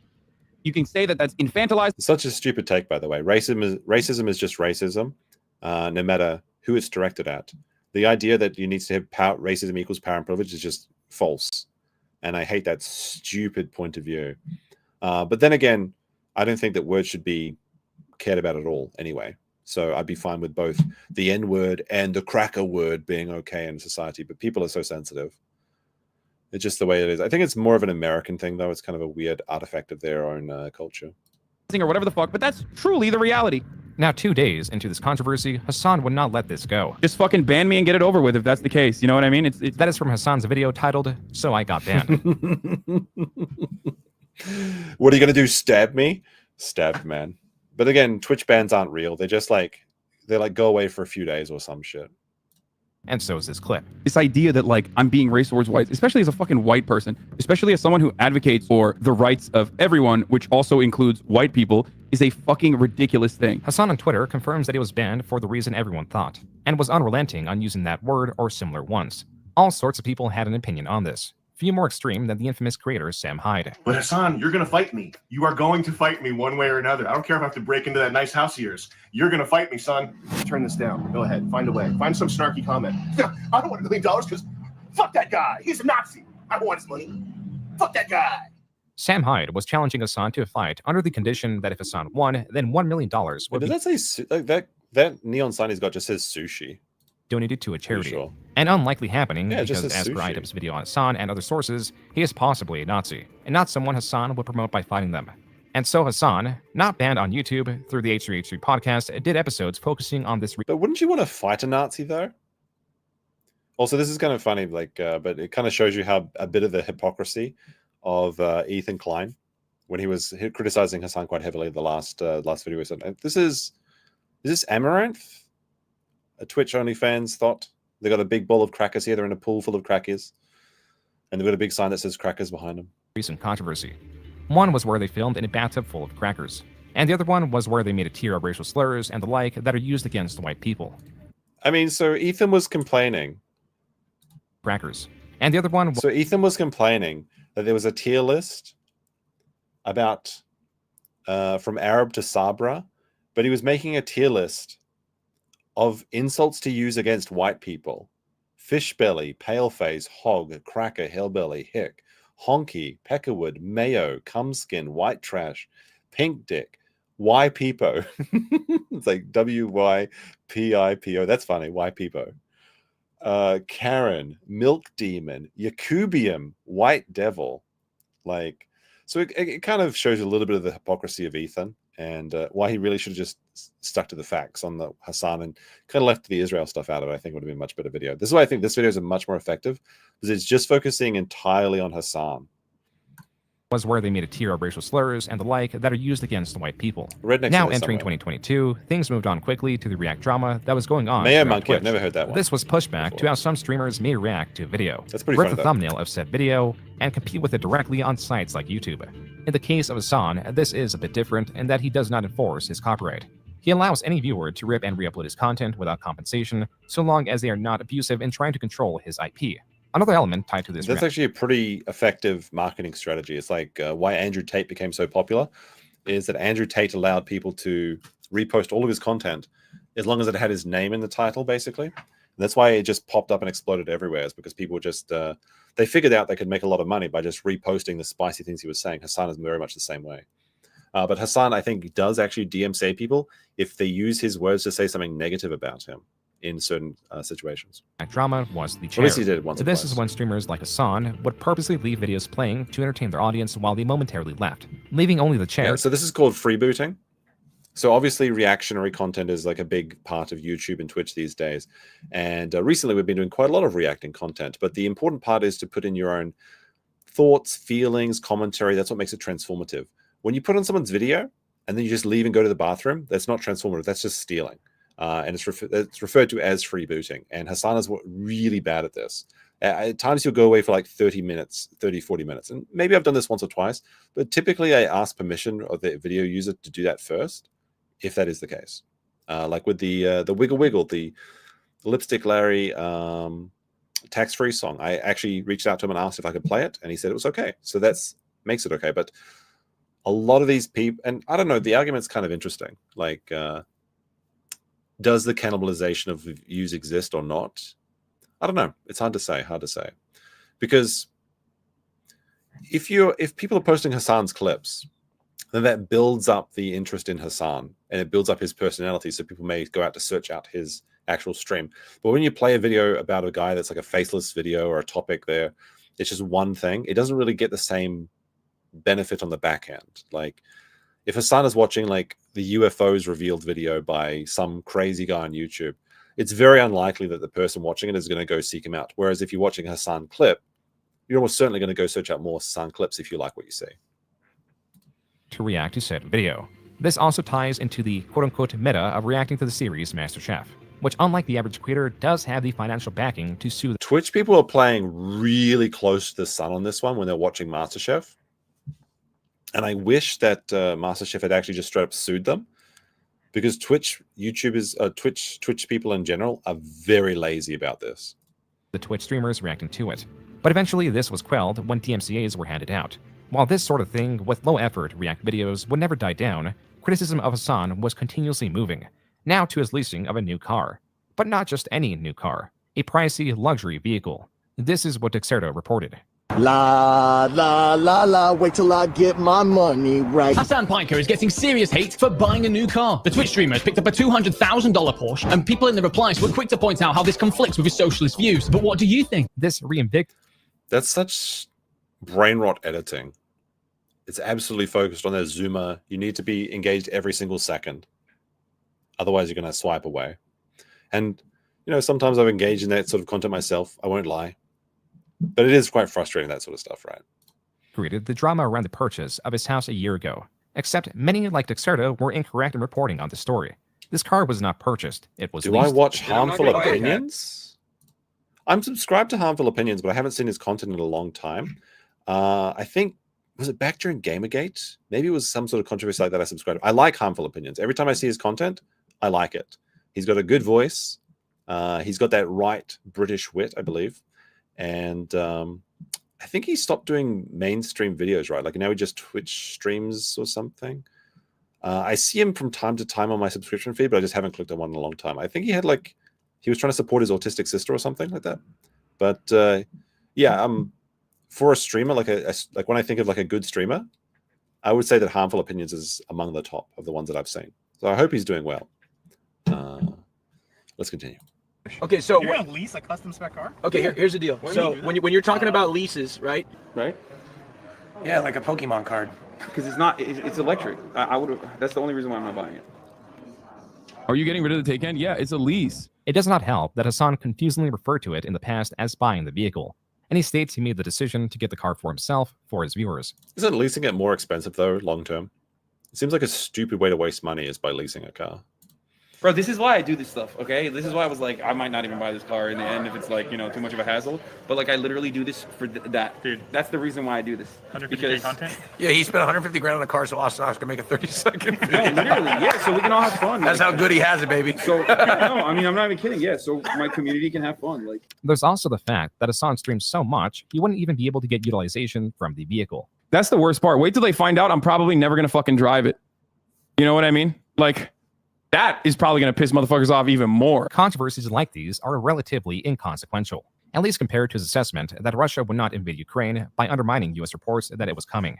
And when it finally did come, so did all the flack caused by his overconfidence. and I do get things wrong. Like the greatest example of this is the invasion of Ukraine. I was incredibly confident that Russia would not invade Ukraine because of all of the reasons why that invasion is going south right now. I demonstrated a level of confidence that I should not have. When you deviate away from that and you get something wrong, people that want to be right will never let you forget that and will constantly harp on it. Hasan makes the point. Yeah, I think actually if you point that out, because people, like, if you stream for many years, obviously you're going to get things wrong over time. It just accumulates and accumulates.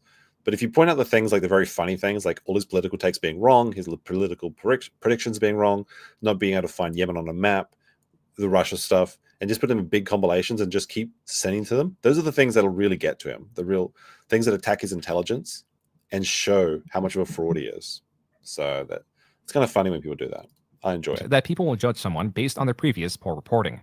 But this is also an encouragement to not get stories wrong and to not be overconfident when there's still not the entire picture, or when sources, even from those not preferred, do make fair arguments with the facts they have uncovered. But that's okay because according to Hasan, he was immune to criticism now. The criticism that was thrown in my face, he's not immune to criticism. It very much affects him.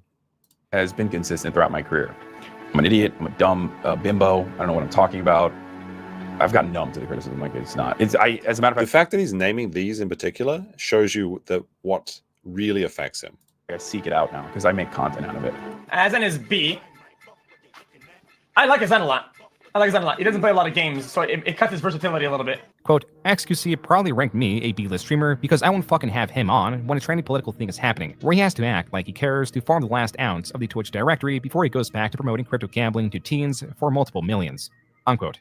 Hasan was not very pleased with how is it that like ranking people in tier lists causes so much drama? Have you noticed that? There's so many times this has happened. Like I think the divide between Ricada and Andrew, Legal Mindset, happened after a tier list, actually, now that I remember it. Because I think that what that happens was Andrew was ranking their takes from the Gina Carano case. And he was trying to be nice to Nick. He's like, give him a D, maybe a C. Nah, I guess it's an F. And then after that moment, that's when their friendship just like totally ended. It's so funny. You can actually see the line in the sand where it's happened in every case. Like with Sean, it was the shower joke. Tell him, Sean, right, Sean. That clip is so funny in retrospect because everything that Nick says in that clip about how people are lying about him, it all turned out to be true. It all turned out to be true. It's such a good clip. It didn't age. It aged well. It aged like a fine wine. XQC had rated him. XQC was confused at Hasan's outrage, but then reanalyzed his previous rating and made a discovery. Bruh, he was lower last year. Parasocial relationships on the stream. My brother, he was lower last year. Fellow streamer for friend. Oh, but Destiny was under him. Wish me luck. It's not even the fucking B tier thing. That's just the straw that broke the camel's back, because like it's irrelevant. Like I've fucking tier listed people all the time. I've done it before. As per an immature upload of Hasan on Discord. So out of curiosity, because like XQC does shit a lot of gambling to underage kids, what is the worst ideology to shill to young impressionable audience? Socialism or gambling? I would say socialism, because with gambling, at least there's a chance you can get your money back. Not so much with socialism. So at least there may be some benefit from gambling. Who can say? Who can say? Discord, quote, I'm sorry you got like a 70 million stake deal and no one could actually call you out on it. I fucking hate his fanbase too now. I unironically hate him a little now, NGL. LMAO, I saw XQC's tier list and all I can say is Mizkif makes better content, unquote. It does seem like Hasan at least cares a little, but at minimum, he does not dislike XQC like he dislikes Destiny, for example, or even Sam Hyde for that matter. It just so happens that the latter two talked on stream. Yeah, I have to fight Hasan Piker. You know who that is?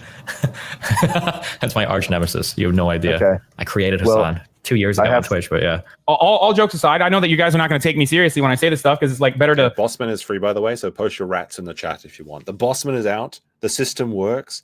He can gamble again. Anything's possible in Trump's America. The world is healing. Bossman Jack is back to streaming. Fuel drama or whatever. But when I joined Twitch for the first time, I had a very specific goal in mind. And that goal has come to fruition largely because of Destiny, because of the help that he's given me. And also on top of Destiny, helping me personally, Destiny himself already doing exactly what I wanted to do. You created him. I have to kill him. There were at least two major updates on Sam Hyde's callout. One is that Hasan, through private contacts, made it clear he does not want to platform Sam Hyde. And two is that the amount of money went from 1 million to 2.5 million. And after Sam Hyde's most recent victory in the ring as his Irish Candyman persona, he made a call-out that was impossible for Hasan to ignore. You got anyone you want to call out in the heavyweight division? Oh, you know it, lad. You know that Hasan Piker. I'm coming to kill you in Los Angeles at your house. Or in the ring? No, in real life. It's such a legendary line. You mean in the ring? No, at your house. The last part makes the entire thing. I gotta listen to it again. It's so funny. This is Sam Hyde, if anyone was asking. Oh, you know it, lad. You know that Hasan Piker. I'm coming to kill you in Los Angeles at your house. Or in the ring? No, in real life. I'm going to stalk him and become obsessed with him and wear his makeup. No, don't fucking hide. It's If you're a so sub, funny. you're not getting unbanned for that. I'm just letting you know. Look, dude, if you see a mentally ill Nazi, okay, on the internet, be like, I'm going to kill Hasan Piker. Okay, I'm going to come to his house and murder him. And you go, oh, this is some information that he should probably watch. Like he should watch and address this. Okay. Then honestly, just don't post. The fight would not come, but the reminders would not stop. I have another question. I think Sam Hyde, he called you out on like a boxing event. Are you interested in like the boxing scene or not? I don't know why you guys are so into this shit. He's a Nazi. Like, I don't know. What's happening right now? It's so whack, bro. Like, I don't understand why all you motherfuckers have to like run around with this shit. What's going on? What's going on? Nothing. Get the fuck out of my face, bro. You fucking asshole. Yeah, what do you mean, damn, bro? What the fuck do you mean, damn? What do you mean, damn? What the fuck do you mean? It looks like he's very tough when a small child is approaching him for comment. But he's not tough enough to step in the ring with the Candyman. Interesting. Damn, why do you do I'm this shit? asking questions. I don't know. Get the fuck out of here.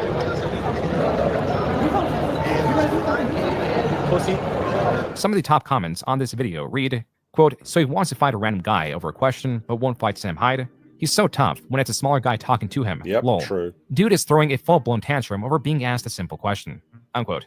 While Hasan has stated his want to not platform Sam Hyde, his overt aggression over what appears to be a genuine question from someone who is unaware of Hasan's stances was not an excellent look. But even using a different strategy, such as silence, would hardly work in Hasan's favor, as was shown in the next public encounter. What's going on? How you guys doing? We love landlords. We're all against unions. We're here to protest against the... Now, this is funny trolling. Like, typically, I think you shouldn't go harass people in real life. But these kids that were doing the "We Love the Landlord" sign, that was so funny. I remember, I had forgotten about this. This was such a good troll. It's so funny. Landlords and the unions, we love them. Can we do like a quick shake on the hand? We love landlords. Look. We love landlords. We love. He's so fucking mad. He's so fucking mad. The accent, I think, makes this. Like, if this was white guys holding up the landlord sides, I think Hasan would have given them shit. But because they seem to be more ethnic than him, I feel like he can't say anything. It's so good. It's such a clever troll. We love them a lot. We're all against unions. They're not fair to the corporate companies. This is a crazy protest. It's such a weird thing. Something similar. Shilling for corporate unions. For corporate entities against unions and landlords. It's such a weird thing to say. It's so good. It's so random. At events such as the Game Awards, and now with Hasan at a writer's strike. Anyway, as I was Landlords, saying, we love them a lot. we're waiting for. We're waiting for the landlords to come. Oh, there you are. Thank you. Yeah, I'll connect it. This little fucking fetus, bro. I swear to God. So sick.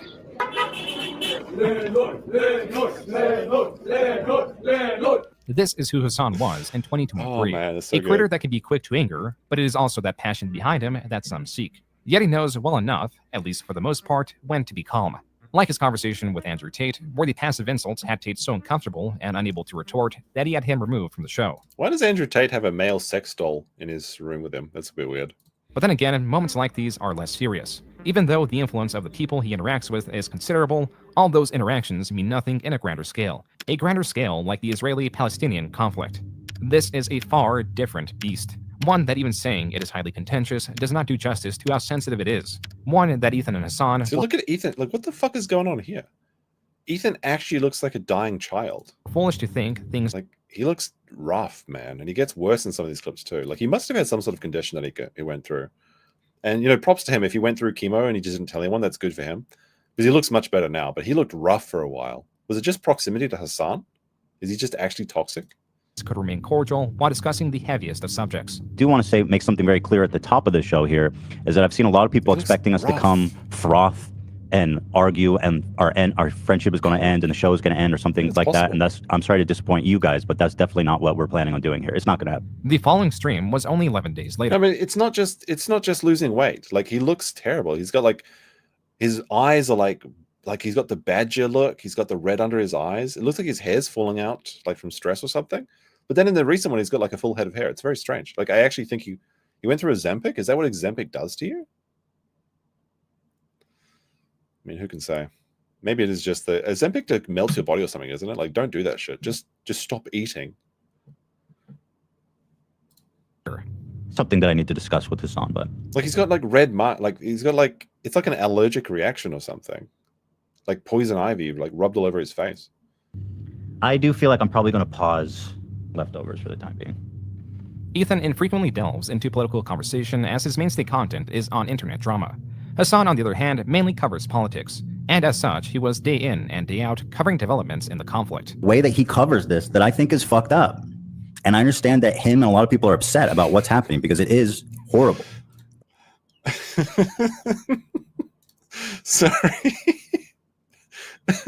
Is Ethan calling them from heaven? Like, is he waiting for Dumbledore at the train station at the end of the Harry Potter movie? Like, where is he in this like white room and there's this white background? Is he just flashbanging his audience or something? Like, what's going on here? Like, if you had this clip and then they had the ringing sound that accompanies the flashbangs or whatever, it's such a weird background. But at the same time, But I encourage you to look into where Hamas was firing. You fucking shit! You garbage, monstrous scumbag! You garbage, monstrous scumbag! You said IDF didn't bomb the hospital, and then you said it did, but Hamas was firing rockets from it in the same 2-minute time frame. So why did you fucking lie at first? Huh? Why did you fucking lie? How can you live with yourself? by the way, for the record, the IDF did not bomb that fucking hospital. You genocidal piece of shit! So, How? Why did you do that? This is the kind of thing that happens when people rush to cover breaking news and do not carefully weigh in not just the facts, but the lack of them. And it was not just something Hasan was guilty of. You always want to be the first mover. It doesn't matter if you get things wrong. The entire media industry is based on this. Just be the first person reporting it and then post like a retraction at the bottom of the article and never mention it on live. Just be the first one out of the door. First mover advantage is amazing in news reporting. Especially in outrage as even major culture. Publications were incorrectly reporting on information to get the story out first. As such, Hasan walked this back and went on Piers Morgan to discuss this. But it's interesting that you call me a propagandist because I want to play you.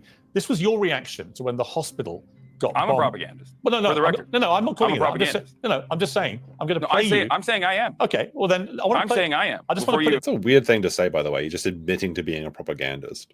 Play it. Okay. Perhaps the point Hasan was trying to make was that all publications, as people do, have inherent bias. Even machine learning has a bias dependent on the information it is fed. But conversely, Hasan has an over 10-year career in politics. This is a very generous interpretation by June. I think he's doing very hard. Like he's doing a great job at trying to remain impartial. But that is a very generous take on his part. He has a degree in political science and knows the difference between bias and propaganda. Bias is inherent and can be at times difficult to perceive. Propaganda, by design, distorts the truth to promote a position. It actively undermines conversation and can make sensitive issues worse. Propaganda more easily exists in political spaces as a reinforcement of bias. What happens when you try to use propagandist tactics to undermine and or defeat someone you know nothing about? This exact thing happened when Hasan debated Willie Mack. If there has to be a singular piece of evidence that contains all that makes Hasan unlikable, controversial, poisonous to himself and those around him, it would be this just over hour-long debate. On that note, here's the Willie Mack Show. What's up, Willie Mack Show? Hey, what's up, Hasan? Oh, I am not very familiar with what you do, but I believe you've done a couple videos about how dog shit I am, I think, right? You want to turn on your camera, by the way? Willie Mack has been covering Hasan for about a year at this point. He covered him partially as a minor point to the grander Twitch React controversy, but later made him the focus of other videos that also exposes Hasan's propagandist nature. If you can't already tell, Hasan likes to take some polarizing stances on things, where he will talk about his opinion as if it is the only acceptable take. This gets him into some sticky situations. Reason why I'm saying a lot of... The thing is, that's very effective as well. Like, nobody really enjoys the nuanced take. There isn't a lot of room for fence sitting or saying like, well, this is a bit more complicated. And I know I do that a lot. If you just go hard in the paint on one angle and just rabidly determined on one thing, one, like either left or right, or on one issue with like some take, like a hot take, people react to that much better than having like, well, let's think about this. No, nobody. That's, I think, another reason that Ethan's video is a little bit ineffective compared to this one, is that Ethan seems like he's expecting people to be more nuanced and understanding that like there are no good guys in the Israeli-Palestine conflict, and that yes, Israel does some bad things. Ethan says that, but the thing, because he's not just saying Palestine bad, or he's not just saying Israel bad, that's why people don't enjoy it as much. Like Hasan, for all of his faults, he only goes in one angle, even if it's the wrong angle, but people really react to that much better, at least in my opinion. The information that's coming out of the State Department is wrong or outright false is because what I'm showing you right now is literally fucking people talking about like bombing Kiev, okay? Their take was Ukraine is going to be invaded. Kiev is going to be invaded by Russia. That is insane. That's psychotic. So in his apology video for his arrogant and baseless predictions on Ukraine, Hasan makes more arrogant and baseless predictions on Ukraine. Only Hasan, dude. That was the section highlighting not just Hasan's previous misinterpretation of the impending conflict in Ukraine, but also his poor handling of it afterwards. Willie Mack also goes into how Hasan is not entirely free with his copyright. Fuck you, dude. Don't make me DMCA your bitch asses. Motherfuckers are literally posting my YouTube videos from my fucking Twitch, stealing this shit because I allow them to, so they can make money off of it, just to make me look fucking bad or shit on me. What the fuck is this? Send me all the videos. Okay? Send me all the fucking videos of the Hasan Clips Industrial Complex talking shit. And I will fucking destroy them. I will purge them. Crazy how he's all for getting rid of copyright laws until it starts affecting him negatively. In another video, Willie Mack covers how Hasan attempts to diminish his opponents by calling them things like racist, Nazi, or similar things when he knows very little or nothing about the person. No, of course not. I have a policy of not really watching videos such as that one, specifically because it will frustrate me, and then I will have to You want to respond debate to about it. a video you didn't even watch? Why? Yeah, of course. You made the video. I'm not like debating a random person about a video I didn't watch. You made the fucking video. So let's. This is such a frustrating thing that Hasan does, and he does it quite a bit. He just doesn't watch any of the criticism and then tries to argue with people about it. And it's so annoying. I know, but that kind of like that kind of links up to like my big criticism with you is that you don't actually put in the bare minimum effort to research anything before you jump to conclusions. That's why you're tweet when you're like, hey, I want to debate Willie. Do you really consider me watching a fucking dumbass YouTube video from a drama farming channel to be doing research? I don't need to do research this is what you're on a talking video. about. You're going into a topic. Can people just stop using the phrase drama farming? Like, because basically all commentary content is drama or drama farming. But it's like people want to engage in talking about drama, and like, for lack of a better word, drama is just news. That's just all it is. It's just news about people. Everybody talks about drama or just people. And then whenever they get criticized for it, they say like, well, there's just a drama clip, as if they're not doing exactly the same thing. All of these channels are doing exactly the same thing. They're just one guy's criticizing your team. This person's criticizing our team. It's exactly the same, but then they're always trying to be so aloof. It's like, well, this guy's just a drama farmer. I'm above this shit. I don't talk about, and then he just goes on another 5 hours talking about some other guy. It's so dumb. Just accept that everyone likes it. You don't know anything about. Brother, just give me what you want to say. In just these 40 seconds, there is a tremendous amount to unload. To start, Hasan is antagonistic against Willie, a creator he knows nothing about beyond the fact that Willie made videos criticizing Hasan. Videos that's combined runtime is not even an hour in length. As a retort, Hasan states he doesn't watch those videos because they frustrate him. And that is a problem of its own because Hasan doesn't differentiate what video that is. Is any video that is critical of Hasan one that frustrates him?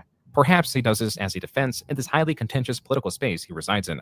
But if he is inviting a guest, the bare minimum he could have done is watch the video. What's more, he's already trying to diminish Willie's work. He calls it... So Hasan has also challenged Ethan to a debate.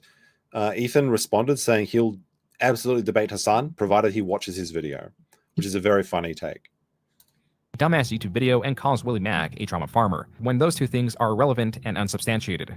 They are, ironically, exactly what Willie is criticizing Hasan for, as he points out. When diminishing Willie does not work, Hasan then moves on to stating that Willie is here to explain what the video is about, and that should be good enough. But a very important aspect of a video like Willie's is to condense arguments and sources in a very succinct way. And forcing Willie to summarize his videos without Hasan having watching them forces him to be in a worse position in trying to summarize them, not only just from memory, but also without all the evidence present. Why would I have to research a video about myself? Like, oh man, I can't believe I have to watch. I have to watch a fucking dumbass talk shit for 25 minutes and jerk off like all the fucking talking points that I've heard about myself over and over again. Incredibly stupid. Give me the fucking takes and we'll talk about it. Hasan, in that moment, both states he is aware of all the criticism of him and reduces that criticism to invalid criticism by labeling it talking shit. This is all horrifically arrogant. As the conversation progresses, Hasan, already demonstrating he does not care to do research, insults Willie for claiming he does not care about specifics. It's random nonsense. Yeah, because you're a fucking scumlord drama farmer. Of course it doesn't have anything to do with anything, because the specifics don't matter to you. Hasan, a creator who primarily live streams and has over 10,000 hours doing so, would now attack Willie for a lack of experience and lack of preparation, even though Hasan invited Willie in a limited window to this impromptu debate. Like, I don't know. I'm sorry. You fucking brainlet. Give me what the fucking inconsistency was. I don't think Hasan should be using the word brainlet, especially when he's not even a brainlet. He's a headlet. Made the video. You made the video. Give me the inconsistency or what you consider to be false information. Are you having a hard time without a script or without people fucking feeding you clips that you can post? Pretty good, bro. Nobody's sent me anything. Dude, I got all the clips. Like what? What is the claim? I gotta go pull it up in the video because you didn't prepare for your own fucking. You didn't prepare where you were literally coming on here to talk about not Israel Palestine, mind you, but about Ukraine, and you didn't even fucking prepare with talking points. I'll talk really? to you about Israel Palestine. That'll be the next point. It's you doing the same thing again. Well, dude, Hasan, just 7 minutes in, swayed the conversation to mainly target Willie through either superficial attacks or entirely unsubstantiated claims. But it only gets worse. Worse because Hasan is doing this with intent. It's rather self-serving, even, where you're not really going into the nuances in many instances of what your worldview is, and you're simply playing a game of maybe even chess or checkers, where you have established what the interlocutor's talking points are. I'm not convinced that Hasan could complete a game of checkers at this point. You know what they are, and you have your talking points, and the goal is to basically overpower your opponent with rhetoric. Are you trying to link me your video? I'm not going to watch your video. Just say it with your mouth, with your words. Go ahead. I have to watch my video to see what my receipt is because this is a year old. Right? I didn't know I didn't know where. You don't even know your own video. You don't know the contents of your own fucking video. I made it a year ago, bro. You think you're doing a good job right now? Do you think you're doing a good job right now, defending your position? Hasan is now attacking Willie for not remembering the entirety of a year-old video. This could have been avoided if Hasan watched the video, but then again, Hasan would not be able to force Willie to summarize the video and put him in a worse position recounting it. This is highly manipulative through Hasan's point, and may be typical in a political discussion when the admittance of lack of information is damning. But in this case, it only damages Hasan. Willie no-show, give me the second talking point. If you're not this fucking passionate about the subject, then you're basically admitting that you're a fucking bottom-feeding drama farmer. The arguments that Hasan is... This is kind of why debate is like pretty much pointless online. If there's no moderation, you just need to talk over the person and get them to say, oh, I don't know. If you get them that, you basically won. Just keep talking and keep them on the defensive and never answer any of their questions. Just keep posing more questions. Eventually, they'll come to a point where they'll say like, I don't know. And then you just press them and saying, well, you don't know. What are you doing here if you don't know? Like, that's all it is. It's such a waste of time. And except it is very entertaining. It is very entertaining, but it's so pointless. But that's fine. It's fine. Not everything has to have a point in life. Making are absurd. Yet it continues to press on until Willie realizes what is going on. Hasan, as is common in political debates, has tried to move the conversation not just on attacking Willie's character, but also into politics, possibly to distract from criticisms about him. To add to this, while the conversation does involve politics, they are solely about Hasan's reporting of them, and not his personal stances. Do you have any genuine opinions about Yeah, my opinion Russia's is that was involvement bad. in the Ukraine? My opinion on that is that you shouldn't be talking about shit. Brother, you know hold nothing up. about. You We're having a shouldn't be conversation about making Ukraine and blind Russia. claims We're having a that conversation you about Ukraine and always do. Russia, and I'm No, asking we're you a having specific conversation question. about you, I'm actually. asking you You're a trying to shift the specific conversation. question. My conversation's about you. Good recovery, My though. videos Good are about recovery. you and your pattern behavior and your There's a lot of stress sides coming from Hasan as well. poor reporting, and now you're trying to shift it all these other ways because you know you can't face the truth. That you Russia suck at had this, not bro. Russia had not bombed Kiev at the time. With Hasan now back as a topic of conversation, Hasan continues to find ways to get the conversation back on coverage of conflicts. Do you have any genuine interest or any curiosity in like Russia and Ukraine at all, or is all you do fucking drama farming off of clips? Because over the course of this entire conflict, I've dedicated tens or hundreds of hours into my coverage, and the analysis in and of itself comes from a solid foundation. Now, the predictions might be wrong, and it certainly was, which is something that I took accountability for, even though you said I had not. Hasan tries to inflate his status by stating he has hundreds of hours on stream looking into conflicts. Yet also as important, but not mentioned, is that these are done through the lens of an admitted propagandist, and has demonstrated all its poor qualities just 14 minutes into the debate. At this point, Willie is getting frustrated at Hasan's deflections. Neoliberal commentators and whatsoever. Neoliberal commentators is the same fucking 5 clips that you are going to present here. You think Destiny is secretly behind this? Is this what you're crying about right now? Is this why you keep saying random shit? Does it sound like I'm it does. you? You just said, yeah, it does. You're talking about stuff that doesn't matter. Brother, You're trying to shift you the said- goalposts you away said- from the criticism, which is your poor reporting. You bring me out to debate, you let me pick the debate topic, and now you won't engage. Hasan then drops the bombshell that this is as good faith as he can possibly be. I am trying to engage with you. I am trying to engage with you. I'm trying to engage with you. I'm trying to engage with you in good faith as best as I possibly can. He's admitting it. Like, this is the best he can do. He can't even watch a video, a 20-minute video to prepare. That's the best he can do. This is Twitch's best man, his top guy. The conversation finally stays on the misreporting of the hospital. To this day, we still do not know whether this was an Islamic Jihad rocket that was misfired, or whether or not this was actually an artillery shell that might have hit a fuel tank, or even some other kind of munition that Israel So may why have did deployed. you say it was now, the 100% reason why Israel and then call everyone genocidal freaks that disagree with you? You don't actually call everyone watch the genocidal content freaks, beyond you demonize them. because first of all, because they That's what are. you do every time, Because the by the Israeli way. government You is do this all the genocidal. What the time. fuck are you This is talking your- about, you dumb this is your fuck? fucking thing. 4,500 children have been ruthlessly now slaughtered. You shift think the that's not topic again. genocidal? Shift the topic again Oh, to the something one I didn't hospital even might. say. Wait, Willie, shut the fuck up and listen, dumbass. Hasan claims to have invited Willie on because he believed the conversation would be about politics. I invited you on. I invited you on because I thought that you genuinely had a perspective that it was at odds with mine on Israel-Palestine. You Yeah, my said, perspective- never mind, hold on, it's I'll not give what we're my going to talk about. I'll We're give going to my talk about my perspective on videos that I've Israel-Palestine. made on you. So Can I give now my we're perspective on stuck Israel-Palestine? having this fucking stupid conversation. Hasan was able to extract at least the smallest of opinions that Willie has on the matter. Okay, do I you wanna show think everybody the what context. Israel is engaging in is ethnic cleansing and ethnic displacement in Gaza? Yeah. now? You do? Yeah. Great. Okay, do you think defending this ethnic cleansing and ethnic displacement campaign would be defending genocidal acts then in your own assessment? Yeah. Okay, so we agree. All right, got it. Thank you. I know Move the on from criticism is your reporting. It's not that, bro. Yeah, got it. You care more about I you care care about- more I about care about the doing a truth good in job 'cause journalism. you Okay, got it. you do. I'm glad You're we agree on it at radicalizing least. people when you're I'm glad wrong. we agree on it. You're I'm glad we It's about ethics in Twitch journalism. That's what we have to remember here. Okay. The conversation then lands on how Hasan's words may affect his audience, particularly how Ethan of H3H3 has been receiving harassment. The question I asked you was, do you feel like your audience acts that way towards Ethan because you act like that towards everybody else? And you just go on about moderation. Okay, if my audience is acting that way towards Ethan, okay, but You feel like it's but my because you play audience, a so role they're getting their points from me. They're getting their anger from me. So Yes. why don't they hear me out when I talk about how Ethan is not? Is this fair use? It's getting less fair use. Fair use is a spectrum, and the more commentary you inject, the more fair use it is. This last like 10, 15 minutes, because mostly it's just listening to them argue, is it's very borderline. It's very lazy content, I'm going to admit. There's not much I can inject here, as I'm trying to find something, but because there's a shouting match, there isn't much to say about anything. I think the earlier parts, definitely the Ethan video, but yeah, this is a bit of a gray area. I'm going to be honest with you. It is getting pretty late though. It's almost 2 in the morning for me. I wanted to finish this out though, but the Willie Mac showdown is going to be fixed by the Twitch adpocalypse, and that's going to wrap it up. So it's pretty much close to being done.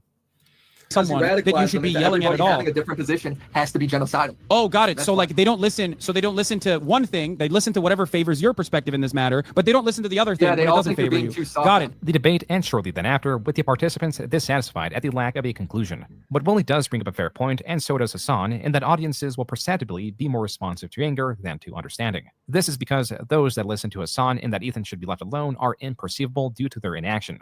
Conversely, those that go on to attack creators can be quite loud, even if they are the smallest segments of a large audience. A good example of this can be found on the YouTube drama subreddit, where there exists a post titled, quote, Willie Mac Show drops his latest piece on Hasan. It's just him crying over Hasan being pro-Palestine. That's literally just it. And of course, with that fucking art of him in the thumbnail. This person is so mad. This is obviously a very staunch Hasan supporter. That fucking because the fucking art is worse. Just a hater. Like, Reddit commentary like this is just completely a waste of time. Unquote. This Another post 24 hour and stream. I'm contents pretty are close to going to shocking bed. in how they are misinformative, damaging, and revealing. The post in question is about an additional Hasan video Willie released in May of 2024, recapping Hasan's controversies that took place after their debate late 2023. The first point Willie focuses on is this. Hasan streaming other people's videos all the time. It's hard work. He's really exhausted by it. He claimed that streaming was more soul-sucking and draining on his social battery than a normal job. Yes, a real job can be gruesome. A real job can make you very tired, but a real job doesn't suck the soul out of you. You know what I mean? In the same way that 9 hours of streaming absolutely will. There is more content. What a wild thing to say. That 9 hours of streaming is sucking the soul out of you more than any other job. Like, imagine working as a health professional and like seeing someone die, like a child die in pediatric care or something. And you're working like a 12 or 14-hour shift or something as a nurse or a doctor. And then you see some guy that's just like eating chips and watching videos about spooky houses on Twitch. And then he has a bit of a shouting match. Like, the absolute audacity of that comment. Now, I'm not saying that streaming's easy, but it's easier than any other job in the world. It certainly has its own, like, anyone can attempt it, but not everyone can do it. I think it's one of those things, right? You have to have a certain disposition. You have to have a certain set of circumstances. But no, going out and leaving your house is much more annoying. Streaming is a lot of fun. And I'd imagine it'd be more fun if I was making the money that Hasan was making. Unfortunately, I'm not. But I do okay. Even though streaming is more of a hobby for me than a job, I quite enjoy it. It's fun hanging out and chatting with people. Context to this clip, and that Hasan was comparing his previous job to his current one, and a more generous opinion is... Well, what was his previous job? He never had any previous job except being a himbo on the Young Turks. I have communists in my chat. Is that true? I haven't been reading the chat as much as I usually try to be. I see there was some conversation going on that has nothing to do with me, and people are having fun. So I was letting them go. Live and let live. But look, we're going to have to break out the anti-communism robot soon, I guess. Death is a preferable alternative than communism. It's just the way it is. Are there actual communists in the chat? I don't think so. That he misspoke when he said soul-sucking. Perhaps he meant draining in a different way despite its benefits. This is similar to what Ludwig, a friend of Hasan, explained after he prodded Hasan for his opinion. So Ludwig shows all the context and he still disagrees, making a lighthearted joke about Hasan, and Hasan feels devastated. But I wanted to talk about this, as a streamer myself for almost 6 years now, on how hard it really is. Can you talk about your life as an ad shill? Can we talk about you not having enough money to buy YouTube Premium? It's like $10, bro. I mean, there's plenty of ways to get around ads. Why don't you have YouTube Premium? It's a good question, right? I'm kidding. I would look. I just. Oh God! It just annoys me because like it's such a fake fucking thing to do. It's just literally using someone who you're friends with. Can men stop wearing these black nails? I hate seeing these in videos. It's so gay. Like being maliciously clipped out of context to be like, I'm actually one of the good content creators. I know how privileged I am. It's like, yeah, I do too. You should call Hasan and apologize. Why is Hasan mad? What did I do? So look at how much of a bootlicker Ludwig is. He makes one video where he makes some sort of offhand comment, and then he's like has to appease his chat. Oh no, Hasan is mad. I better edit the video. I better download the video and delete it. I better remove all the parts about Hasan and just leave the Asmongold stuff in. Like, what a pussy. Ludwig. Holy shit. Oh no. Fucking fan. What'd I do? Because my mogul male? Did call Hasan, he's crying unironically. Oh, well, I mean, shit, that's the deal. I'll just fucking pull him out of the thumbnail, and then I feel like it doesn't really matter much, right? I feel like outside the thumbnail, you can't really make that argument much. But this wouldn't be enough for him, so Ludwig would take down the video and re-record the whole thing, siding with Hasan the whole time. The potential mistake that Ludwig made was taking down his video because Hasan is extremely divisive. Hasan's friends walk a very thin line because even a retweet from Hasan will displease some. I made a tweet with 60,000 likes, 3,000 views. I gained 1 follower. Happy partner anniversary. And then after I tweeted this, Hasan replied to me. And then I lost like 200 followers because Hasan replied to me. Oh, for being like in his general. Yeah. It's pretty wild. Like, how do you get that? Like 3 million impressions and 1 follower? That's strange. As for Ludwig, he claims he took down his video because it underperformed. Like, even with like a percentage of people misclicking on the tweet, like accidentally following you, surely there'd be a higher percentage than that. Which is important because it had an attached sponsor.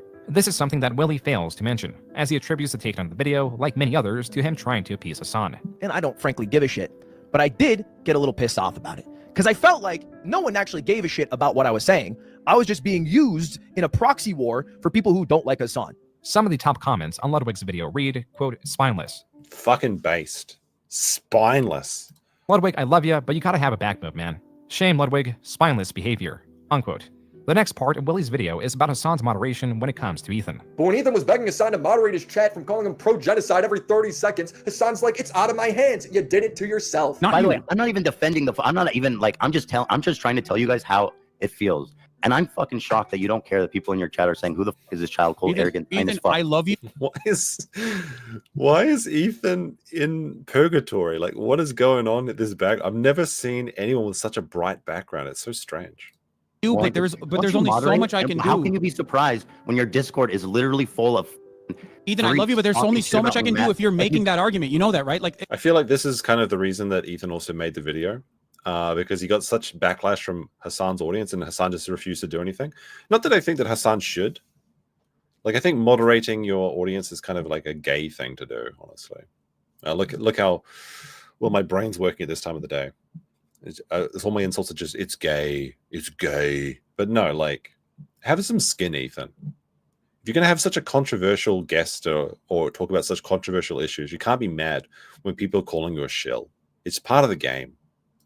at a certain point, you're an adult, and the words that you're saying are going to be perceived by people in a certain way. The next section is dedicated to one of Hasan's recent appearances on Piers Morgan, where he struggles to answer a question in relation to the Israeli-Palestinian conflict. Then Willie moves on to Hasan's poor reporting in the sense that either through intention or mistake, Hasan leaves out valuable information or fails to cite sources for important claims. In the next section, Willie delves into one of Hasan's most controversial moments and most certainly most controversial interview.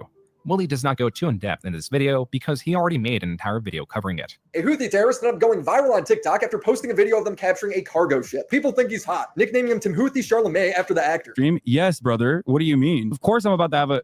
I'm a journalist, okay? This is journalism. Dude, this is fire. This is exciting. All right, so we saw most of this part. I feel like we'd just be redoing the same thing if we watch this, so I'll skip over to the next part, which is the Twitch adpocalypse. We'll go to that part.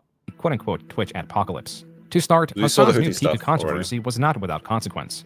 In the peak of the Willie Mac Show coverage, and with similar videos coming out against Hasan, his viewership fell to its lowest point since 2021. But let's see. What was that? Let's have a closer look. And with similar videos coming out against Hasan, his viewership fell. So his YouTube fell, but like it only fell to 20,000. I guess his max was like, that's like 50% of his max, but that's still like an incredible amount. And it looks like he recovered just fine after it. Also, I would think that January is a low viewer month because YouTube in general is like lower views in January. I think that's part of it. Like there are seasonal views, like, although then again, he's very high in this January, but I guess this could be election related. Because I'm pretty sure that summer is the peak for views in most YouTube and streams. Fell to its lowest point since 2021, but 2024 was an election year, a year that historically has been great for Hasan. And this year was no different. On the day of the election, Hasan broke a new viewership record of 331,000 live concurrent viewers. As such, the following will be covering mostly late 2024 and attempt to give a simple overview of a highly dense situation. Prior to the election, Hasan was invited to the DNC and subsequently removed from his designated caster station. But before then, there was some interesting happenings. This is funny. The guy just like comes up and absolutely destroys Hasan with those simple words, Destiny made you. And then Hasan is like a deer in the headlights, and he copes about this later. He's like, he talks about this guy was a pussy. He walked up to me and said something, and he walked away before I could respond. Well, maybe think faster, bro. We allowed in here, y'all? That city made you. Good? Fucking loser. Ask the lady at the counter, what is the best thing? She said curse breaker. There was also his reaction to this media bias chart. I think it's crazy that they put me below, like they're saying like InfoWars, OAN, and Hasanabi, like two sides of the same coin. Just say this. I don't think a person actually unironically goes like, Hasan, you are basically like the left-wing equivalent of Alex Jones. Like I know that like Destiny's community tries to say that all the time. Hasan, a self-labeled propagandist, is surprised at this chart's rating. Unrelated to the DNC, there was a clip going around of Hasan playing a Houthi propaganda video to a friend and walking out of the room. Oh, you want to see a Houthi musical? Do you want to see a Houthi musical? These were the people. All right, so this is mostly the same stuff that we saw in that. So we might skip through that. Yeah, it goes into the Frogan stuff as well. So we've kind of seen this before in Ethan's video. There's a few other clips here that weren't included in the in Ethan's one. It looks like it's more or less the same. I'll go to this Ludwig part, I think. Let's see what he says here. So I feel like this wasn't shown before. Improve anything. But look, Ethan looks so much like, what the fuck? Ethan actually looks like young and fit here. Like he's got like his not top bro beard and hair. What's going on here? Like Ethan must have gone through some sort of cancer treatment or something. If it's Ozempic, then I can't believe that they made Ozempic safe for everyone, because it looked like Ethan was dying. Like he was in purgatory for a second. He was almost on death's door. The anti-Semites was just like Myron and Sneeko. And so all that happens, but then once the clips... Damn, I can't believe that they couldn't find anti-Semitic quotes of me. Perhaps because I'm not an anti-Semite. Damn. Everything involving Hasan is highly sensitive. Even with Ludwig attempting to cover the apocalypse, received much flack for it. Well, we're talking about the Twitch adpocalypse. Why? Because I was talking to my friend Shake about it last night, and I wanted to look up a video to learn more about it, and there was none. So I decided, okay, I will make one. And today, the genesis of this, as far as I can tell, is when Asmon got banned off of Twitch. Yeah, so Ludwig made a video where he was talking about both of them. I'm not sure if maybe June's about to mention this, but he included Hasan and Asmon, and then he edited it out so that it was just Asmongold, and it was Hasan's views and takes. Because see, Asmon got banned after making some comments about Palestinian people, some very negative comments about Palestinian people. He got banned off of Twitch. And that was Ludwig's mistake. He is not incorrect in his assessment. It is the presentation. It is the lack of naming Hasan in this section of the video that displeased some, as it made it appear as he was skewing the coverage in his favor. No, I think this is incorrect. I'm almost certain that June must have missed this, but he criticized both Hasan, or at least he mentioned Hasan and Asmon, but then he later went out and edited it out to appease Hasan after he got butthurt. Instead, he focuses on Frogan, that did play a role, but unlike Hasan, was banned. Then, in about the 9-minute mark, Ludwig does mention Hasan. Okay, maybe but there is a suspicious jump in footage. All right, so there's currently so this is the edited one. Okay, that makes sense. In Twitch world a piss match, right? Hasan is blaming Asmongold for the adpocalypse for teaming up with people who he says, and Asmon is you have to eat all those eggs and blaming me. I want to say you're welcome. Taking blame himself. This is the section that was removed. Mizkif is blaming Hasan, saying that everyone who does politics should be outright banned. Immediately, the assumption was made that Ludwig removed that very small section because Hasan reached out to him and told him to do so. But as Ludwig claims, it was not Hasan that reached out to him. Hasan did not reach out. Miz reached out and said what I said was false about him, so I removed it. It was pretty much that simple. One cannot make a video on this matter without being misconstrued. This is by intention, and this line of thinking is something Hasan revels in. He hides behind his stances as a way to shield himself from criticism. It's absolutely because Hasan was angry. Ludwig's done this in the past, and he'd do it in the future. He's such a spineless bitch. As made apparent by his reaction to Mudar's video criticizing him, in which he says this. And I will never fucking forget these monstrous pieces of shit for looking at a situation like the one happening, the one unfolding in Gaza, and choosing to never say anything about it, only to then make these fucking drama videos to call out the people who call out the Israeli government. It is disgusting. You know, go back to fucking chirping about cancel culture. Hasan believes he should be immune from criticism because he calls out the Israeli government. Hasan strategically diminishes criticism by labeling it something as reductive as drama. He is a propagandist, which is antithetical to conversation and the reason why there is such a high level of distrust in this space. From the lack of belief of Ludwig's intentions to the smear campaign against Willie, Hasan is divisive, destructive, arrogant, and damaging to anyone around him. He is the most controversial streamer who cannot accept the most minimal criticism. For all these reasons, this was a video critical of Hasan and not his politics. There's a June the King video. I really like these June the King documentaries. they're very good, and it seems like his channel's kind of exploding a bit. So good for him. But I really think that this was much better than Ethan's one. Ethan did have some good points.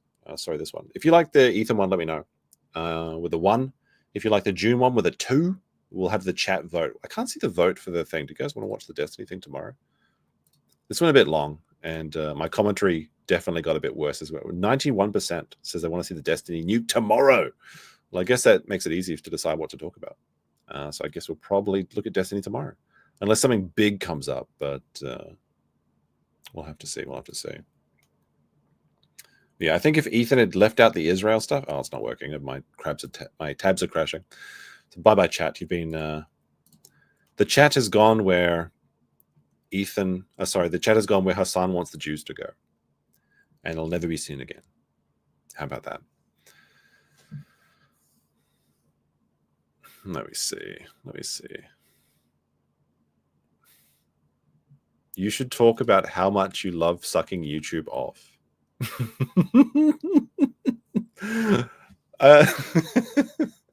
What do you mean by this?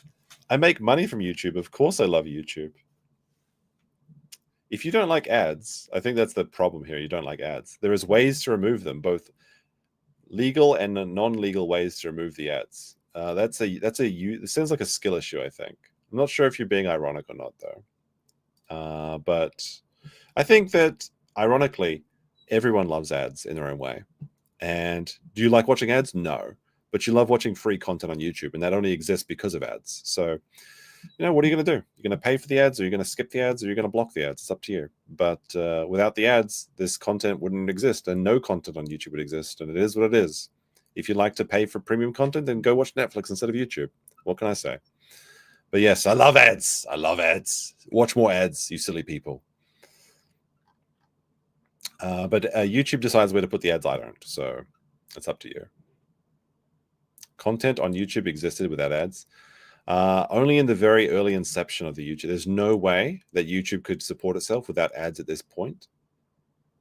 It simply is not feasible. If you look at how much content is uploaded to YouTube every day, the server costs are incredible. And the majority of content put on YouTube is not watched, so it's a complete waste. So this is just not true. YouTube used to be a net negative for Google, but actually it's now one net positive. And it's the world's second largest search engine as well.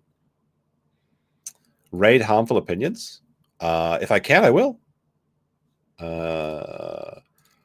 Like I said, I haven't seen his content in a long time, but if he's streaming, I'll definitely stream raid him.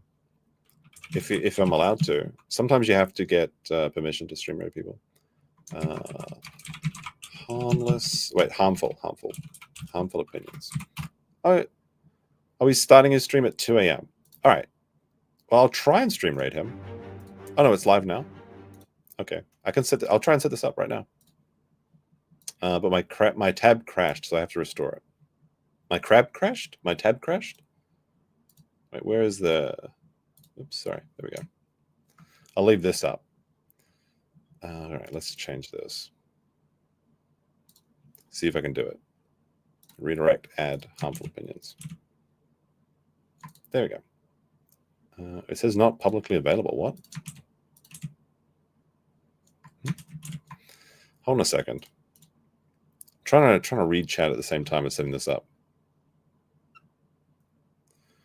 Then I don't want to just. I don't want there to be dead. I don't want there to be dead air. That's the trick as well. For some reason, it's all right.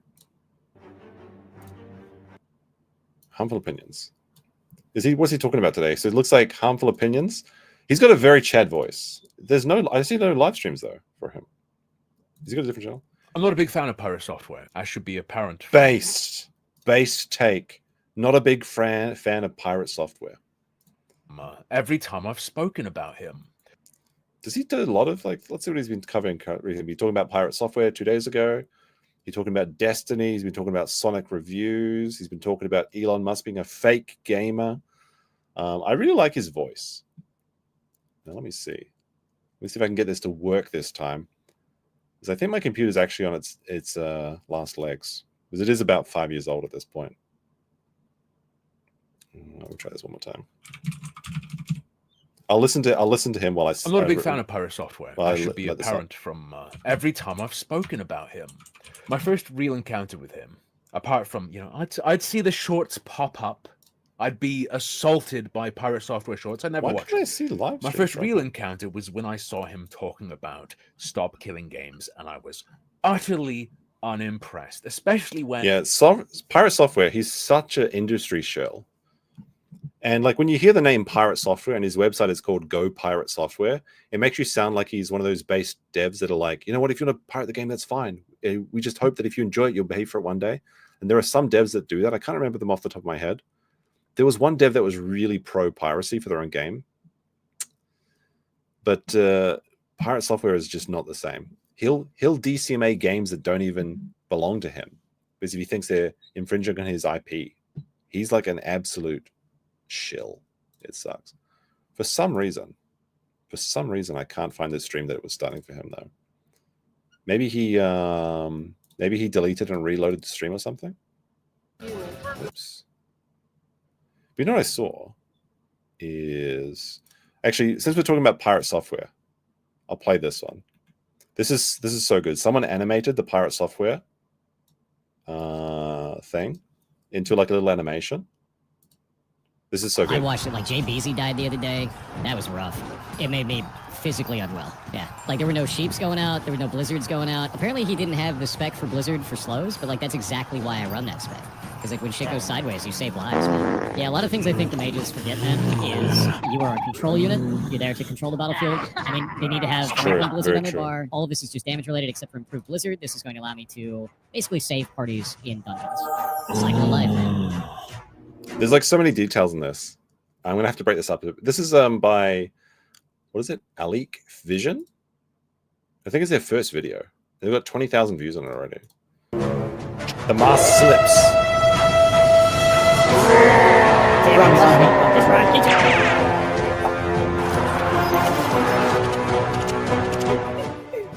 Go back to your team. Pretend to help them. The detail of Dynamol is actually very good here. I'll play it through first and I'll go through and deconstruct it. That'll make it transformative.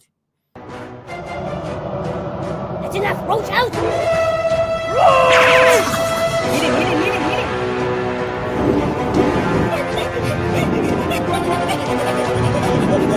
him. Pirate, why are you walking, bro? What are you talking about? Why am I walking? This Look is at my mana. savage, but come on. Do you see my mana? What am I supposed to do for you?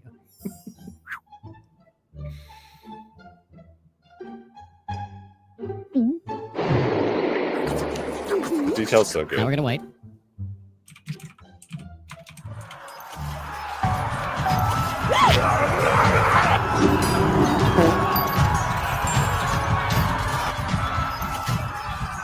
You know, you should get out of here. Your life is more important. After all, you're an ex-Blizzard employee. And you have 300 enchanting. With Crusader. You got 20 years of game dev. You're a hacker? And you solve your own puzzles. Oh, and did I mention that you're an ex-Blizzard employee? Go, save yourself. Don't be the captain that goes down with his ship.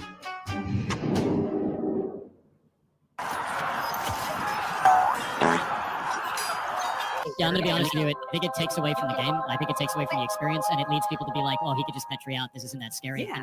Some of the best moments that I've had inside of dungeons are because, "Oh shit, we're all going to die if we don't execute this perfectly," and we harden up at that moment. We kick some ass. All right, so now I'll go back and there's some really cool details here that I absolutely love.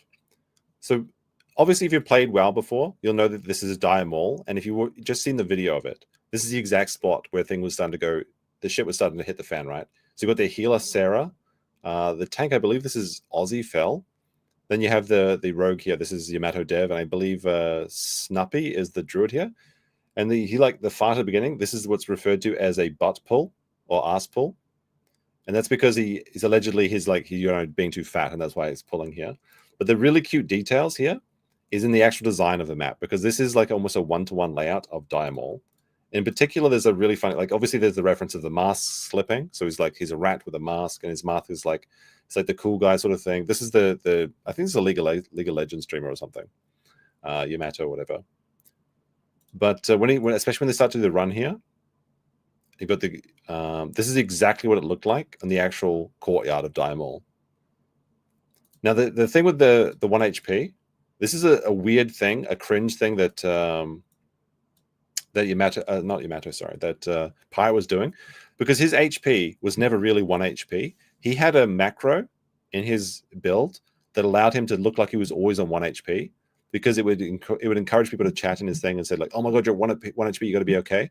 And he would just say like, "Well, the only HP you need is the last one anyway. As long as you got 1 HP, you're still alive." And it encourages me not to take risks. But it actually impacted his gameplay because he doesn't know if he can stick around and hang with his friends because maybe he's going to die. So that 1 HP was a complete like red herring sort of thing for his chat, and just some cringe thing that he did they thought was really, really funny. So in the retreat, you've got all the characters. Of course, the druid here and the healer died, but this is I think this is my favorite part of it, of my autistic breakdown of this. So this is obviously like a rat running through a maze, but this is actually the layout of Die Mall as well. You've got the instance portal is here. That's how you escape the dungeon. And this is actually how it works. Like the rock is here. This is the entrance to the courtyard. It's like, it's great. And when you go back to this part here, also I like it how with these, there's some cute stuff here where he uses his mana. He keeps, it keeps charging up and he keeps casting again. So it looks like he's got nothing, because I absolutely think he was doing that to make it look like he had less mana than he did. There's a few other cute little details about how he casts his blizzard for 1 second and things like that as well. But overall, very cute little video. I'm going to like this video right now. I hope this guy makes more animations. It's very funny, but it looks like he's just doing it for the lols. But very good, very good. Now let's see if that harmful opinion stream has started. It looks like there was what? Looks like harmful opinions' stream is dying. I'm trying to stream rate him, but it's not working. He keeps deleting and re-uploading his stream or something. So maybe, like, thank you for the recommendation to stream rate him, but I don't think I can. I'm trying to. I'm like, this is all just filler, by the way, if you hadn't figured it out. I'm trying to keep the stream going so that when he starts, I can stream right into him. But I can't do that if he doesn't have any stream up. So my ruse is not working out here. 24-hour stream. It's going to be 24 hours before Harmful Opinions can actually figure out how to work his stream. But I guess he's got our British internet connection in it. I don't know. I'll try. I'll give him 1 more minute, maybe. I can't. I really want to go to bed. This is a fun stream today, though. Looks like he removed it. Yeah. Maybe he cancelled it. Does he have a Twitter or something? Let me check. Oh, cool.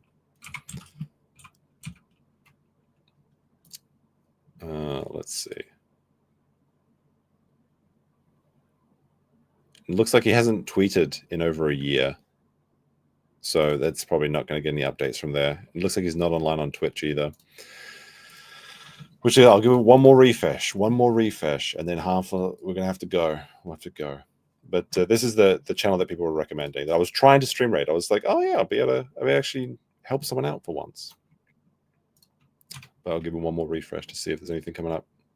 I don't see any live streams, so we won't be able to. Good stream. Thank you. I enjoyed it. Bit long, though. A bit long. All right. Try one more. Try 1 more thing. I think he's given up, though. I think he has given up. The sad thing about all of this is, like, we're going back to the night's topic, is the reality is that neither Destiny nor Hasan will probably face any serious long-term impact from this. I guess this isn't going to work. So we'll just go back to our Frogan picture. But even though it's sad that Hasan and Destiny will probably get away with this, although Destiny might actually go to jail. That's the funny thing, is he's actually facing real legal ramifications. The one true thing we all know is that Frogan is never going to get any amount of success or notoriety, and she's just going to toil away in obscurity, eating eggs until the end of time. She's going to be on egg 5,000 out of 10,000 or something on the day she dies, and nobody will even hear her hit the floor. And maybe her cats will devour her body. I don't know. That's a bit darker than I wanted it to be. I mean, she can be fine. Okay. Let's see. It looks like he's actually started broadcasting. Okay, so now he's streaming. 1 person is watching it. Is that me? I'll like the stream. I don't know. If this works, it works. If it doesn't, then too bad. This is the last chance. Even though I want to try it. It seems like it's working for him now. This will be funny. I'm going to stream rate him, and then he's going to turn off the stream, I assume. All right, guys. If that sends you to him, then enjoy it. If not, then peace. Don't eat 54 eggs. That's stupid.